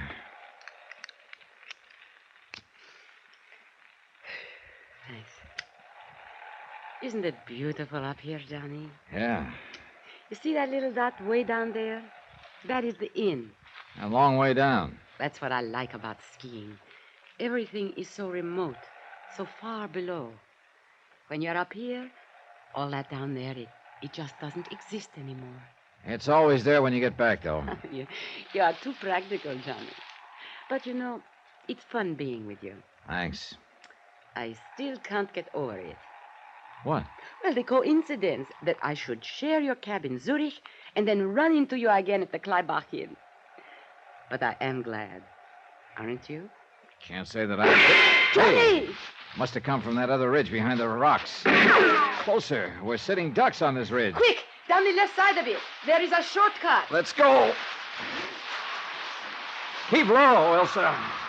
Who could be shooting at us? We'll figure that out when we get out of range. Oh. He's still right with us. We'll be out of sight in a moment. Could be a moment too late. There. We are past the shoulder. Yeah. Slope's pretty steep here. This is the quickest way. The shoulder of the ridge will keep us out of sight. Maybe. What do you mean? We get going much faster and we're going to take off. Hey, ahead of us, a cliff. Johnny, stop! What do you think I'm trying to do? Johnny, watch out! Johnny! Oh, brother. Johnny. 4 feet more and I'd have thank heaven. This was a real great route you picked, Ilsa. Oh, I can't tell you how sorry I am. Sorry I didn't go over the edge. Oh, of course not. I mean, I'm sorry that in the excitement, I forgot about the avalanche. Avalanche? Yes, several months ago. It took away part of the slope and left this sheer drop. Forgot about it, huh? Well, I just told you I did. I noticed you didn't have much trouble stopping in time. But I was behind you. Oh, yeah, that's just where you were, behind me. What are you trying to say, Johnny? Just that this is one coincidence too many, Ilsa. We just happened to stop on the top of the ridge, right where I make a grade A target. Then you just happen to forget there's a sheer drop on this shortcut you got me to take. But I explained Come on, we're that... going back to the inn.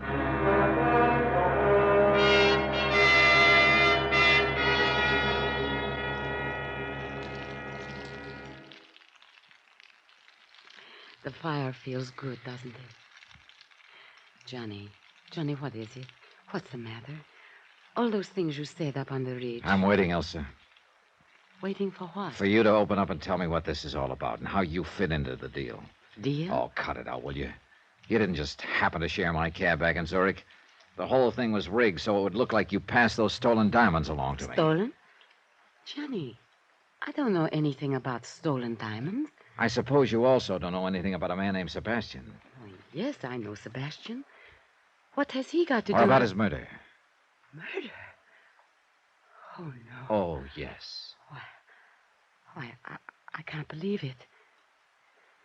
Sebastian dead. Yeah, and you've already admitted you knew Sebastian. Now let's have the rest of the story, straight. Oh, well, Sebastian was a friend of mine. Friend? Nothing more. He had asked me to share your cab at the airport and to leave my purse in it. Why did he want you to do that? I don't know. He said he was in some kind of trouble and needed help. He said if I would do that, it would help him. Ilsa, you'll have to do better than that. But I am telling you the truth. No, you... Hey, wait a minute. You claim you didn't know what kind of trouble Sebastian was in? No, he didn't tell me. You also claim you don't know anything about the diamonds? $100,000 worth? What? I read about that in the newspapers, but... Oh, wait a moment. Are you saying that Sebastian was involved in it? Up to his ears. I'm sorry to hear that, Johnny. But you must believe me. I did not know anything about it. You're either telling the truth or you're a whale of an actress, Ilsa. I'm telling you the truth. Okay. But about that taxi cab in Zurich, I don't understand. Sebastian was trying to double-cross the rest of the outfit by negotiating with me for the return of the diamonds. But apparently there was another outfit after the diamonds. He wanted to make it look to them like he'd passed the diamonds along to take the heat off. You said a man attacked you after I had left your cab. Yeah. He obviously thought you'd slip me the diamonds. Oh. So Sebastian was setting me up as a patsy on the one hand and negotiating with me on the other. Who could have killed him? Good question. Could be the outfit trying to grab the stones. Or Sebastian's own crowd found out he was trying to sell them out. And the person who shot at us up on the Same ridge? two possibilities. Which reminds me, you still haven't explained how you happened to come up here to the Kleibach Inn. Oh. Well, Sebastian told me he had unfinished business in Zurich, and he would meet me here in a few days, and we would go skiing. I see. Tell me, did you know any of Sebastian's friends? One or two, slightly. Was one of them big and powerful, thick features, almost bald? No. Why? Well, he's the one who jumped me in the hotel lobby after my cab ride with you. Oh, no. I am certain I would remember him the way you describe him. Oh, there was a man Sebastian spent a great deal of time with, but he was short and stocky with very thick neck. Well, that fits the description of one of the men in the robbery at the Zurich airport. Do you know his name? Why, Brunner, I think it was. Could it have been Gruner? Yes, Gruner. The man who sent the postcard to Sebastian. Yeah, that ties in all right. Postcard? Oh, well, skip that. Was one of Sebastian's friends an Englishman? Not that I know of. Why? Well, a fellow named Jeffrey Harris here at the hotel's been trying to strike up an acquaintance with me. Claims he thought I was old Bunny Dollar, a friend of his from London. Oh, well. Johnny, if you'll excuse me, I'm very tired and upset about this news of Sebastian. I think I'll go to my room Yeah, okay, Elsa. If there's anything more I can do Don't to worry. help you... I'll let you know. All right. I'll see you later. Herr Dollar, Oh, Otto. did you enjoy your skiing? Well, let's say it was real interesting. Got a question for you, Otto. Huh? As a man of experience, how do you tell if a woman is lying? Okay, Herr Dollar. As an innkeeper, I learned long ago that one listens to a woman, agrees with her, smiles politely, keeps his eyes open, and believes what he wishes about her.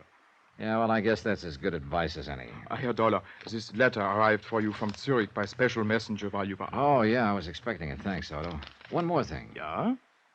Did anybody else go skiing this morning? From the inn? No. I see. But the Englishman... Jeffrey Harris? What about him? He likes to climb the rocks. He went out for a while. Climbing rocks, huh? Thanks a lot. Yeah. Jeffrey Harris could be my boy, all right. But at the moment, I was more interested in the contents of the envelope Police Inspector Honegger had sent me from Zurich. I tore it open and examined the postcard inside. Expense item 8, 2.5, long-distance call to Zurich and Honegger. You received the postcard, Herr Dollar? Yeah, from Gruner to Sebastian, a picture of a chalet on the side of a mountain. You say this card arrived in Sebastian's mailbox? This morning. Apparently, Gruner is unaware of Sebastian's death. What do you make of the card? Well, the chalet in the picture is sort of a small halfway house for skiers. Is it attended? No, empty most of the time. Herr Dollar, possibly the first postcard of the inn was simply for the purpose of guiding Sebastian to Kleibach. This second is perhaps a picture of the actual location of the diamonds. That's what I'm going up there to find out. The trail up the mountain started in back of the inn.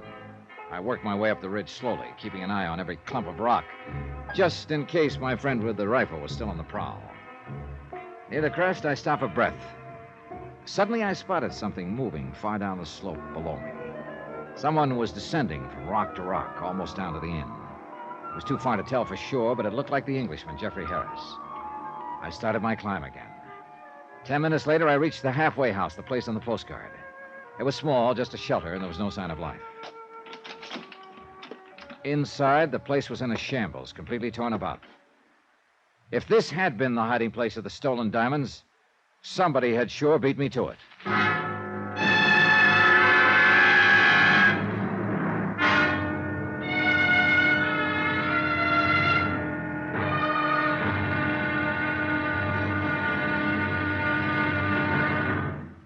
Now, here's our star to tell you about tomorrow's episode of this week's story. Tomorrow, a third part of the key turns up in the form of a corpse. Join us, won't you? Yours truly, Johnny Dollar.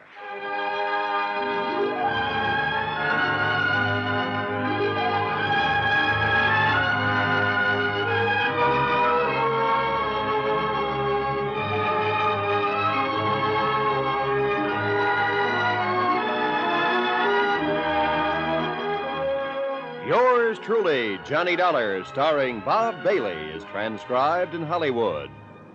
Written by Robert Reif, it is produced and directed by Jack Johnstone. Be sure to join us tomorrow night, same time and station, for the next exciting episode of Yours truly, Johnny Dollar. Roy Rowan speaking.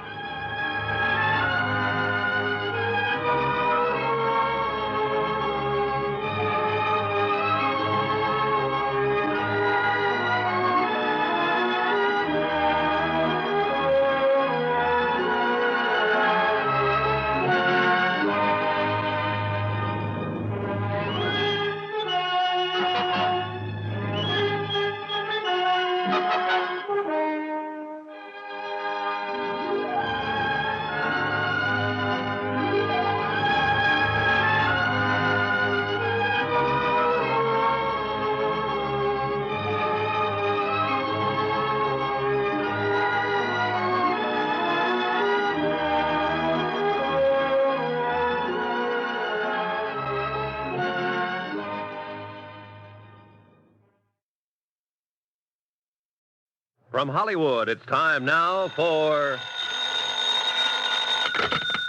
Johnny Dollar. Inspector Honegger of the Zurich Police, Herr Dollar. Hi, Inspector. Where are you? Downstairs in the lobby of the inn. I came up from Zurich to see if that picture postcard I sent you was of help in locating the stolen diamonds. Afraid not, Inspector. I located the chalet on the postcard, all right. It's sort of a shelter for skiers up on a ridge. Well? Well, when I got there, the place had been turned upside down. If the diamonds were hidden there, somebody sure beat me to it. I see. So it looks like we're at a dead end. Perhaps not. What do you mean? You recall that in Zurich, a large man attacked you thinking that you had the diamonds? Recall it. I've still got the lumps to prove it. What about him? A man answering that description bought a railroad ticket here to Kleibach last night. Oh? We have reason to believe that he is somewhere here in the village now. That could mean that the diamonds that he and you are looking for are here after all. I'll be right down, Inspector.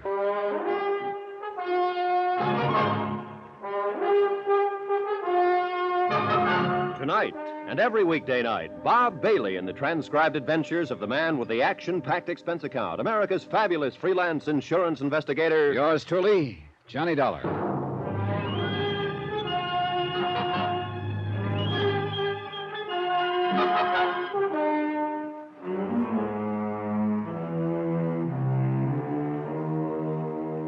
Expense account submitted by Special Investigator Johnny Dollar.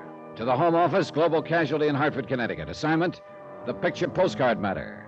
Location, Kleibach, Switzerland. Expense account continued. Item 9, 70 cents. 1 pot of coffee for Inspector Honegger and myself at the Kleibach Inn. Ah, most perplexing case, Herr Dollar. A skillfully timed robbery of the uncut diamonds at the Zurich airport last week, and then these puzzling postcards supposedly giving the location of the diamonds. Yeah, they've got to be the key, Inspector. If we could only figure them out. Look, we know now that Sebastian was in on the robbery and was trying to negotiate secretly for the return of the stones. Yeah, and he told you before he was murdered that the postcard he gave you was a part of the key to the location of the diamonds. That's right. It was signed by a man named Gruner. And according to Ilse Schaefer, Gruner was a friend of Sebastian's. Her description of Gruner matches one of the men in the robbery at the airport. And what of this young lady, Ilse Schaefer? What do you make of her? Well, that's a good question, Inspector. I wish I knew the answer. I hope she's in the clear. Hope? Oh, I see. All right, so I'm normal. Yeah, she is a very attractive young lady. But there is also the chance that she is involved, that she killed Sebastian. I know. She could be involved, or she could be innocent. It's a 50-50 proposition, I guess. Pay your money and take your choice. More coffee, Inspector? Please. Thank you.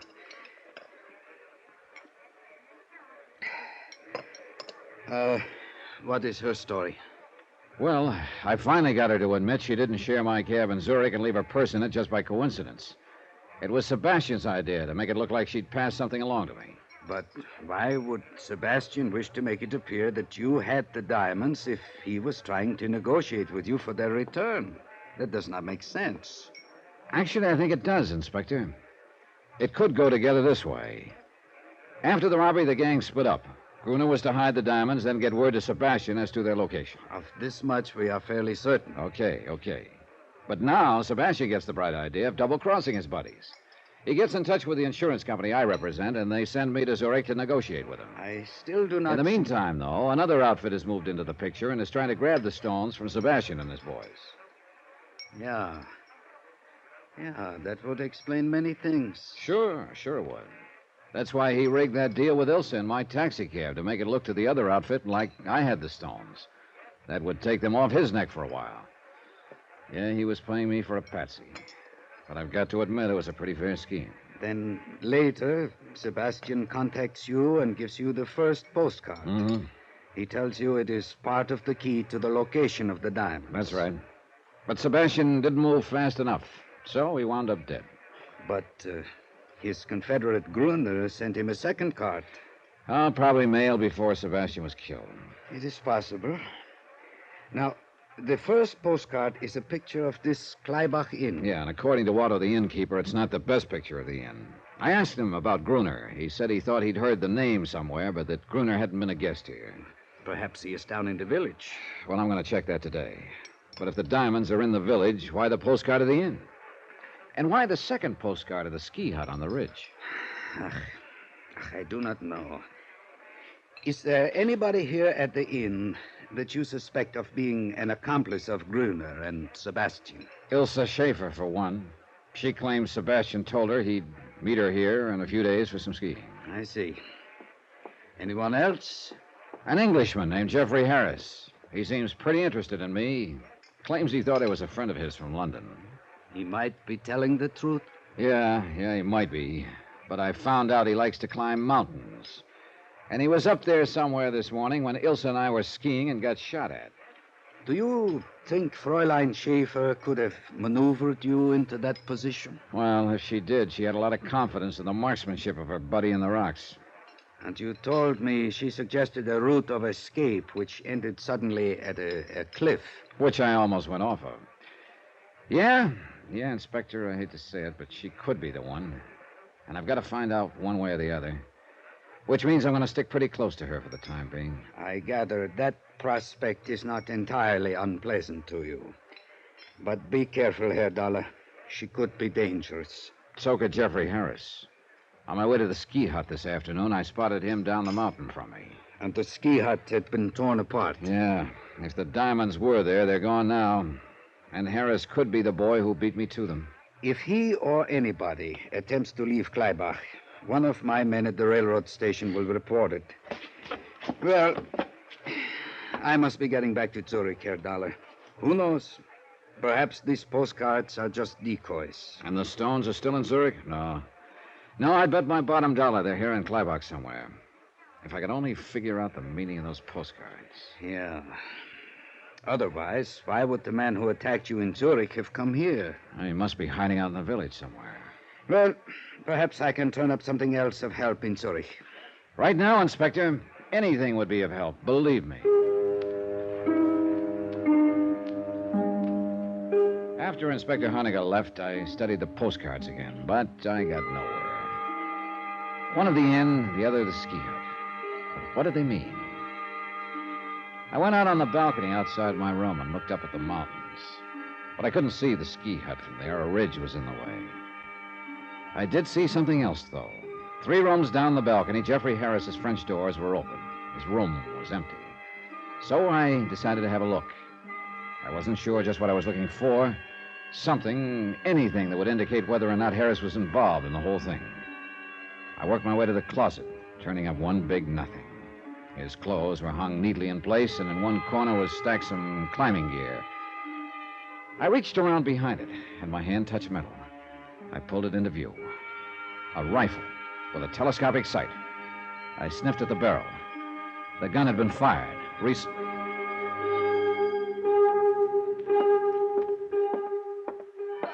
Good evening, Herr Dollar. Hello, Otto. Look, have you seen Jeffrey Harris lately? The Englishman? Not since late afternoon. All day long he was out climbing the mountain. Yeah, I know. He no sooner got back than he went out again. Before dinner. And it was a good dinner tonight, too. Any idea where he went? None. Could be in the village. Look, tell me something. When he arrived here at your inn, did he have a gun case in his luggage? He had a lot of climbing equipment, but I did not notice a gun case. Well, he could have taken it apart and packed it in his suitcase. Why do you ask, Herr Dollar? Oh, skip it. I'll see you later, Otto. Johnny, Oh, hello, Elsa. I've been looking for you. Yeah? Have you been able to find out who are shooting at us up on the ridge this morning? I'm not sure yet. You still do not trust me, do you? I don't know, Elsa. What can I do to prove to you that I am not involved? In what? Anything. The diamond robbery, the murder of Sebastian, the attempt on your life this morning. I like you, Johnny.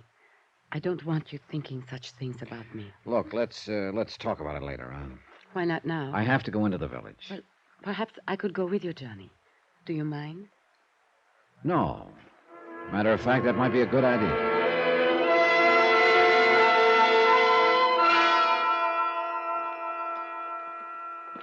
Nice in the village tonight, isn't it? Yeah, it is. Quiet, too. You seem to be looking for something, Johnny. For someone, Elsa. Who? The Englishman, Jeffrey Harris. Oh? You told me you'd never seen him before you came here to Kleibach. That is right. Then he wasn't a friend of Sebastian's. Well, not as far as I know. Well, an hour ago in Harris's room, I found a rifle with a telescopic sight. You mean That Harris is the one who shot at you this morning? Otto, the innkeeper, told me Harris went mountain climbing today. I saw him on his way down late this afternoon. But he isn't at the inn now. You think he's down here in the village? Maybe. That's why. What's the matter? Hold it, Elsa. Well. Looks like maybe the village isn't so quiet after all. What do you mean? I think somebody's following us. What? Come on now, start walking. Yeah. Where? Across the street and back a ways in the shadows. Oh, what are you going to do, Johnny? Figure out a way. Wait a minute. That alley up ahead. We'll turn into it. Oh, Johnny. Don't turn your head, Elsa. Okay, into the alley now.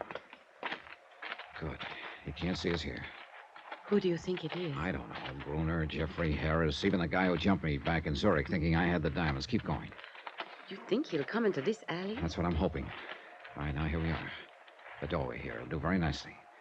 Look, Ilse, you keep going down the alley, cut across to the next street, and go back to the inn. But what are you going to do? Wait for him. Go on now, go on. No, Johnny. Look, you do as I want to stay with you. Don't be silly. It could get a little rough around here all of a sudden. There's Johnny. nothing you can do here, Ilse, so do what I tell you. Now get moving. Now. She looked at me a moment, then went down the alley and out of sight. A couple of minutes went by. Nothing. Then I heard steps. He was approaching the alley, whoever he was. Now he was at the entrance. I pressed back into the doorway. A few more feet. Wait a minute. He decided not to bite. I edged out of the doorway and back to the mouth of the alley. Then I stuck my head around the corner. Nobody. He must have ducked into a building or down the street. It sounded like Ilse from the next street. I cut through the alley.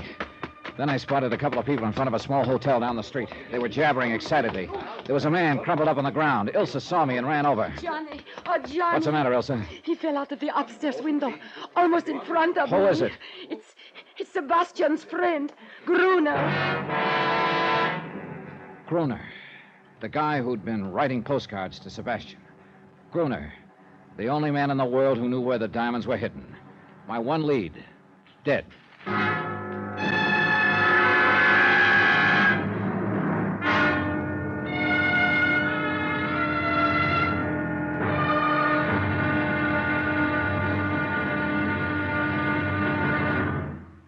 Now, here's our star to tell you about the final episode of this week's story. Tomorrow, the wind-up. I find out some people will not hesitate to kill anyone who gets in their way. And that's not so good when the man in the way is me. Join us, won't you? Yours truly, Johnny Dollar.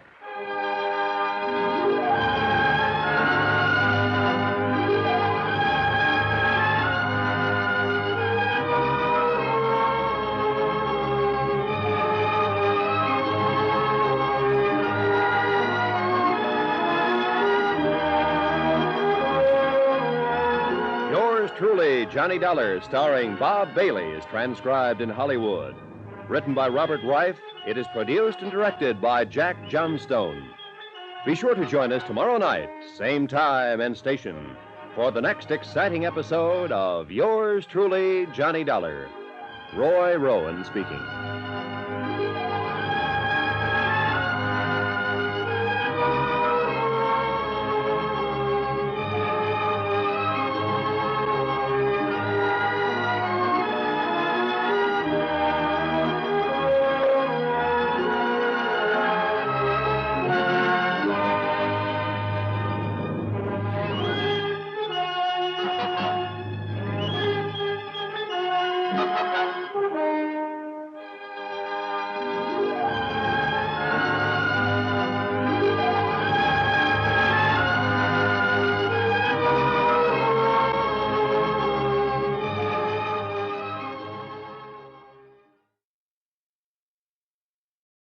From Hollywood, it's time now for... Johnny Dollar. This is Otto, the innkeeper, Herr Dollar. Oh, good. I was away from the desk for a few minutes and just received the message that you called. Look, Otto, I'm at the little hotel down in the village. You're not planning to move out of the Kleibach Inn, I hope. No, listen. I want you to do me a favor. Of course. Have you seen Jeffrey Harris? The English gentleman? No. Then keep a sharp eye out for him. Oh. Yeah, and the minute he gets back to the inn, call me. But don't let him know you're calling me. Whatever you say, Herr Dollar. But is something wrong? Plenty. This man named Gruner I've been looking for. You have found him? I've found him, all right. Dead. What? And it looks like his killer is here at this hotel.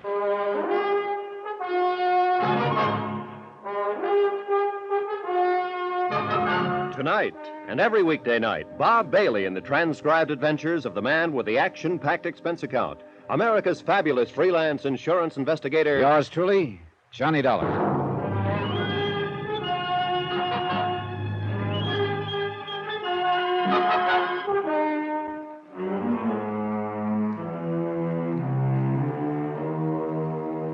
Expense account submitted by Special Investigator Johnny Dollar, location Kleibach, Switzerland. To the Home Office, Global Casualty, Hartford, Connecticut. Assignment, the picture postcard matter. Expense account continued. The murder of Gruner meant that I had lost the one solid lead I had on the whole case. Unless, of course, I could round up whoever put him away. Item 10, $1 to the desk clerk for watching the rear entrance of the hotel in case the killer should try to get out that way. Well, what are you going to do, Johnny? Go upstairs and take a look. I'm coming with you. No, stay here. I won't. I'm coming with you. All right, I don't have time to argue. Now tell me again just what happened, Elsa. You realized we were being followed along the street. You decided to wait in that alley, and I was to cut through to this street and go back to the inn. Yeah. Go on. Well, when I got to the street, I heard a man cry out. Then I saw Gruner fall from an upstairs window. He was dead. He fell from a corner room? Yes. Well, that'd be this door over here. Okay. Get back against the wall, Elsa. All right. Be careful, Johnny. Yeah.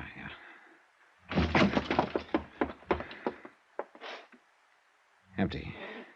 Maybe one of the other rooms, Johnny. Yeah. Hey. Somebody just locked up. That was down the hall. Yeah, come on. That room at the end. Get back, Elsa.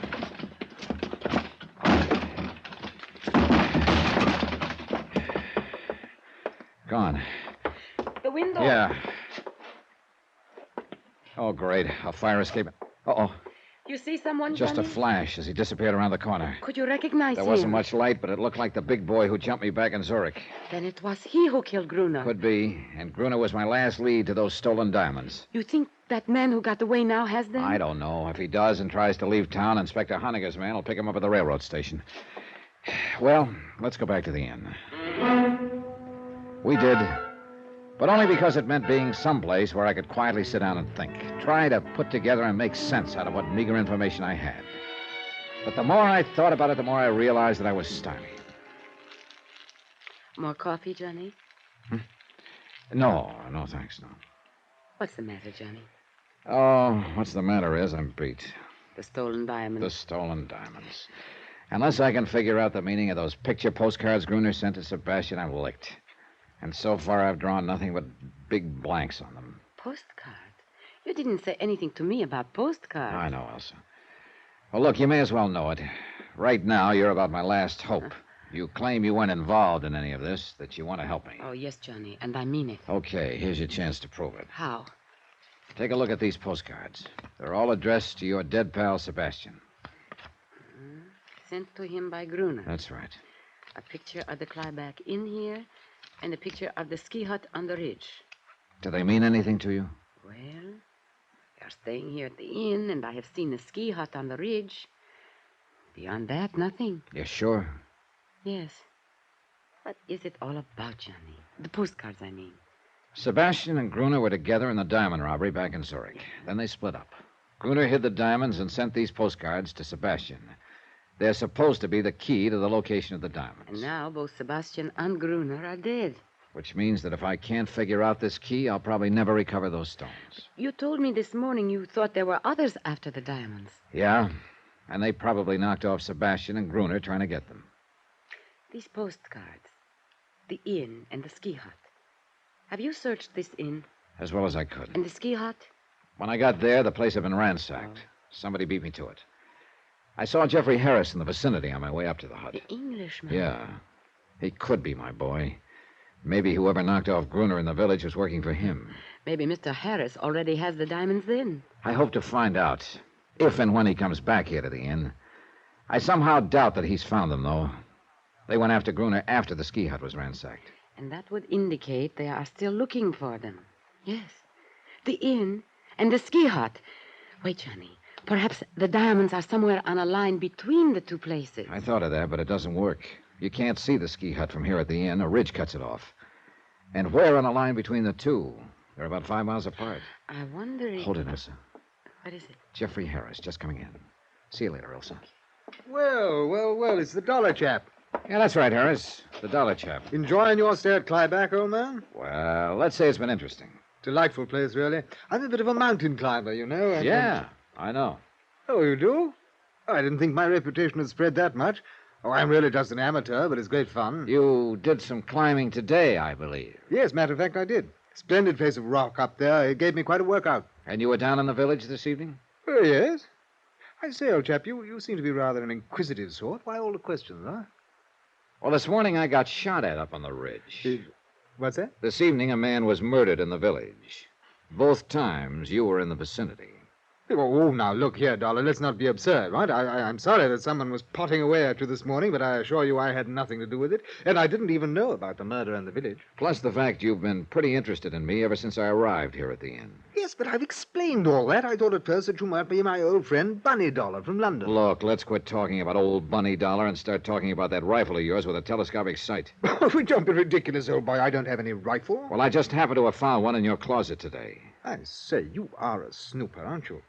But you must have gotten to the wrong closet. I tell you, I don't own a rifle. It was there, all right, and it was your closet. Well, then somebody left it there by mistake. Now, look here, Dollar. I haven't the slightest idea what you're driving at, but I assure you I am in no way involved. And I must say I don't care for your attitude or behavior. Hey, to think I had you confused with old Bunny. Well, you're not in the least like him. They're prowling in my closet. I guess I drew a blank there. Elsa, where did you... Herr Dollar. Oh, Otto. Where did Elsa go? Why, I do not know. She was sitting there a few minutes ago. Perhaps she went up to her room. Yeah. Herr Dollar, this man you were looking for, Gruner. I'm not looking for him anymore, Otto. Like I told you over the phone, he got himself killed in the village this evening. I know. And that is what made me think you might be interested in this. Oh, hey, another postcard. Where'd you get it? It arrived today. It was addressed to the man called Sebastian in care of my inn. That means Gruner didn't know Sebastian was dead.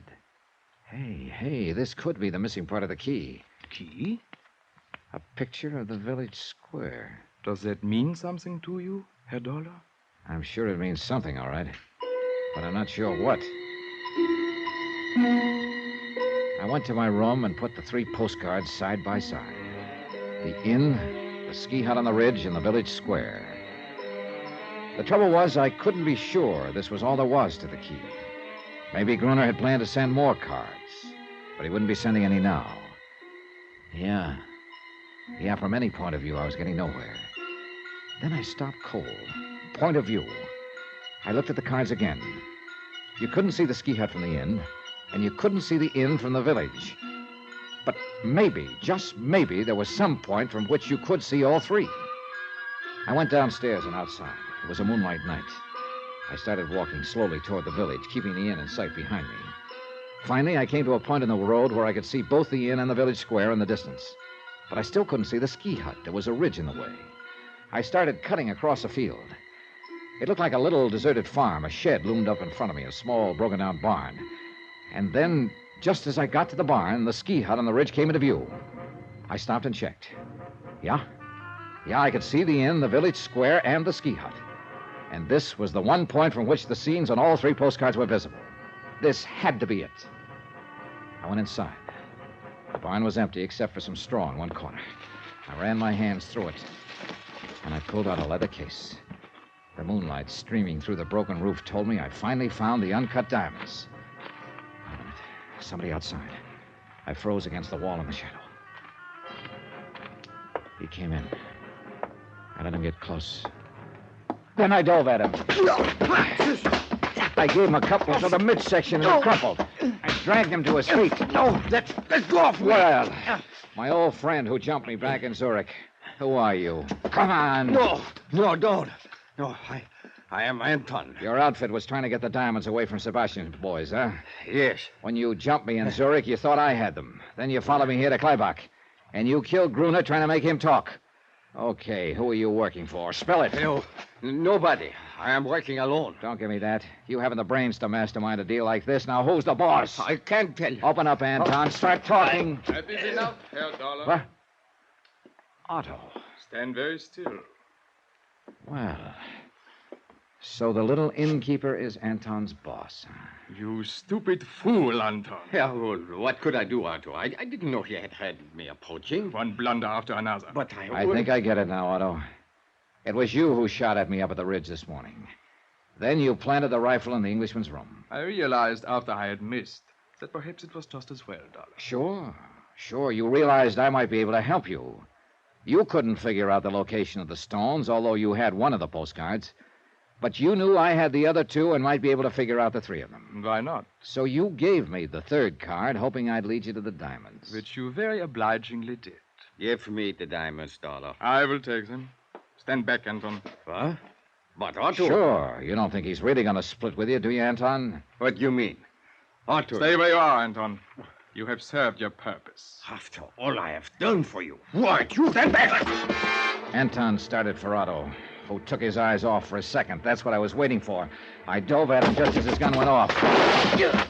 Anton crumpled, and after a fist in his face, Otto did likewise. I knelt down and picked up his gun. All right, Otto. Just hold it where you are. But my shoulder, I'm hurt. Don't worry, Anton. There's enough of you left to talk to the police. And you know, I got a hunch you're going to be a real cooperative witness.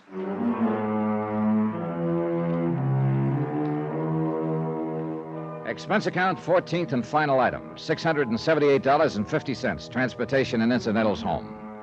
Total expenses, $1,723 even. Remarks? Otto and Anton were turned over to Police Inspector Honegger. The diamonds are in safekeeping. About Otto. Well, greed is one of the 7 deadly sins. It sure turned out to be the deadliest one for Otto. About Elsa?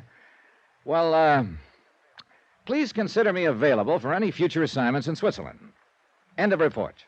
Yours truly, Johnny Dollar.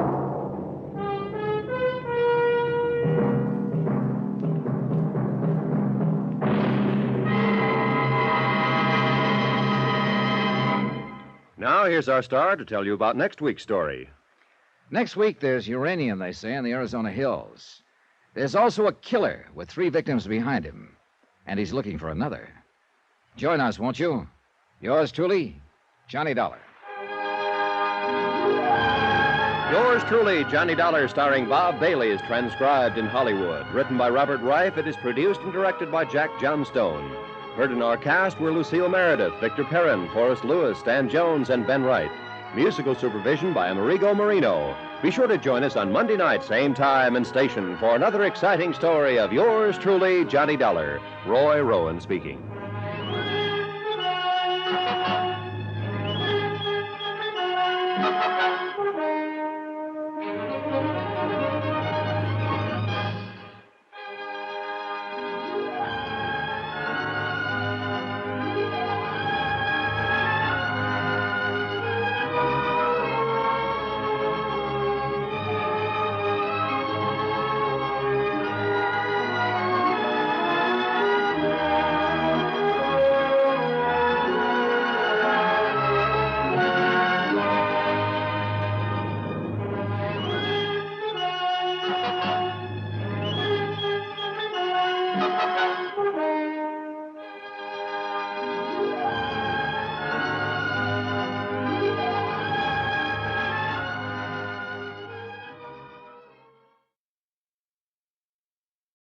From Hollywood, it's time now for... Johnny Dollar. Brad Taylor, Johnny, Mid-States Industrial. Oh, hiya, Brad. Caught another chief accountant with his hand in the till. Nope, this is an old case, Johnny. 3 weeks old anyway. It's that Kansas City payroll stick-up. Uh-huh. We were right. It was a Jippernitson gang. How do you figure? Well, as you know, there's been an APB out on him, wanted for questioning ever since he disappeared the day after the holdup. Yeah, I know, Brad. He was recognized last night in Phoenix, Arizona. State Highway Police threw up roadblocks. They tagged him south of Tucson, just north of the Mexican border. They get him? If they had, I wouldn't be calling you. He shot his way clear, but they killed one of his boys, Ronnie Bledsoe. He'll never be missed. So Jipper's still on the loose, huh? Yep, along with that $100,000 payroll insured by us. I gotta get that money back, Johnny. All right, Brad. I'll fly out there and find it for you. But watch yourself. Every minute, those hoods are 3-time killers. I thought it was 2. 3 now. They killed a state trooper at that roadblock.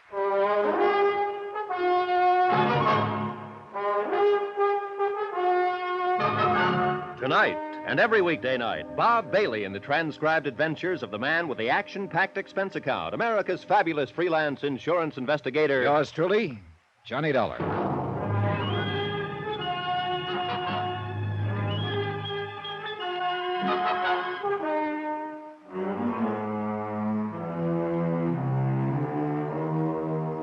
From Special Investigator Johnny Dollar to the Home Office, Mid-States Industrial Insurance Company, Hartford, Connecticut.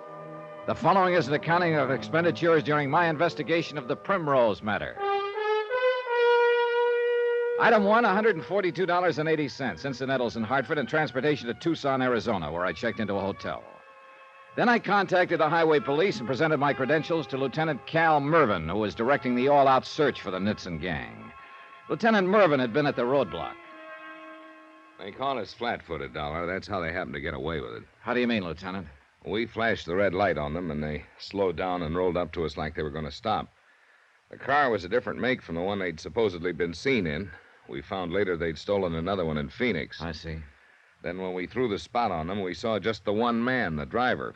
Turned out the others were down on the floor. How many were in the car? 4, apparently. 3 afterward. I shot one of them. They threw his body out a half-mile down the road. I may have hit another one. I'm not sure. That figures. Our tip-off from Kansas City named Jipper, Nitzen, Ronnie Bledsoe, and 2 unidentified. Yeah, and Bledsoe's the one who was killed. Nitzen and the other 2 got through. You said they slowed down as though they were going to stop. What happened? Oh, there's no excuse, Mr. Dollar. We were careless, that's all. But you get so many false alarms, mistaken IDs. And to make a car, the whole setup, it didn't seem to fit. You can't be wound up ready to pitch all the time. Well, we paid for it, Ben with his life. I was luckier. I got off with this bullet burn on the side of my head. Hey, you never know. Checked. Well, anyway, the boys on the floor of the car came up shooting. One of them with a Tommy gun. They used the Tommy gun in the stick-up. That's how the 2 guards in the armored truck were killed. It's a rough weapon, Mr. Dollar. Ben dropped on the first burst from it. Didn't even know what hit him. I got this scratch from a pistol bullet. Saved my life, I guess. It flattened me before the Tommy gun picked me up. Then the driver slammed into second, and they skidded past on the shoulder. I hauled up my gun and emptied it at him before I passed out. Hitting that fellow Bledsoe was sheer luck. Any trace of them at all since they broke clear? No. They had a little luck themselves. As I said, I passed out, and it was 20 minutes before a car came along the highway. Or before one stopped, anyway. I think several probably passed, scared to get mixed up in something. Oh, that's understandable. And the fellow that picked me up took me 15 miles up the road to an emergency first aid station. All in all, it was over an hour before the report got to Highway Patrol headquarters and they could get new blocks set up. And Nitzen and his boys could have covered a lot of ground by then. Sure, that's it. Here's a map of the southern Arizona area from here to the border. Here's where they hit us. We had the roadblock there at the junction. I see. From there south to the border, there's no through road branching off, just some dead enders. Or like the Arivaca road that loop back and connect into the highway again. What about the border, Lieutenant? According to the Mexican customs officials at Nogales, the car didn't show up there. And I'm inclined to buy that. With the rear window shot full of bullet holes, it would have been pretty conspicuous. And as I understand it, it hasn't turned up anywhere else. Nope, so far we haven't been able to find it. Of course, they had the advantage of an hour's head start. Well, that's it, Mr. Dollar. They could have doubled back. They could be in New Mexico, northern Arizona, California, 1,000 places. On the other hand, though, they couldn't have known they'd have that hour's start. What do you mean? Well, they couldn't have known they'd killed your partner and left you unconscious. You were still shooting at them when they gunned away from that roadblock. All they could reasonably suppose was that you'd be reporting in by radio 2 minutes later. What are you getting at, Mr. Dollar? Well, if that's what they did suppose, then they wouldn't try any doubling back. And yet they didn't reach the border down here at Nogales. But there's no through road that connects into that 20-mile stretch of highway. All right, so maybe they're still bottled up right in that section. I don't see how. We've been over it half a dozen times. In cars, horseback, helicopter. We're still checking it. I'm just about ready to cross it off. Well, logic says that's the most probable place they'd be.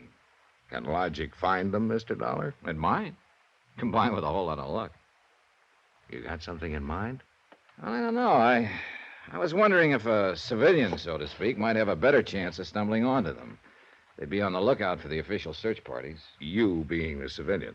That's what I sort of had in mind. They're pretty rough lads. Hey, tell me something. Do you get a lot of rock hounds around here, amateur geologists, uranium hunters?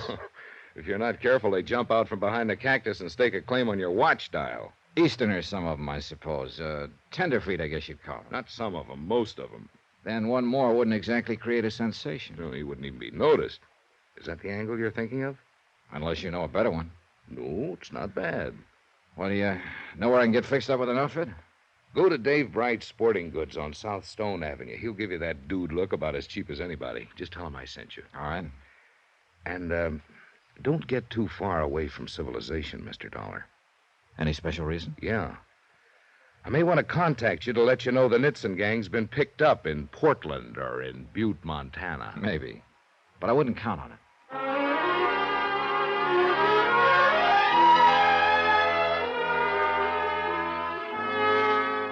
Expense account item 2, $446.35 for a deluxe rockhound rig, complete from buckskin field boots to sleeping bag, snake bite serum, and a Geiger counter, and including 5 days' rental on a four-wheel drive Jeep. With that kind of a getup, anybody'd have to find uranium just to break even. But at least I figured I was equipped for any possible eventuality, so I headed into the wilds. And the first spot I decided to prospect was around 20 miles north of the border, 50 yards back off the highway. It was known to the local inhabitants as Jake's Bar and Grill. The bar was a warped plank counter with rickety wooden stools. The grill seemed to consist of a rack of stale sandwiches wrapped in wax paper. But it looked as though Jake himself might be pay dirt. Howdy, stranger. What do you say? Save your money and buy beer. That's a good idea, but I think I'll have a scotch this time. Even better idea. Have something yourself? You paying for it? Yeah, I might at that. Well, then I'll just have me a little of this foreign hooch. Yes, sir. Yes, sir. Well, here's biting a rattlesnake. Check. Scotch. Well, you figuring to find yourself some of that there uranium, are you? Yeah, I might. How'd you guess? Them duds you're wearing come from Dave Bright's place. Sunday mining clothes, we call them. No offense. Oh, I'm hard to offend. The name's Johnny Dollar, Mr. Jake Meager. Jake's enough, though. Everybody knows him for that. Been around here a long time. Oh, then you know this country pretty well, I imagine. Well, enough to tell you that if you find a fresh, square foot, one where somebody ain't already been looking, then you're doing better than most tenderfeet. No offense there. It's just a way of talking. Well, I guess you call this a vacation, too. I don't really care much whether I find anything or not. It's just a chance to see some new country. Well, I reckon you could call some of this more or less new once you get away from that there highway. Oh, and how do you go about doing that? You mean by car, I guess. Easterners ain't much on walking. Well, I have one with a four-wheel drive. It'll get you a mile or two further, but that's about all. Only way to do it's on foot. You're probably right. But I'd start by car, at least. Which side road would I take if I wanted to get lost? Around here, you mean? Yeah. Anywhere along the highway between the junction and the border. Well, as a matter of fact, you wouldn't have much choice. There's 6, 7 passable roads, but they don't lead no place except to ranches. Don't even get up in the foothills. You ain't getting a mite dry again, are you? Oh, sure. Funnel both up again. Well, much obliged to you, Mr. Dollar. How much? Yeah. Well, there'll always be an England, like the fellow says. Check.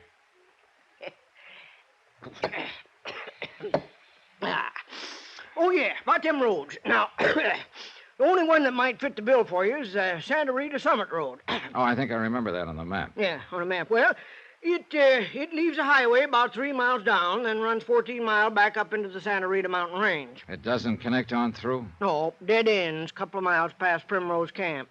None of these here roads go no place. That's what I've been telling them state police for 2 days. They've been looking for some stick-up fellas. I reckon you heard about that.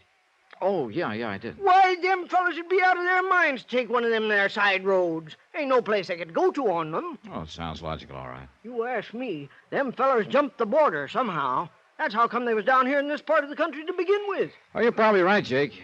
Anyhow, you think this Summit Road might get me off the beaten path, huh? Well, it's your best bet around here. It climbs up into the pines. It hits 6,000 feet at Primrose Camp. It's in good shape, too. Used to haul ore out over it a few years back. There are mines up in there? No. They're all worked out now. Oh, few little high graders scratching for pennies. But the big stuff's gone, for the time being at least. Some folks figure it'll come back, but I ain't one of them. Well, what is this Primrose Camp? Pop Bardell's place, named after the old Primrose Mine. Yeah, but what is it? Well, mixture of things. Why, Pop's probably been making more money there than he would if the mines did come back. He's got a filling station and half a dozen flimsy tourist cabins, lunch counter that his missus runs, little grocery store and souvenir shop his daughter Jenny takes care of. Oh, got a lot of things making income for him. What about customers with a place 14 miles up a dead-end road? Well, he gets a few. Enough. Picnickers and tourists in the summertime, hunters in winter, and fellows like you all year round come looking for this uranium stuff. He ain't got much expense, neither. It's all in the family, you see. And now he's got a new hand to help, starting today. That's so? Yeah.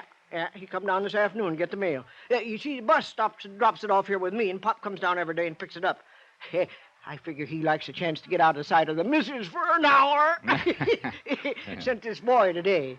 This new hand he's taken on. Well, not exactly a hand. He's Pop's nephew, so he said. Comes out of Tulsa yesterday. Oh, I see. Funny thing, though. He sure didn't have any Oklahoma accent. Jake, how old a boy is he? Well, hard to say. Between 25 and 30, maybe. A real close mouth sort of fella. Couldn't hardly get a word out of him. Uh-huh. Nothing told like Pop. Why, that old fella talk a leg off you if you go up there. Before you can open your mouth, he'll sell you a tank of gas, 2 quarts of oil you don't need, some genuine phony ore samples, and rent you a couple of them cabins of his. And... Well, thanks for the warning, Jake. I'll be ready for it. Well, good luck, Mr. Dollar. Whatever it is you're hunting. What do you mean? Seen a lot of tenderfeet come hunting uranium, but you're the first one that wore a shoulder holster with a gun in it. No offense, you understand.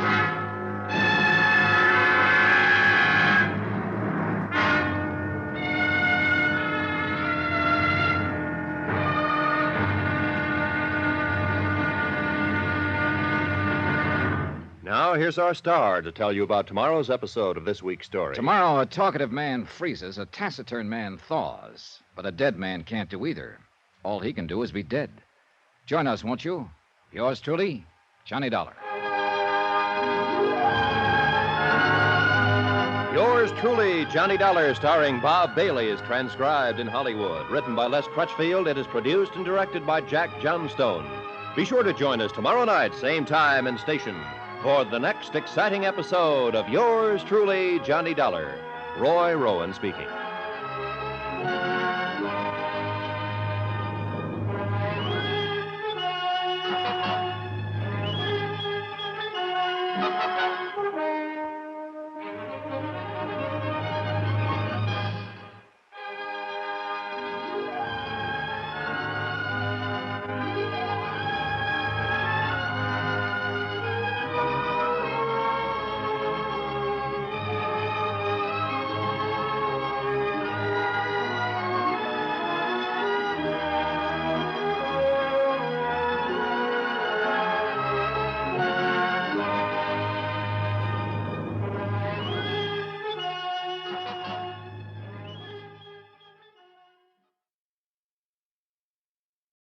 From Hollywood, it's time now for... Johnny Dollar. Lieutenant Cal Mervin, Mr. Dollar, State Highway Police. They relayed your call to me. Good. I was just checking in, Lieutenant. You said to keep in touch in case I left civilization. Well, you haven't left it far. I recognize the number. Oh? You're at Jake's Bar and Grill on the Nogales Highway. Yep. You didn't need a uranium hunter's outfit to go prospecting in that little nugget. Well, I'm going up into the Santa Rita Mountains around Primrose Camp. You playing a hunch or have you got a lead? Well, both. But at the moment, it's more hunch than lead. I just wanted you to know where to start looking in case I disappear. Now, look, Mr. Dollar, I've got every man on the force out now looking for that gang of killers and the $100,000 payroll they stole. If I have to add you to the list, that's about all I'll need. Relax, Lieutenant. If things work out, you may find us together.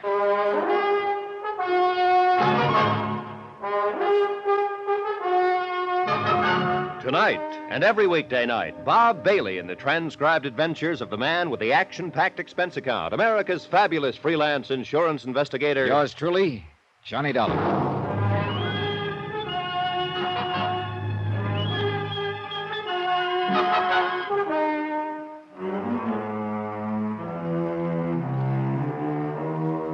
From Special Investigator Johnny Dollar, location Jake's Bar and Grill somewhere on a highway in southern Arizona. To the Home Office, Mid-States Industrial Insurance Company, Hartford, Connecticut. Assignment, the Primrose Matter. Expense account continued.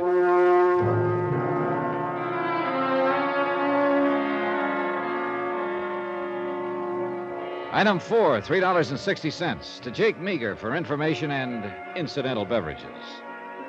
The Chipper Nitson gang had hijacked an armored truck in Kansas City and escaped with a $100,000 payroll.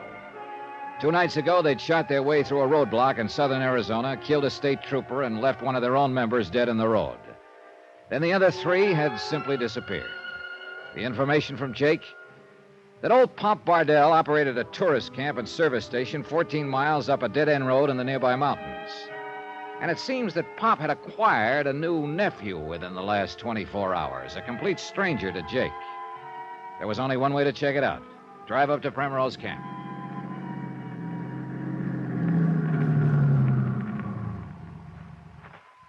Howdy. Hi, how are you? Want me to fill up the tank? Yeah, might as well. Probably won't take much, though. Hey, how much farther does the road go? Just a couple of miles. Oh, too bad. I was just starting to enjoy the scenery. Hey, you know, you're lucky living up here in the hills. Got some real pretty country around you here. Yeah. I thought I might spend a little time in it if I could find a place to stay. I guess there'll be some more tourist cabins on down the road. No, these are the only ones. Oh, well. Well, in that case, you got yourself a boarder. Huh? Took less than 4 gallons. Yeah, I figured it wasn't down much. Hate to get caught short, though, up here away from the highway. Now, about that cabin. I'm sorry, we're all full up. Oh? You'll find some places down on the highway. Well, there wouldn't be much point in that. I was planning to do some prospecting, get around a little on foot. This would be a good spot to work from. I got no vacancies. How about the oil and water? Oh, yeah, you better take a look, I guess. Bad country for a tenderfoot. You get in a lot of trouble. Such as what? Snake bite, get lost, fall off a cliff. A lot of things. Oh, I've been in a place or two before. Best you forget it, son. Oil's all right. It's funny, those cabins look empty. No cars parked in front of them. They're all rented. And the water's all right, too.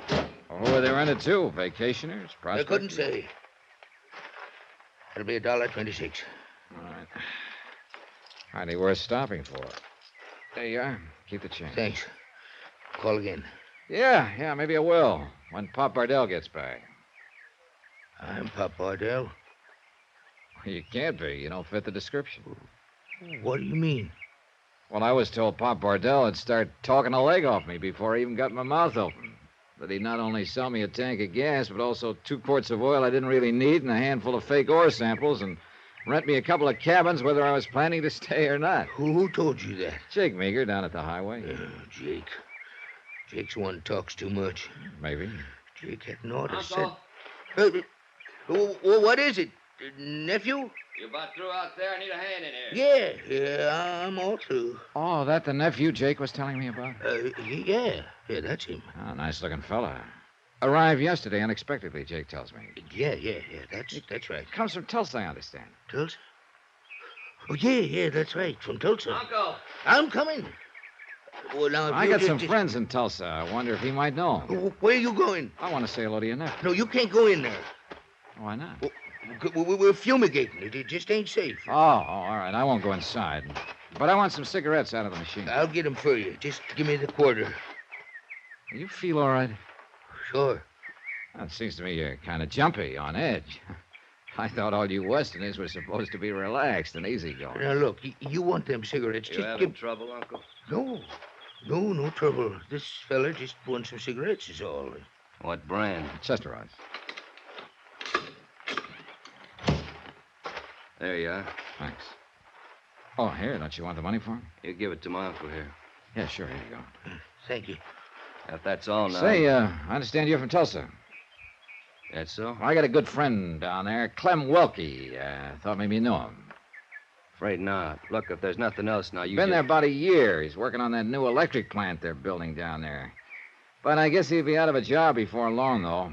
Understand they'll have the plant done by the end of the month. Yeah, that's right. It's about finished. Now, look, mister... Surprised you never met Clem. But Tulsa's a big town. Yeah, it's a big town. Come on, Uncle, let's get that stuff moved. Well, I guess I'll drift on down the road and sleep out tonight, maybe. I got my sleeping bag. I'll probably see you on my way back, I guess. Yeah, you do that. There was only one thing wrong with the whole setup. To the best of my knowledge, there wasn't any new electric plant in Tulsa.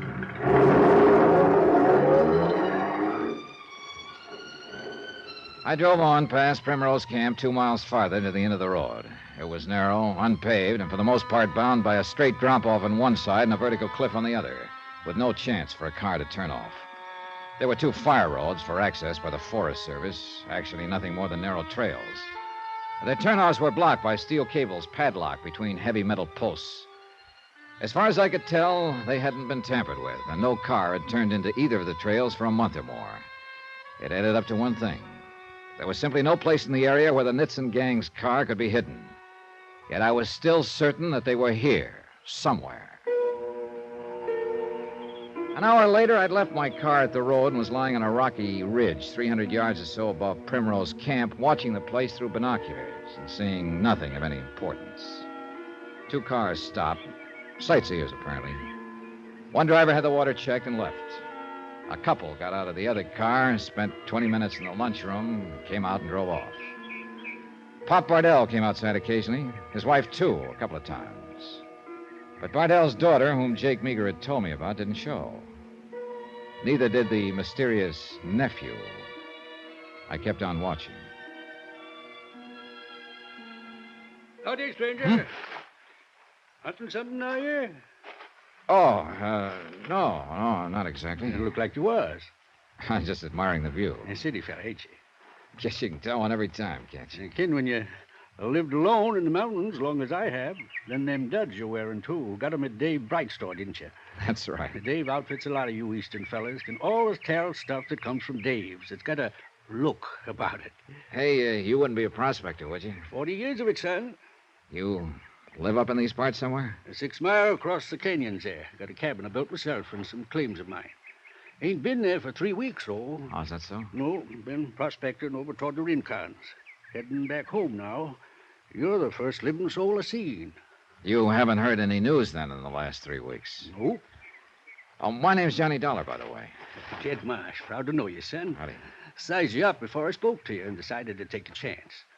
Mighty glad to find you ain't a smart aleck like a lot of them city fellas. Oh, it takes all kinds to make a city, Mr. Marsh. I reckon so. Never could see why it takes some kind, so. There's Pop Bardell out in front of the station. Usually stop by and say howdy to him, but I reckon I'm going to pass it this time. Known Pop long? About 14 years now. Well, then you must know his family pretty well. Well, aside from his missus, there ain't no family, except their daughter, Jenny. No, I was thinking of his nephew in Tulsa. He ain't got no nephew, Mr. Dollar. Oh? Understood he had. He ain't got no living kin at all, except for some cousins in Virginia. Oh, I guess I was misinformed. Yep, that's for sure. Pop's a real lone wolf. Used to be a prospector himself years back, but he never really had the knack for it. Anyhow, he finally bought this here Primrose Camp and settled down to a civilized way of living. I'd say he got about as far away from civilization as he could. A compromiser, that's what he is. Always fooling himself. I told him that a lot of times. Even keeps on prospecting off and on right around the camp there, when he knows there ain't no pay dirt in this rock. Well, that's like a city man growing vegetables in a window box, I guess. Son, I wonder if I can ask a favor of you. Well, sure, what?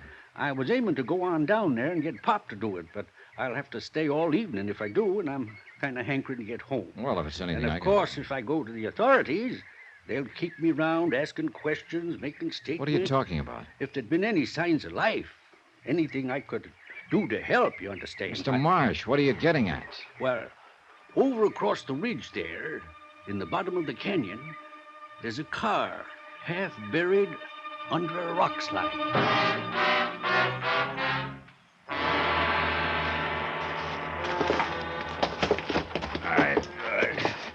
Right easy, Mr. Marsh. We don't want to start the rest of that rock coming down. I've been moving rock all my life, son. Hurry up. All right, it's clear. Let her go. Now, that's good. I can get the car door open now. Watch yourself there. They had it pretty well buried, all right. Who do you mean by they, Mr. Dollar? It doesn't matter at the moment. Give me a hand, will you? Let's get this guy out. That's fine. We'll lay him here on the side of the car. It's like I figured.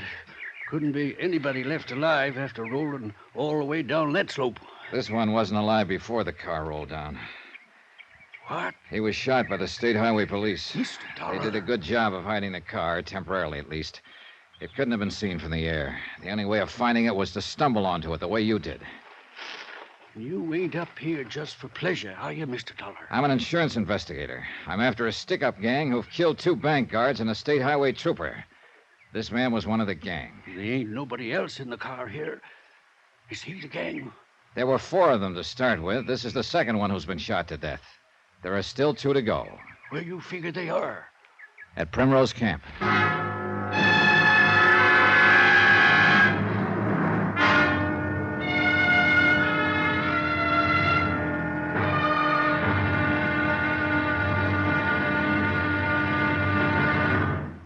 Now, here's our star to tell you about tomorrow's episode of this week's story. Tomorrow, a lion's den reluctantly opens its door to let a trusting victim step inside. And the victim? Me. Join us, won't you? Yours truly, Johnny Dollar.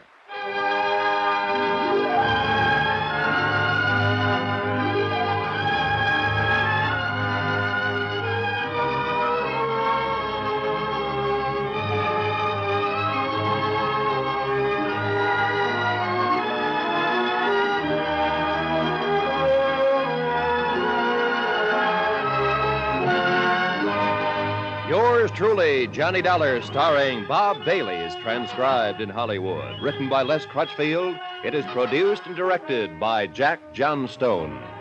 Be sure to join us tomorrow night, same time and station, for the next exciting episode of Yours truly, Johnny Dollar. Roy Rowan speaking.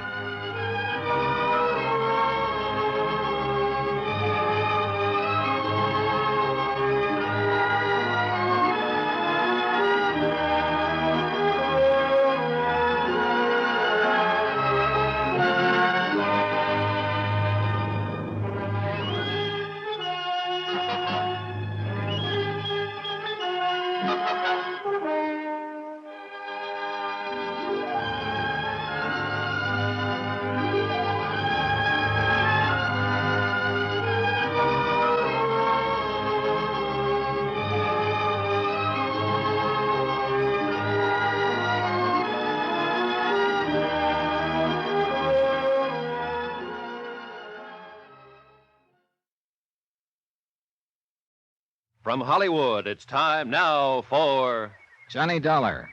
Hello. Hello, what's that? I can't quite hear you. This is Johnny Dollar. I'm phoning from a patrol phone, Forest Service, Summit Road. Okay, you're coming through now. Is that Lieutenant Mervyn? Right. I should have known it was you. What are you doing up there in the mountains? Is this a manhunt or a vacation? Relax, Lieutenant. Before you use some words, you'll have to eat. Meeting? Call in your APB. I found that stolen car the Nitzen gang was using. Where? Up here in the Santa Rita Mountains, about a mile from Primrose Camp, Pop Bardell. Yeah, I know the place. They ran it off a cliff and started a rock slide to bury it. One of them still in the car, dead, 2 bullet wounds. You must have hit him when they crashed your roadblock. And that makes 2 dead. Leaves Chipper Nitzen and 1 other one still on the loose. All right, Mr. Dollar, I'll have 50 men combing that area within an hour and a half. You will not. I what? There's something wrong at Bardell's place. You bring 50 state troopers in here, you may bust it wide open. Bust what wide open? That's what I'm trying to find out.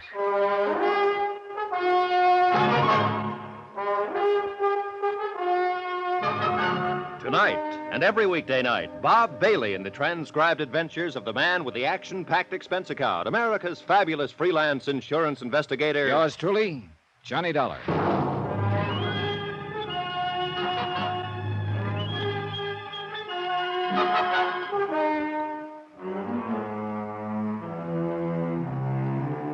From Special Investigator Johnny Dollar, location Santa Rita National Forest, Southern Arizona.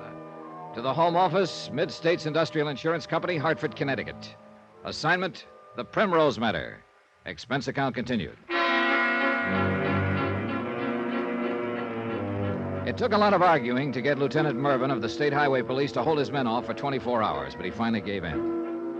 $100,000. That was the amount of the insured payroll the Nitzen gang had got away with in Kansas City, killing 2 guards in the process.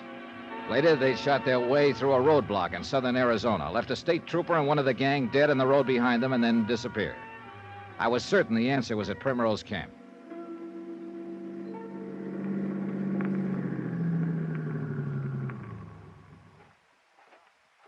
Evening, Mr. Bardell. Something else you forgot? No, I told you I'd stop on the way back down. Got a vacancy yet on one of those cabins? They're all rented. Oh, that's too bad. I noticed they're dark, by the way, and there are still no cars parked in front of them. It don't signify. Well, where do you suppose all your guests are?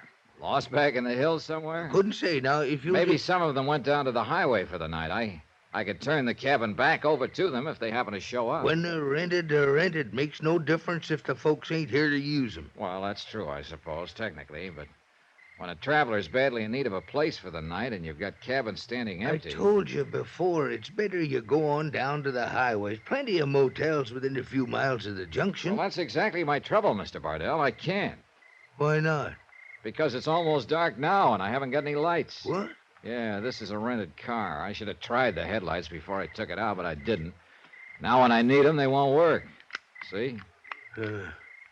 It's probably just a fuse blowed. Oh, might be. Let me turn the flashlight up under the dash here. It won't take but a second to tell. That what it is? Nope. Fuses seem to be all right. Broken wire, maybe. Hard to say. Oh, think you might be able to fix it? No. It's a job for an electrician. I ain't got the equipment to trace it. Hey, is that your station wagon there at the side of the lunchroom? Why, yeah. Well, look, I'd be glad to pay you if you drive me down to where I can No, get some help. I can't. I can't leave here. Well, maybe your nephew could take me. Huh? The young fellow who was here this afternoon when I came by. No. He's not familiar with the road. Oh, he drove down and picked up the mail this morning, didn't he? How'd you know? Jake, down at the Bar and Grill, happened to mention it. Just who are you, anyway? Oh, I guess I did forget to introduce myself this afternoon. My name's Johnny Dollar, Mr. Bardell. Not your name. I mean, what are you up here for? Looking around, prospecting a little, seeing the country. Your nephew did go down for the mail, didn't he? But that was in the daylight. Look, you said you had a sleeping bag with you. It ain't cold tonight. Why don't you Hey, just that's a take good it? idea. I can spread it out right there on the porch in front of your souvenir shop. No, I don't mean here. Down the road someplace. I don't quite understand your attitude, Mr. Bardell. I've always understood you Westerners were noted for your hospitality. Well, it's just that it makes the missus nervous to have strangers around outside. And how am I supposed to get down the road someplace? I don't know. On foot, maybe? In the dark? In strange country? Oh, when I tell Jake this, he won't believe it. No. No, what? No, don't say anything to Jake. He wouldn't understand. Well, neither do I. I can't do anything for you, Mr. Dollar. Just take my word for it now and go on before you cause more trouble. And What trouble, Uncle? What trouble you talking about? Well, it's not trouble exactly.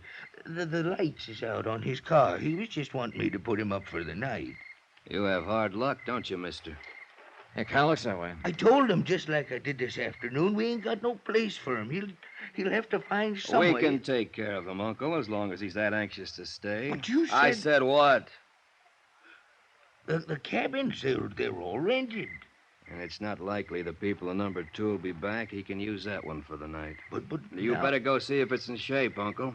Go on. All right. I'll go look at it. I'm much obliged to you for changing his mind. That's okay. We wouldn't want you to go away and tell bad stories about us, would we? Might cause trouble.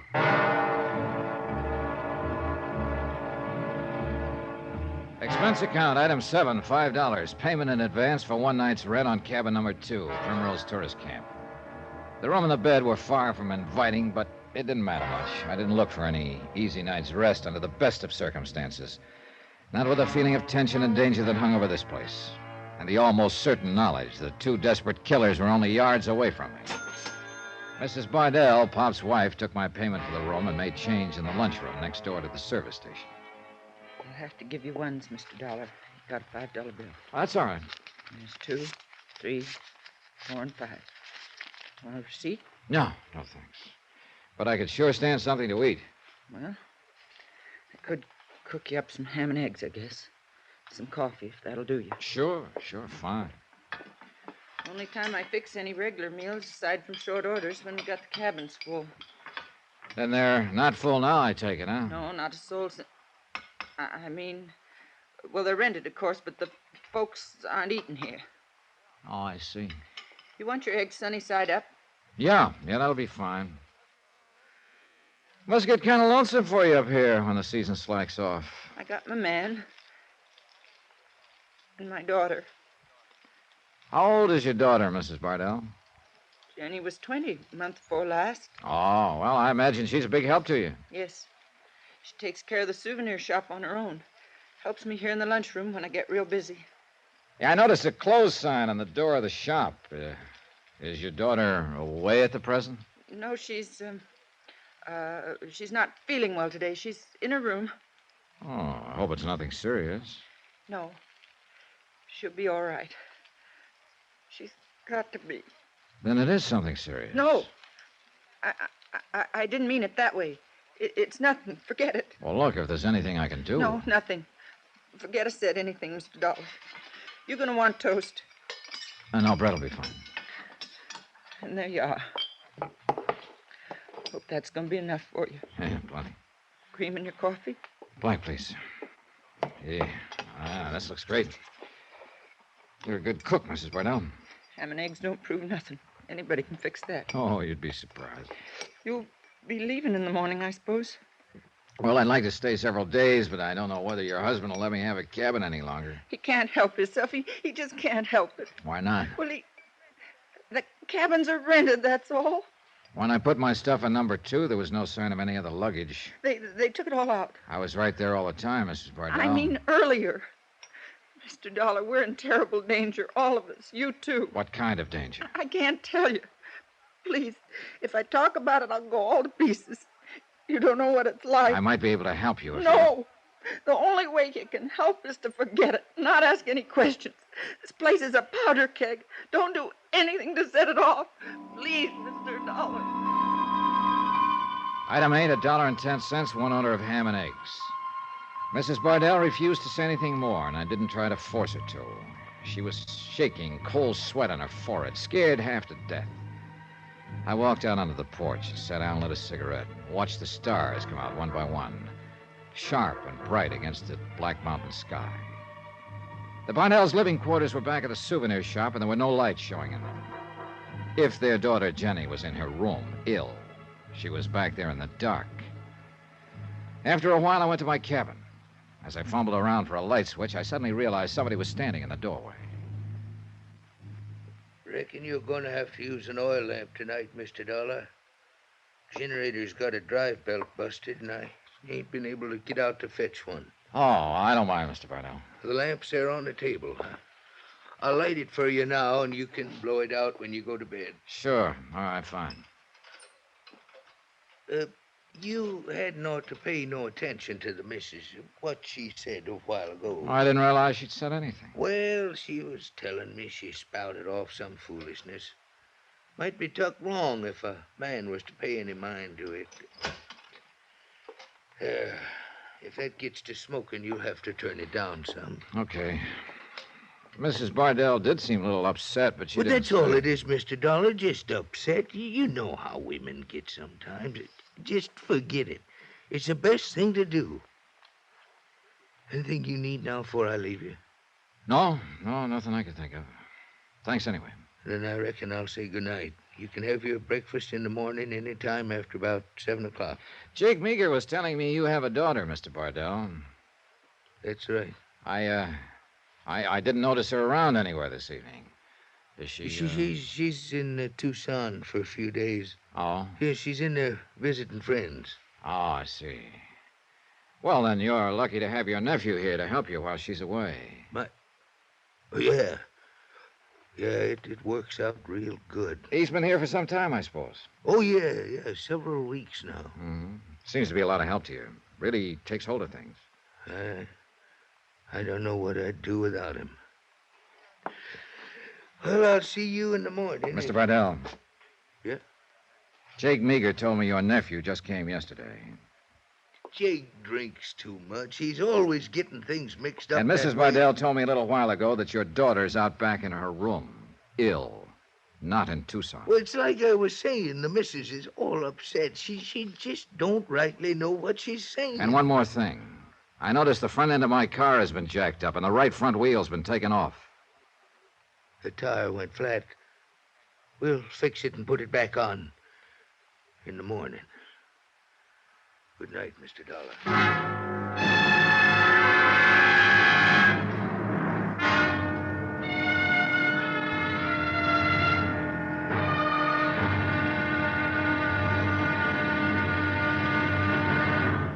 Now, here's our star to tell you about tomorrow's episode of this week's story. Tomorrow, a tightening noose, people held fast in the grip of fear.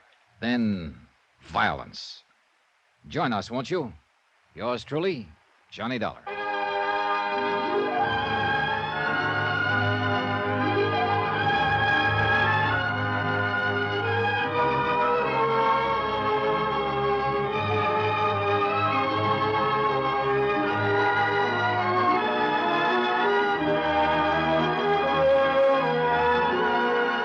Yours truly, Johnny Dollar, starring Bob Bailey, is transcribed in Hollywood. Written by Les Crutchfield, it is produced and directed by Jack Johnstone. Be sure to join us tomorrow night, same time and station, for the next exciting episode of Yours truly, Johnny Dollar. Roy Rowan speaking.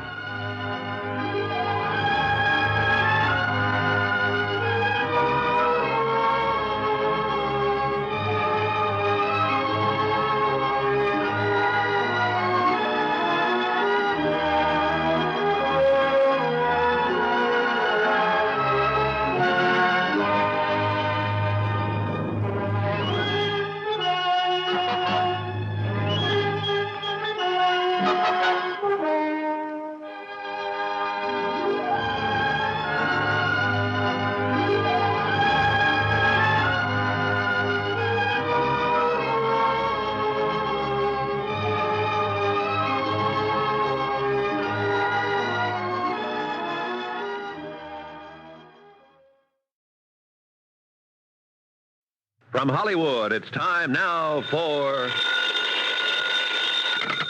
Johnny Dollar. This is Jed Marsh, Mr. Dollar. Yeah, I've been waiting for you to call. The forest ranger come down to my cabin, said you was calling from one of the emergency phones.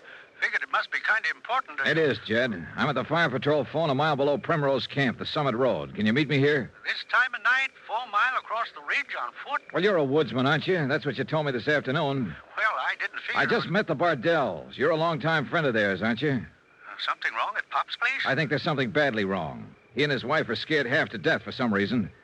I haven't seen the daughter, and Pop and his wife have each told me a different story about her. That don't sound like them at all. Well, they're obviously under some kind of pressure. That so-called nephew seems to be running the show. I told you, Pop ain't got no nephew.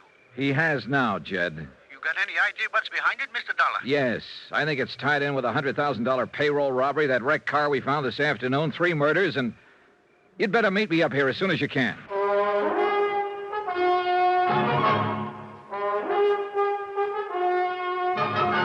Tonight and every weekday night, Bob Bailey in the transcribed adventures of the man with the action-packed expense account, America's fabulous freelance insurance investigator. Yours truly, Johnny Dollar.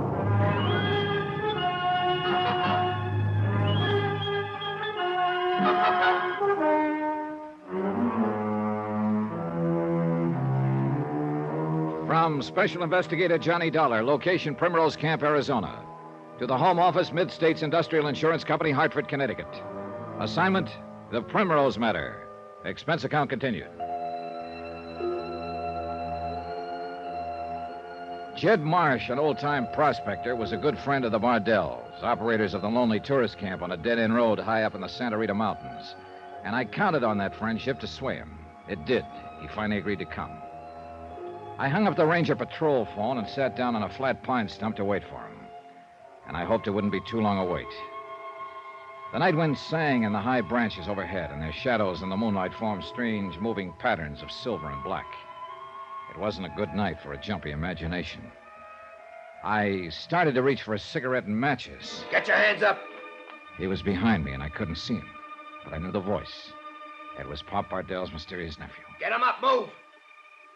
You're up late. So are you. Now, just keep him there now. We'll see if you got it. Uh-huh. I figured you'd be packing a rod. Self-protection. I understand there are a lot of snakes around here. Maybe you understand too much, Dollar. I suppose you followed me from the camp. You're a good supposer. Now, what's the game? Well, I'm a bird watcher, and I specialize in observing the quaint habits of the night-flying titmouse. I want jokes. I'll tell you I want jokes. I guess I misunderstood you. Get up. Get up. You're not hurt. I appreciate you telling me. I asked you a question, Dollar. Oh, yeah. Yeah, the game. You heard that phone conversation, didn't you? I heard it. And you know Who's about the guy you talked to? A friend of mine. An old prospector named Judd Marsh. I heard that. Why'd you get in touch with him? Well, now, he specializes in night-blooming uranium, so I thought we might combine our hobbies. Now, how much of this does it take to wise you up? Well, I think that one just might have done it. Why'd you want him to meet you here? I thought he might be useful. For what? For pointing out the roosting places of the night flying. All right, take it easy. Slap me once more with that rod, and I may get mad. You're scaring me to death. There are worse ways to go. Dollar. Them smart cracks are going to get you nothing but stitches. Stitches are what they're supposed to keep you in. Just keep asking. Relax. You know, I think I finally got you tagged. Now, what do you mean, tagged? You're not Pop Bardell's nephew, and you don't come from Tulsa. Am I right so far? You're doing the talking. I think you came originally from Chicago or New York.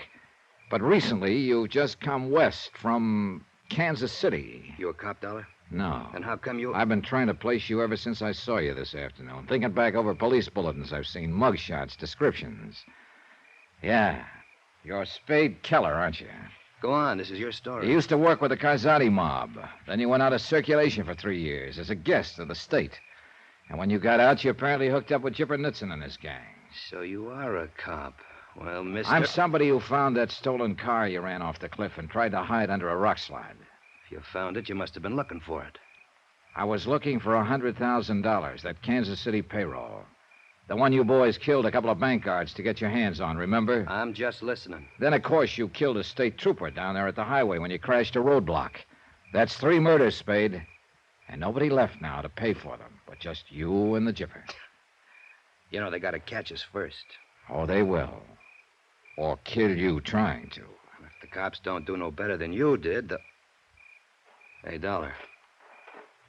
The cops know about that car? Which car's that, Spade? You know which car, the one we buried in the rock slide. There's the ranger phone. Call him up and ask him. Maybe they'll be happy. Oh. You just keep it up, Dollar. This gun will still be in good shape when your head's got holes in it. I think maybe it's already happened. Now, what about it? You told the police about that car? You followed me, didn't you? You know, I only made one call. Yeah, but you might have called him earlier. Wouldn't that be kind of crazy? Then they'd get the $100,000. You mean you... So that's the game, huh? You and this pal of yours were figuring to knock us over and hijack that payroll for yourselves. I didn't say that. I figured you for a phony the minute you drove into the station this afternoon. That's why I had Bardell give you a cabin when you came back, and that's why I took a wheel off your car tonight. So I could have you or I could keep my good eye on you. See what you were up to. And now you think you know? Sure. You got a hunch we'd be holed up in here somewhere after we broke through that roadblock on the Nogales Highway. So you come up to snoop around and try to get your hands on that $100,000. Spade, you're a real smart boy. You found the car and then you tagged me. So you figured Primrose Camp for the hideout. How did the Bardells figure in it, Spade? And you sneaked down here tonight and phoned your pal. Wanted him to come over to the camp and help you. Help you what, Dollar? You don't know where Jipper is. And you don't know where the money is. Now, what were you planning to do? I thought we might ask you. Yeah, I'll bet you did. Only it didn't work. No, it didn't work. Well, now there's nothing to do but just sit here and wait for your pal to show. And to make sure you wait quiet! So I waited quietly. Being somewhat unconscious, there wasn't much else I could do. I'd been trying to stall Spade until Jed Marsh arrived, hoping to tip Jed off in some way before he walked into the trap. But I'd been outfoxed, outmaneuvered, and finally just plain out. For how long, I don't know. But it was too long to do Jed any good. When I came to, he was already in the parlor, and the spider had pounced. What do you mean, get my hands up? You heard me, didn't you? You're done right, I heard you, but I... You ain't Mr. Dollar. What's going on here? Who the devil are you, anyhow? How'd you like a bullet right over your belt buckle? Now, you look here. Easy, Jed. Better do what he says. Mr. Dollar, what happened to you? The same thing that's going to happen to you if you don't get your hands up. What are you worried about, Spade? He's not even packing a gun. I suppose I make sure of that, huh? You're gol darn lucky I ain't got no gun, you shifty-eyed little sidewinder. Shut up. If I had one, I'd fill you so gol dang full of holes they would... You shoot! You hurt, Jed. Not as bad as he'll be when I pay him back for that. Get over there next to Dollar. Come on, snap it up. I'm mighty glad there's a moon tonight. I want to get that face of yours real clear in my mind, so's I'll know it next time I see it. So I told you to shut up. Better relax, Jed. Spade here's pretty jumpy. He's one of the last two left now, and he knows it's just a matter of time. What I gotta do, Dollar, smash that head of yours clear open? I think you'd better go easy on that slugging stuff, Spade. About the next time you swing on one of us, the other one's gonna jump you. I was wondering if you had the same idea I had, Mr. Dollar. Either one of you makes a move, it'll be your last one. You see, Jed? He's jumpy. He and the chipper are up a dead-end road. They got no place to go from here, and Spade knows it. Couple more days, they'll figure we got clear away from this part of the country. They won't be looking for us around here. That's when we'll leave. And we'll get away with it. Provided Jed and I don't tell him where you are. You won't. That's one thing I'm real sure of. This here varmint wouldn't be aiming through us in, would he, Mr. Dollar? I wouldn't be surprised if he had something like that in mind, Jed. Am I right, Spade? What have I got to lose? That's a very logical attitude. What he means, Jed, is the fact that the gang has already murdered 3 people. And since they can only hang Spade and the Jipper once, a couple of more killings won't matter very much. Matters some to me, seeing as I'm to be one of them. Oh, yeah, and to me, seeing as I'm the other. But that's Spade's problem, of course. Having 2 of us on his hands. Even with him having the gun, it's pretty touchy business. Right, Spade? Get on your feet, Dollar. Sure. We'll stay as far apart as he'll stand for, Jed, so he'll have to swing the gun wide. Shut up, Dollar. If he goes for me first, jump him fast. Sure, I got you. Seen it happen once in Tonopah during a gold strike in 19... Shut up, the both of you. Now, Spade's got an even worse problem, Jed. He's so scared and jumpy, he may even miss his first shot. Then he'll have both of us on him. Reckon I'd be jumpy, too, if I was standing there where he is. What are you talking about? Next to the edge of the cliff that way. Close to all them boulders. What about them? Just snakes, that's all. Snakes? Oh, you shouldn't have told him, Jed. I was hoping he'd blunder onto one. Where's any snakes? Might be anywhere around you there. Along 4 sunup, when it starts getting chilly, they crawl in around the rocks to get warm. You city fellas ought to have a nurse to keep... Hey, wait a minute. I wouldn't move around much if I was you, not without a flashlight. I haven't got a flashlight. Well, I have, right here in my pocket. Now, if I... Hold it! Keep your hands up. I seen that trick pulled before. You throw the light in my eyes to give Dollar a chance to jump me. My, you got a real suspicious nature, Spade. Snakes. There's probably no snakes within 10 miles. What's that? Look out, Spade. Where? The other way. It's right there by your foot. Move back. Let me get the flash. I can't see what I'm... Not that way, Spade. You're going to step on it. No! Back, jump back. Which way? Look out, the cliff. You're going over the edge.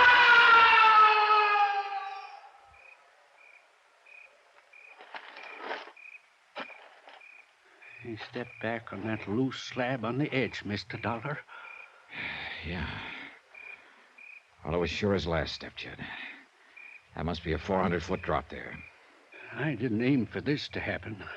I was just trying to upset him so's we could jump him. How'd you make that noise, anyway? With this set of old timber snake rattles stuck on a pine sliver. You just rub your thumb on it, and it starts them going. Use it sometimes to spook a tenderfoot. Well, you sure spook one tonight. Can't say I'm too sorry at that, Mr. Dollar. He wasn't aiming no good for us, and that's for dang sure. 3 down now. Only the Jipper himself is left. Funny about life sometimes, Mr. Dollar. That Spade fellow went around striking out at people like a snake does. And he died the same darn way, all smashed on the rocks. Just like a snake, guys.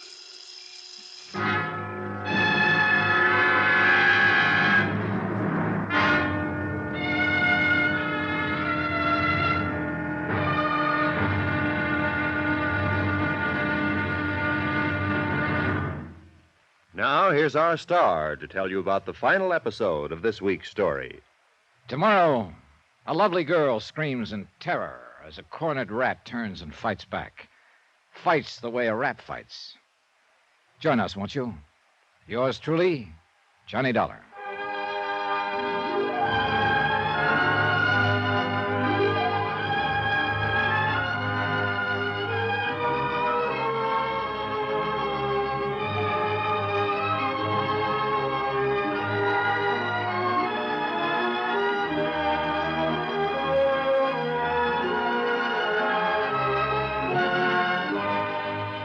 Yours truly, Johnny Dollar, starring Bob Bailey, is transcribed in Hollywood. Written by Les Crutchfield, it is produced and directed by Jack Johnstone. Be sure to join us tomorrow night, same time and station, for the next exciting episode of Yours truly, Johnny Dollar. Roy Rowan speaking.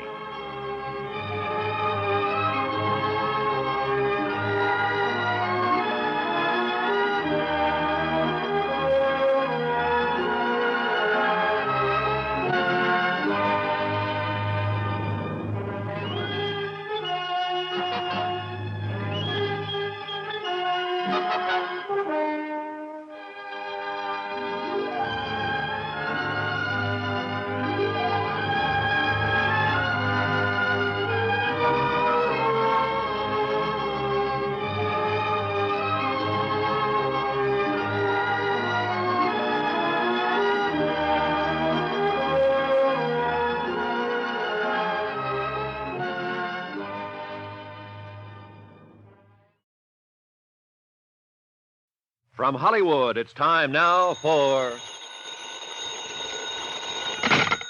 Johnny Dollar. This is Cal Mervyn, State Police. Well, Lieutenant, they found you in a hurry. Sure, I was home in bed, where any decent person would be this hour of the night, or morning, or whatever it is. You'll get no sympathy from me. I haven't even been to bed. What are you doing, Dollar? Living in a tree up there and using that Forest Service phone for your own private exchange? More or less. I've got another body for you, Lieutenant. That's a happy good morning. Who's this one? An ex-Chicago hood named Spade Keller. What did you do, kill him? No, he fell over a cliff, in a manner of speaking. That's 3 of the gang dead now. The only one left is Jippernitz and himself. Have you found him yet? No, but I think I will in the next hour or so. Dollar, I can't hold my men out of there any longer. I gotta move in. Give me till noon, Lieutenant. If I can take him myself, it may save an innocent person's life. He's a 3-time killer already. I know, and you've been selling me that story for the last 12 hours. That's what's held me back. But I've gotta have more details. All right. A friend who's with me, a prospector named Jed Marsh, will meet you here at the Forest Service phone in an hour. He'll be in a green station wagon. When did you get a hold of a green station wagon? We haven't yet. We're about to steal it. So long, Lieutenant.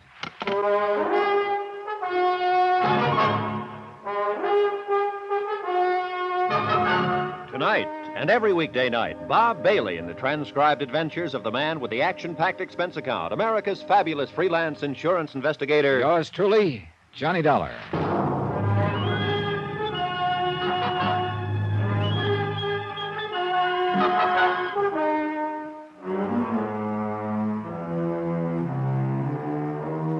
From Special Investigator Johnny Dollar, location Primrose Camp, Santa Rita National Forest, Arizona.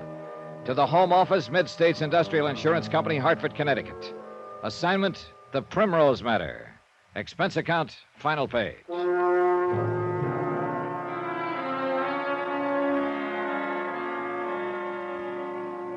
The Jippernitz gang had held up an armored truck in Kansas City, killed 2 guards, and fled with a $100,000 payroll covered by insurance. I'd finally tracked them down in the Santa Rita Mountains of southern Arizona. 3 of the gang were dead now, and only the Jipper himself was still unaccounted for. But he was close around, that I was sure of, somewhere near the Primrose tourist camp where I was staying. A lonely layout on a dead-end mountain road run by old Pop Bardell and his wife, and their daughter Jenny, whom I still hadn't seen. It was nearly dawn when Jed Marsh and I got back to the camp. There was no sign of life. We'd taken the keys to Pop's station wagon from the dead gangster's pocket. Jed got into the station wagon and waited until I was over at the cabin, then started the motor. I was counting on the sound of the motor to bring somebody out into the open, and the plan worked, partly. But it wasn't the Jipper who showed, it was Pompardell. Hey, what are you doing? Where are you going? He came running out of the living quarters behind the souvenir shop, tugging at his suspenders. Come back here. He didn't notice me until I walked up behind him. What the devil? What are you doing up? I'm an early riser. Anything wrong, Mr. Bardell? Wrong? Why, no. What do you think be wrong? I don't know. But I thought you seemed a little upset about something. Well, I was just... Did you happen to notice who was driving my station wagon, Mr. Dollar? I can't say I particularly noticed. I imagine it was your nephew, wasn't it? I don't know. I didn't get out in time to see. Well, who else would it be? Your daughter, you told me, is in Tucson. There's nobody else here, is there? Except you and your wife? No, nobody else. I just thought maybe I reckon it was him, all right. He don't seem to be around. Is he in the habit of taking your car without telling you, Mr. Bardell? No, of course not. He must have just gone after something. He'll be back in a little while. You know, it seems funny, him having the keys to it. He's kind of taken over your place here, hasn't he? What do you mean? Well, taking your car the way he just did. And yesterday evening, when I wanted to rent a cabin for the night, you claimed they were all full, weren't going to let me have one until he stepped in and okayed it? Well, he's my nephew, one of the family. Somehow, though, I can't quite picture you as a man who'd let any other member of his family run things. Unless, of course, you happen to be in a position where you had no choice. What are you talking about? I think you know. Well, of course I got a choice. Why wouldn't I have? Not one, though, that you'd probably care to make, if I've got the setup here tagged right. You ain't no tourist, Dollar, and you ain't here looking for uranium. Who are you, anyhow? I'm a special investigator for an insurance company, the company that insured that $100,000 payroll that was stolen in Kansas City by Chipper Nitzen and his gang. What's that got to do with anything here at Primrose? Quite a bit, Mr. Bardell. Because this is where the gang holed up. The two of them who were left after they shot their way through that roadblock down on the Nogales Highway. You're crazy. I'd know it if there was any strangers around here. You did know it. One of the two was the man you claim was your nephew. Now, wait a minute. Actually, he was a gangster by the name of Spade Keller. He's dead, by the way. He's dead? Yeah, that's right. It wasn't he that took your station wagon. It was a friend of yours, Jed Marsh. Jed? Why? What's he aiming to do? Meet the police on the road down below, tell them what the setup is here, and stall them off if he can. Long enough for me to have a try at taking Nitzen without giving him a chance to hurt your daughter. What do you mean by that? Last night, your wife told me Jenny was in a room ill. You said she was in Tucson. One thing's sure, she wasn't around here anywhere. Neither was Jipper. I think he's been holding her as a hostage to keep you and your wife in line.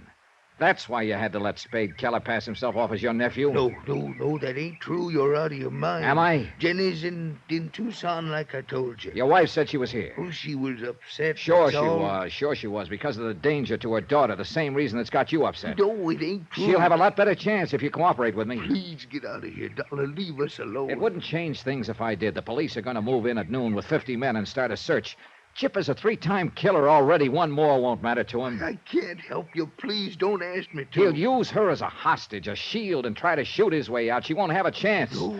Your best hope is to tell me where he is. Help me get to him without arousing a suspicion. I can't do it. I can't take the chance. Yes, you can. Myra. Morning, Mrs. Bardell. He's a special investigator, Myra. He knows the whole thing. He says... Yes, I've been listening. I heard what he said. And he's right, too. Myra, that fella Nitzen said if we was I know what he said. If we breathed one word of him being here to anybody, he'd kill Jenny first and then us. And I heard what Mr. Dollar just said, too. And he's right. We gotta take the chance. For Jenny's sake. It's all we can do now. I don't know. I just don't know. With the police coming in like they are, it's out of our hands now. She's right, Mr. Bardell. You can't do anything about the inevitable.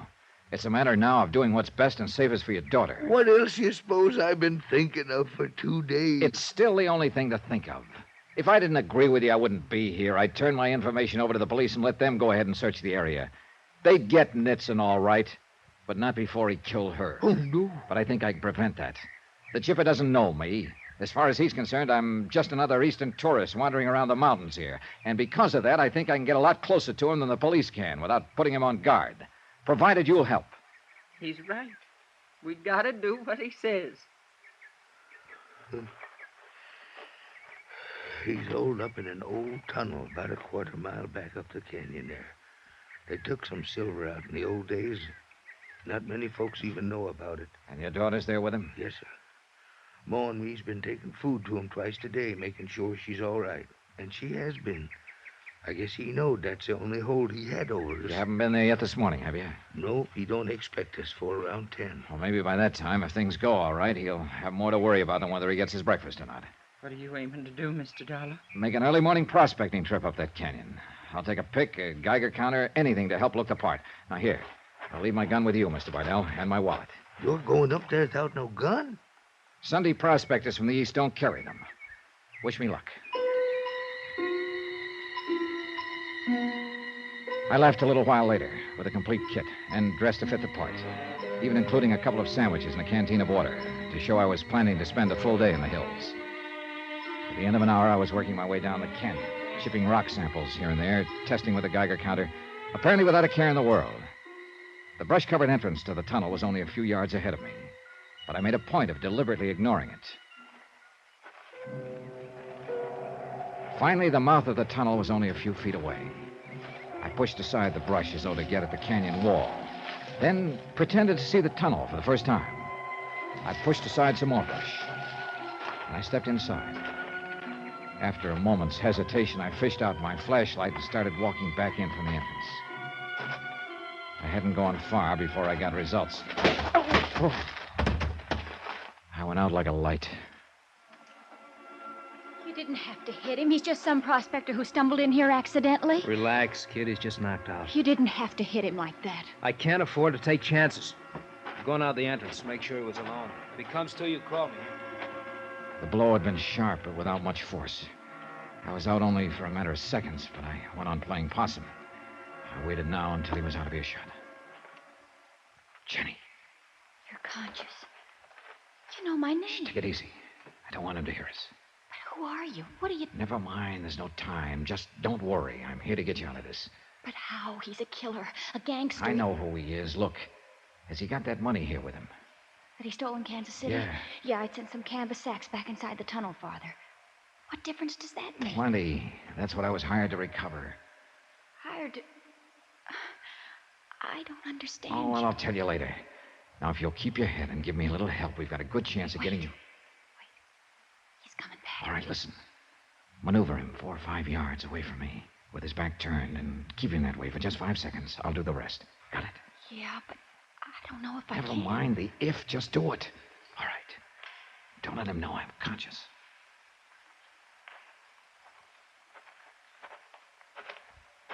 That guy still out? Yeah, I think maybe he's dying. Then let him. Come on. Get away from him. Leave him alone. It's inhuman to treat anybody that way. Oh, shut up. I got problems of my own. How much longer are you going to keep me here? I get a hunch that something is wrong. Things just don't feel right this morning. If I thought this guy had something to do with it, Chipper, I asked you how much longer. And I said shut up. How'd you like to make me shut up? Huh? How do you mean that? Suppose you come here and find out. Well, now. Took you 2 days, but you're finally starting to soften up. My huh? hand closed over a rock almost as big as a baseball, weighing over half a pound. And I came slowly to my feet. Chipper whirled around, going for his gun. Hey, what's the devil? I aimed for his head.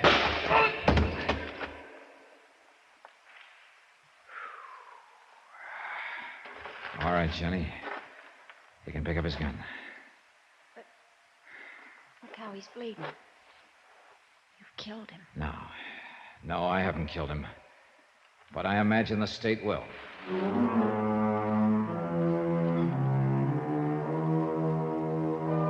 Expense account item 12, $309.45, incidentals in Arizona and transportation back to Hartford. Expense account total, $914.15. Remarks? The state eventually did. Kill him, I mean. Yours truly, Johnny Dollar.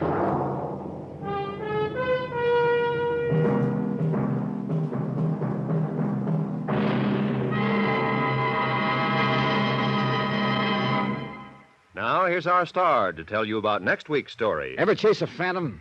Well, believe me, I have. And I will next week in the Phantom Chase Matter. Join us, won't you? Yours truly, Johnny Dollar.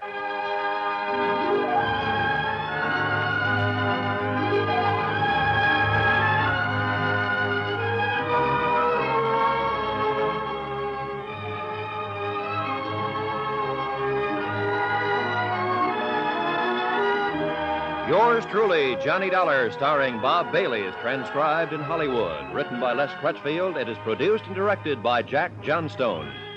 Heard in our cast were Marvin Miller, Junius Matthews, Herb Ellis, D.J. Thompson, Herb Butterfield, Tony Barrett, and Barbara Eiler. Musical supervision by Amerigo Marino. Be sure to join us on Monday night, same time and station, for another exciting story of yours truly, Johnny Dollar. Roy Rowan speaking.